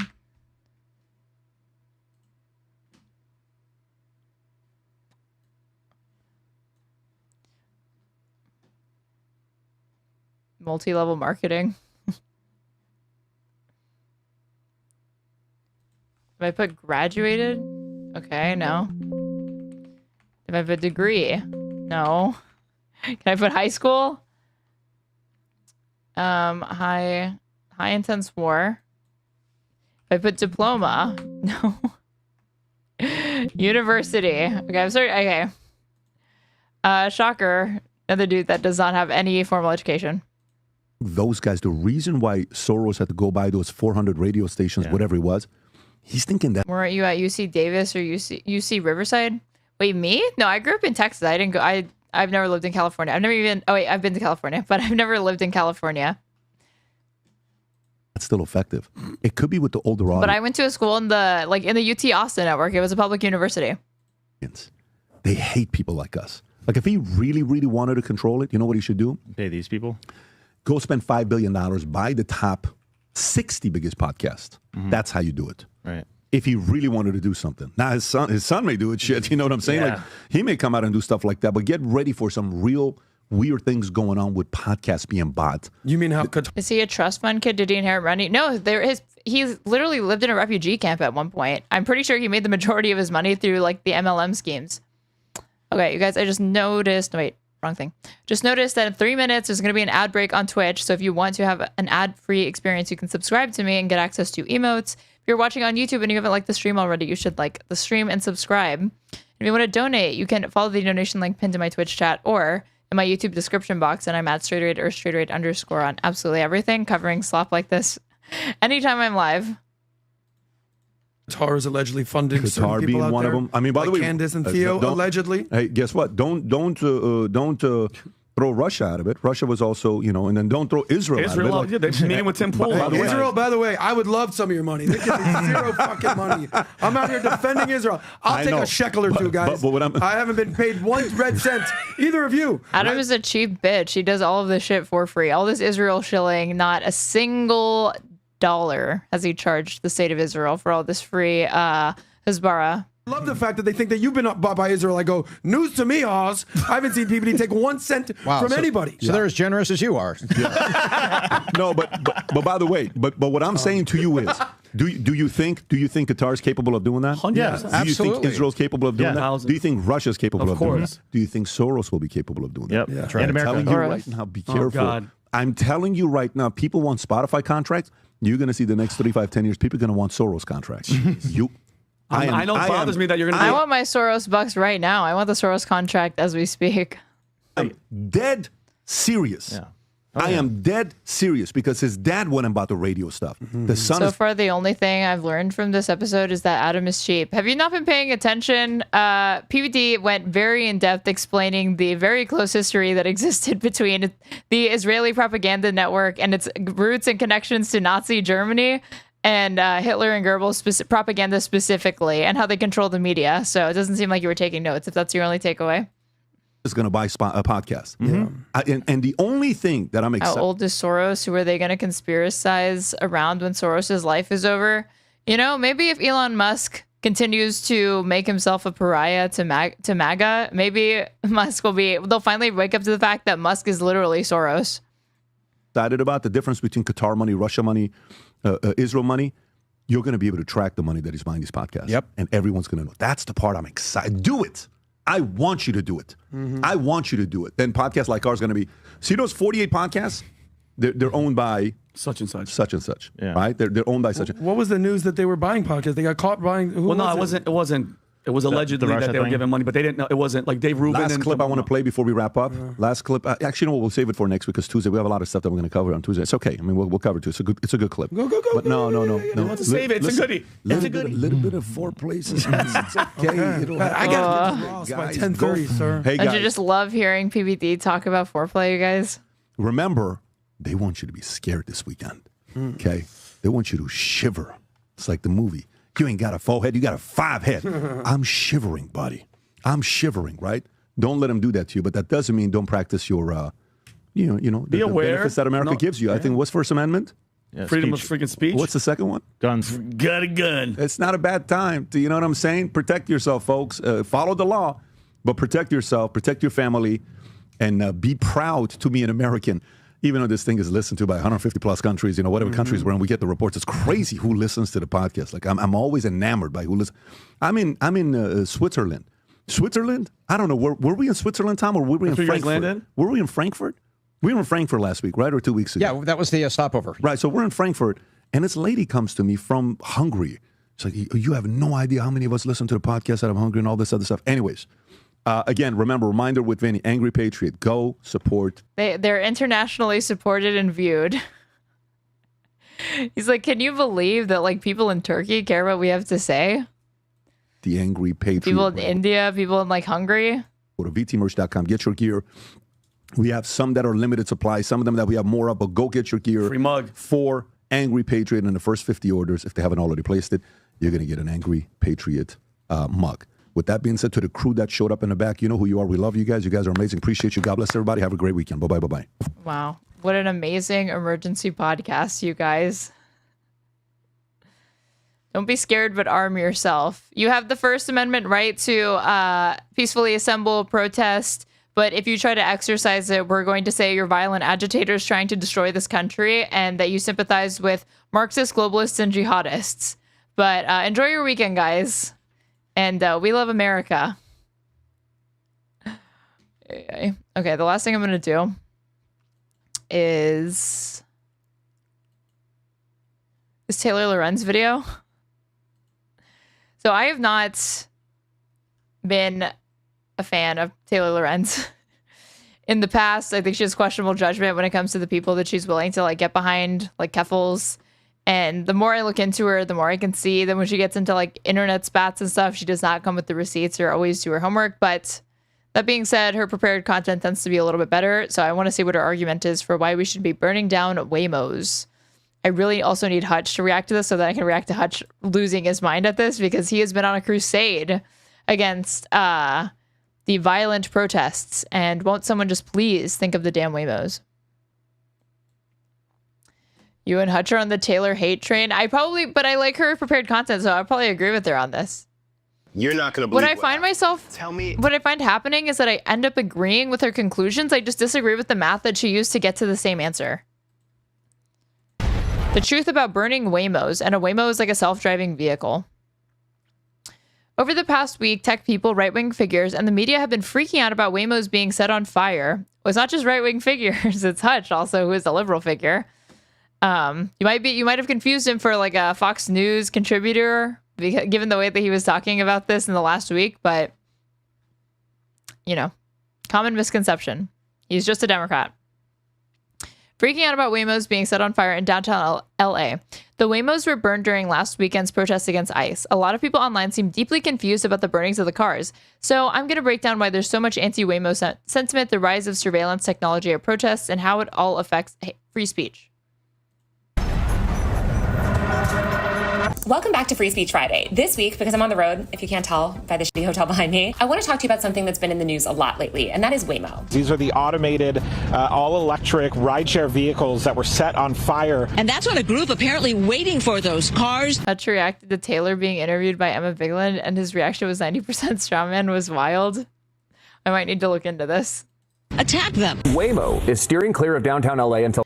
Actual hot take, Elon wants to rush a competitor, so I'm pro Waymo now. I hadn't even thought about that. It's true, right? Aren't Waymos like created by Google? Further notice after 5 of its driverless cars were destroyed during the ICE protests. What we've been hearing is that some of these agitators have been using some sort of accelerant, possibly spray paint, working to light that, and that's how they've been able to get these on fire. For the past week, especially on X, influencers, pundits, big name figures have all been freaking out about Waymos being set on fire in downtown Los Angeles last weekend. The Waymos were burned during protests against ICE. A lot of people seem deeply confused about the burnings of the cars. So I want to talk about why there's so much anti-Waymo sentiment right now, the rise of surveillance at protests, and how it all affects speech. I'll start by saying people in Los Angeles love Waymos, okay? They're easy and convenient rides in a city with abysmal public transport and poor car-centric city planning. Los Angeles Waymos have largely been immune from the type of attacks that have happened in places like San Francisco, for instance, where the cars have become a symbol of gentrification and battles over public transit funding.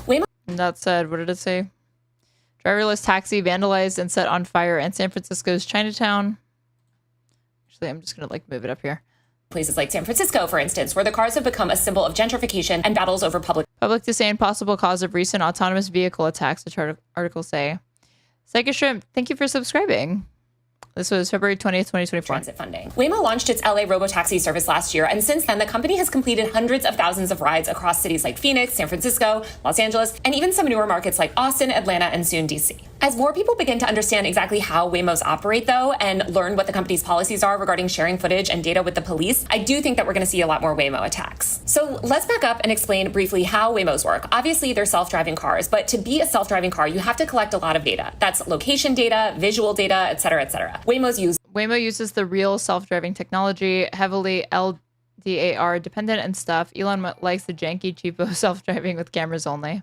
LiDAR, radar, and 360-degree cameras constantly to record streets, faces, license plate numbers, and literally anything around them. And this is a good thing, by the way. We want self-driving cars to have this stuff so they don't do things like run over small children. But what a lot of people don't realize is that that data is collected and stored. And it's not just Waymo's doing this, by the way. Teslas, which also have self-driving mode, also record what's around them. And as more self-driving cars enter the market, they will begin collecting this type of data too. Back in April, 404 Media revealed that the LAPD was publishing crime footage it got from a Waymo driverless car in an effort to identify a suspect. As 404 reported, the LAPD obtained video footage from a Waymo driverless car as part of its investigation into a hit and run, in which a separate human-driven car hit a pedestrian. The LAPD published the footage, which has a note on it that reads, Waymo confidential commercial information, on its YouTube page to ask the public for help identifying the driver of the vehicle. As Jason Kepler at 404 noted, quote, the situation shows that police in Los Angeles are now looking at Waymo robo-taxis as potential sources of surveillance footage to investigate crimes that the vehicle's cameras and sensors may have witnessed. In 2023, Bloomberg reported that the police in both San Francisco and Maricopa County, Arizona, had issued search warrants for Waymo footage. Police have also been requesting footage from Teslas, extremely pervasive Ring cameras, and Cruise autonomous vehicles. Waymo's website explains that the company conducts training sessions for law enforcement. And this isn't just something that they're doing with Waymos. I know that there have been instances of crimes now where police will often ask neighbors to turn over any like Ring camera footage so that they can surveil it and see if there's any evidence that they can use within the like cameras, whatever it's stored. Enforcement and emergency responders, which are designed to teach them about Waymo and explains what they should do when Waymo downloads data of like the entire cities they operate in to function, whereas Tesla's trying to just be reactive with cameras alone. This is why Tesla's self-driving is comparatively not autonomous at all yet.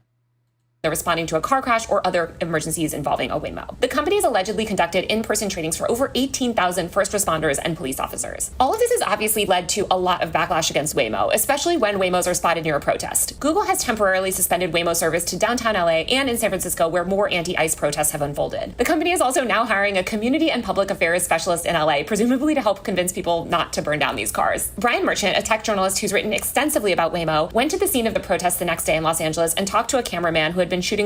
You have no expectation of privacy and public right. Yeah, but we're not just talking about like a right to privacy in public. We're also talking about the extent to which the American public is going to be comfortable with, because I think people understand that. But you are the extent to which you're going to be constantly surveilled, watched, and filmed. Footage the day before. The cameraman told Merchant, quote, they called them up on purpose, lit them up on fire like that. He's talking about Waymo there. Merchant notes that the fact that the charred husks of the cars were in a neat line does seem to suggest that the cars were called and just waiting. Other witnesses and journalists who were there shared the same story. People summoned the cars to light them on fire when they arrived. Protesters were reportedly calling them spy cars, and they were vandalized and set ablaze. Some people also noted how the cars shared data with the LAPD. This is also what protesters on the ground told me when I was there last weekend. This has led to a lot of pushback and people saying, oh, so the protesters were doing bad things, and that's why they didn't want to be recorded. But that really misunderstands why people are against Waymo. As Merchant notes, the cars are essentially operating as collaborators with the cops and law enforcement. So people are treating them the way that they think tech collaborators with ICE and the government should be treated, which is with contempt. All of this is happening under the backdrop of more Silicon Valley data harvesting and control over speech. ICE raids are being carried out using data provided by Silicon Valley companies, most notably Palantir, Peter Thiel and Alex Karp's deeply evil data harvesting conglomerate that recently signed a $30 million contract with ICE to manage real-time surveillance on immigrants. Most of big tech, including Google, has made deals with ICE on Reddit at the protest. That's funny. Too, whether directly is Waymo entirely privately owned? That's the other thing.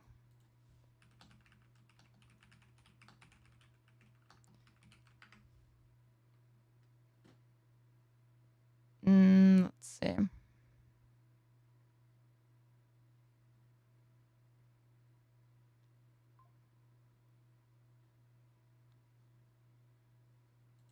I'd literally never even heard of Waymos before this last week.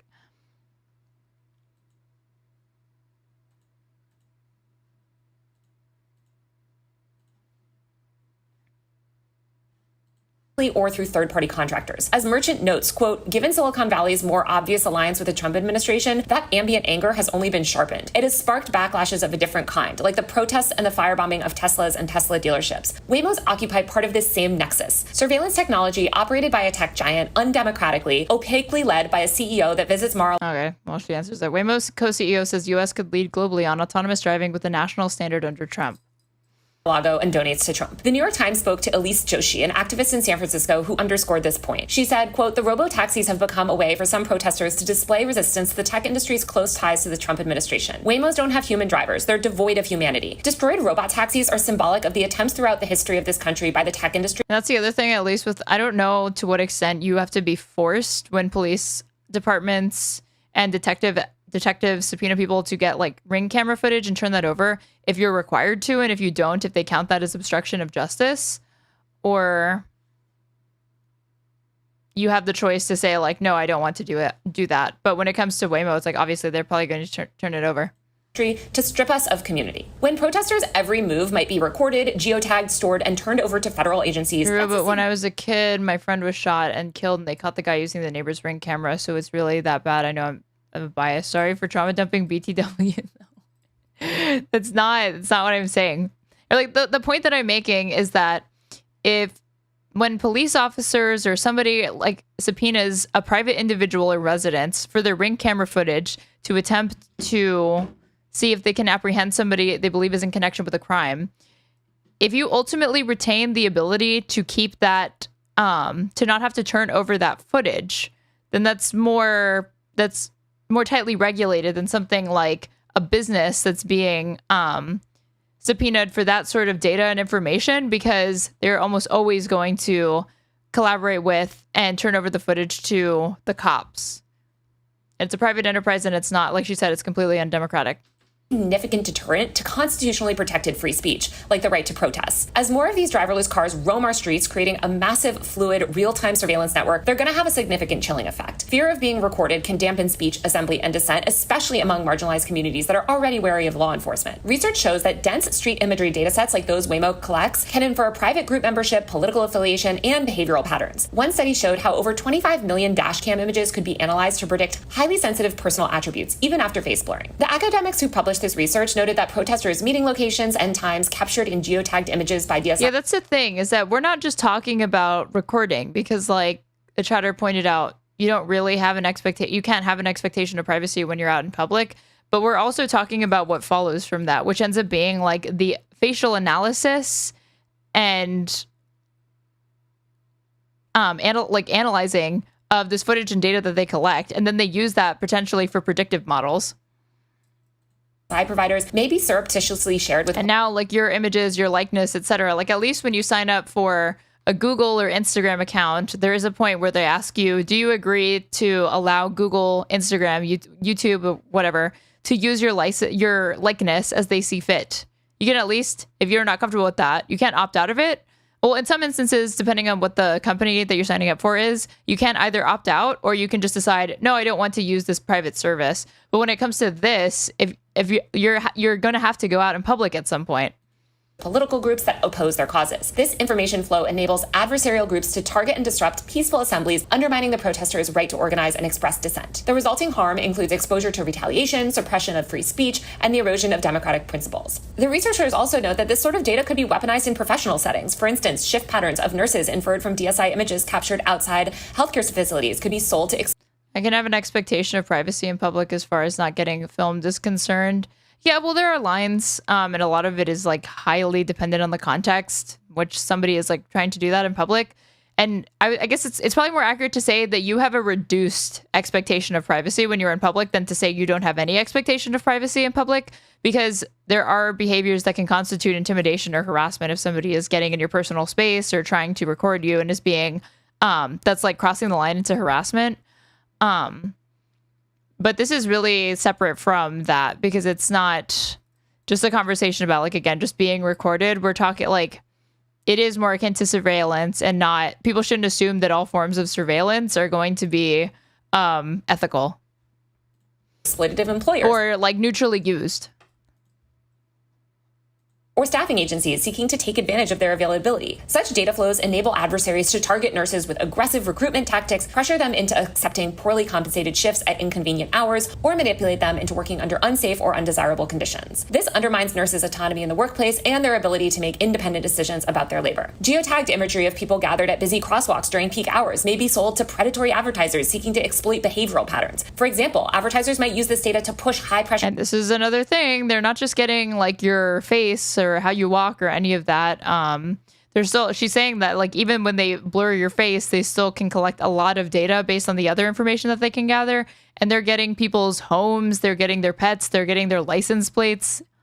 Marketing campaigns for products like payday loans or fast food, directly targeting the commuter's mobile devices in certain locations or through interactive billboards. Muslims or Hasidic Jews photographed in locations perceived as incongruent with their practices, for instance, near entertainment districts, risk having these images and their associated metadata shared with hate groups, potentially exposing them to targeted harassment or I assume most are used for unethical reasons. Well, I mean, they hand over data to ICE, right? They'll hand over data to like law enforcement, to the LAPD if they ask for it.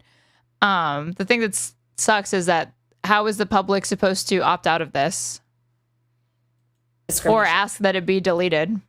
Because then the company is just going to back up and say, but you're in public. This flow facilitates that harassment, stigmatization, and even violence against the group, violating societal norms of religious freedom. This sort of mass surveillance and data collection is a significant threat to speech, especially under authoritarian leaders like Trump. Some California lawmakers are already sounding alarms. Assemblymember Chris Ward. And I mean, yeah, because this is true. Like stuff that used to require a lot more work from law enforcement to extract from a private business person, residents, etc.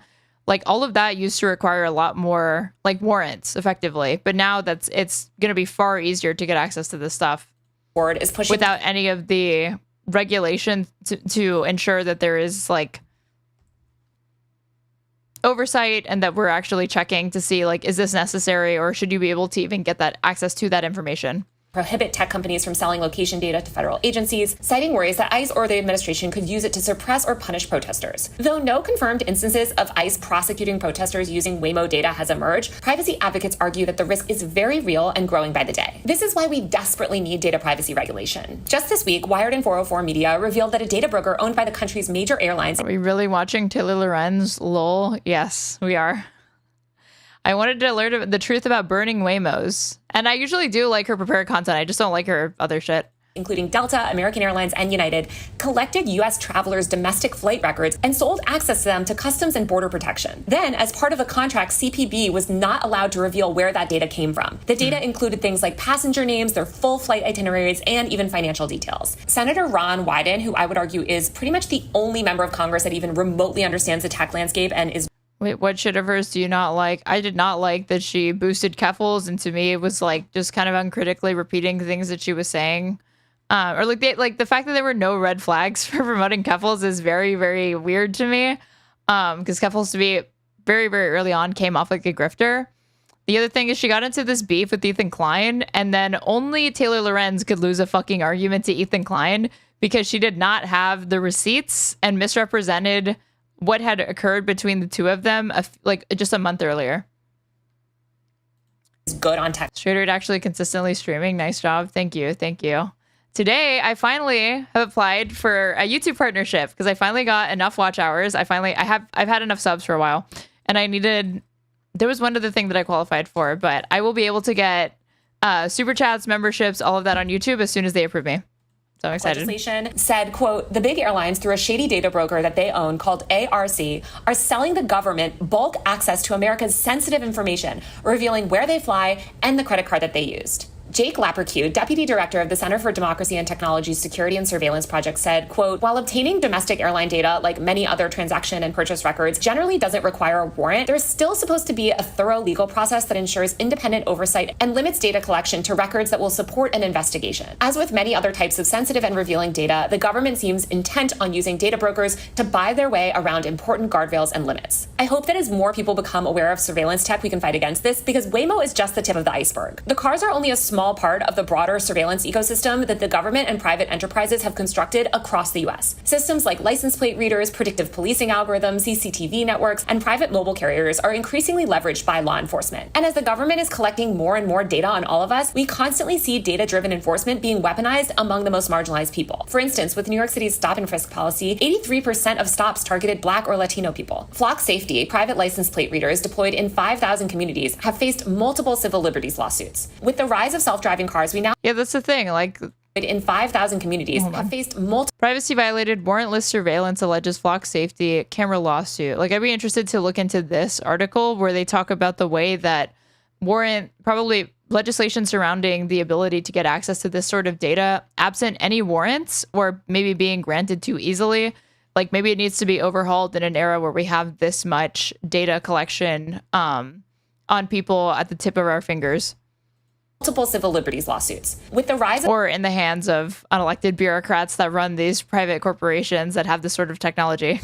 Self-driving cars, we now have cameras roving around filming protests, street vendors, and people going about their everyday lives. Imagine all that footage fed into a centralized database combined with app-based location tracking, facial recognition, and predictive policing algorithms. As The Verge notes, Waymo's mission is to become the world's most trusted driver by making transportation safer and more accessible. And there are cases when Waymo releasing footage to law enforcement can be helpful, like when one of its vehicles witnesses a hit and run. But as the company becomes a bigger part of city life, it will inevitably come into conflict with all the many forces that are currently roiling in our country. And that's something that not even the world's most trusted driver can avoid. I think we need to push companies like Waymo, Tesla, and Cruise to publish public transparency reports detailing government data requests, how many and for what purposes, and how they responded to these government requests. Without this information, citizens remain in the dark. We also desperately need better privacy laws. Instead of pushing dangerous censorship bills like the Kids Online Safety Act or age verification laws that mandate tech companies collect significantly more data on users, we need the opposite. We also need the public to become more aware of data privacy. People should know that these cars are recording you. Free speech and the right to protest is essential in maintaining democracy. And the public should not be... The thing that gets difficult, though, is that who ends up owning the data. Because there are lots of times where you get multiple parties that could stake a claim to the data that is being sold or exchanging hands. Recorded, traced, or tracked by the government or any other enterprise without consent. That's it for this week's Free Speech Friday. Don't forget to subscribe to my tech and online culture newsletter, usermag.co. That's usermag.co. The way she talked to Brace Belden, that's funny. All right. To those that are watching, if you are watching on YouTube and you're not subscribed, you should subscribe to me because soon I'm going to have YouTube memberships. I can't believe I forgot to announce that until barely this late into the stream. But yeah, soon I'm going to be able to have memberships and super chats and all of that come in. It's going to be more fun and easier for people to donate. So if you're looking forward to that, you should like the stream and help push it out to other people. And if you're watching on Twitch, you should go ahead and subscribe to me and you can get access to emotes and an ad-free experience. And if you like what I have to say, I'm at straight__ on everything. And if you want to support me right now, you can follow the donation links in my chats. It's pinned in my Twitch chat and also my YouTube description. Remember in my Minority Report movie when you were forced to buy new eyes in the black market to avoid, oh yeah, the tracking? Yeah. Spielberg movie. There are a lot of like gross points in that. Like, do you remember the scene where the eyeballs are like he like drops the eyeballs and he like almost drops it down like the drain? I think it's his old ones because he needs it to get into back into the pre-crime unit. Right? Is there anything else I want to watch? Nah, I don't think so. Okay, I'm gonna be back tomorrow. And I'm going to be talking to History Speaks, who is a PhD candidate, and we're going to be talking about Iran and Israel, as well as the genocide in Gaza and the research that he's been doing. It's going to be a really awesome conversation. But in the meantime, who's awake? Let's see. Is Kidnot Kin up? Kidnot Kin. No. How about Gus? Gus. I'm going to send y'all to Gus because he is about to start a stream. He's doing U.S. and international news, day 146 of Trump, plus culture war, plus reactions. It's going to be a good time. So thank you guys for watching and spending your Saturday night turned Sunday morning with me. I will see you tomorrow. Bye.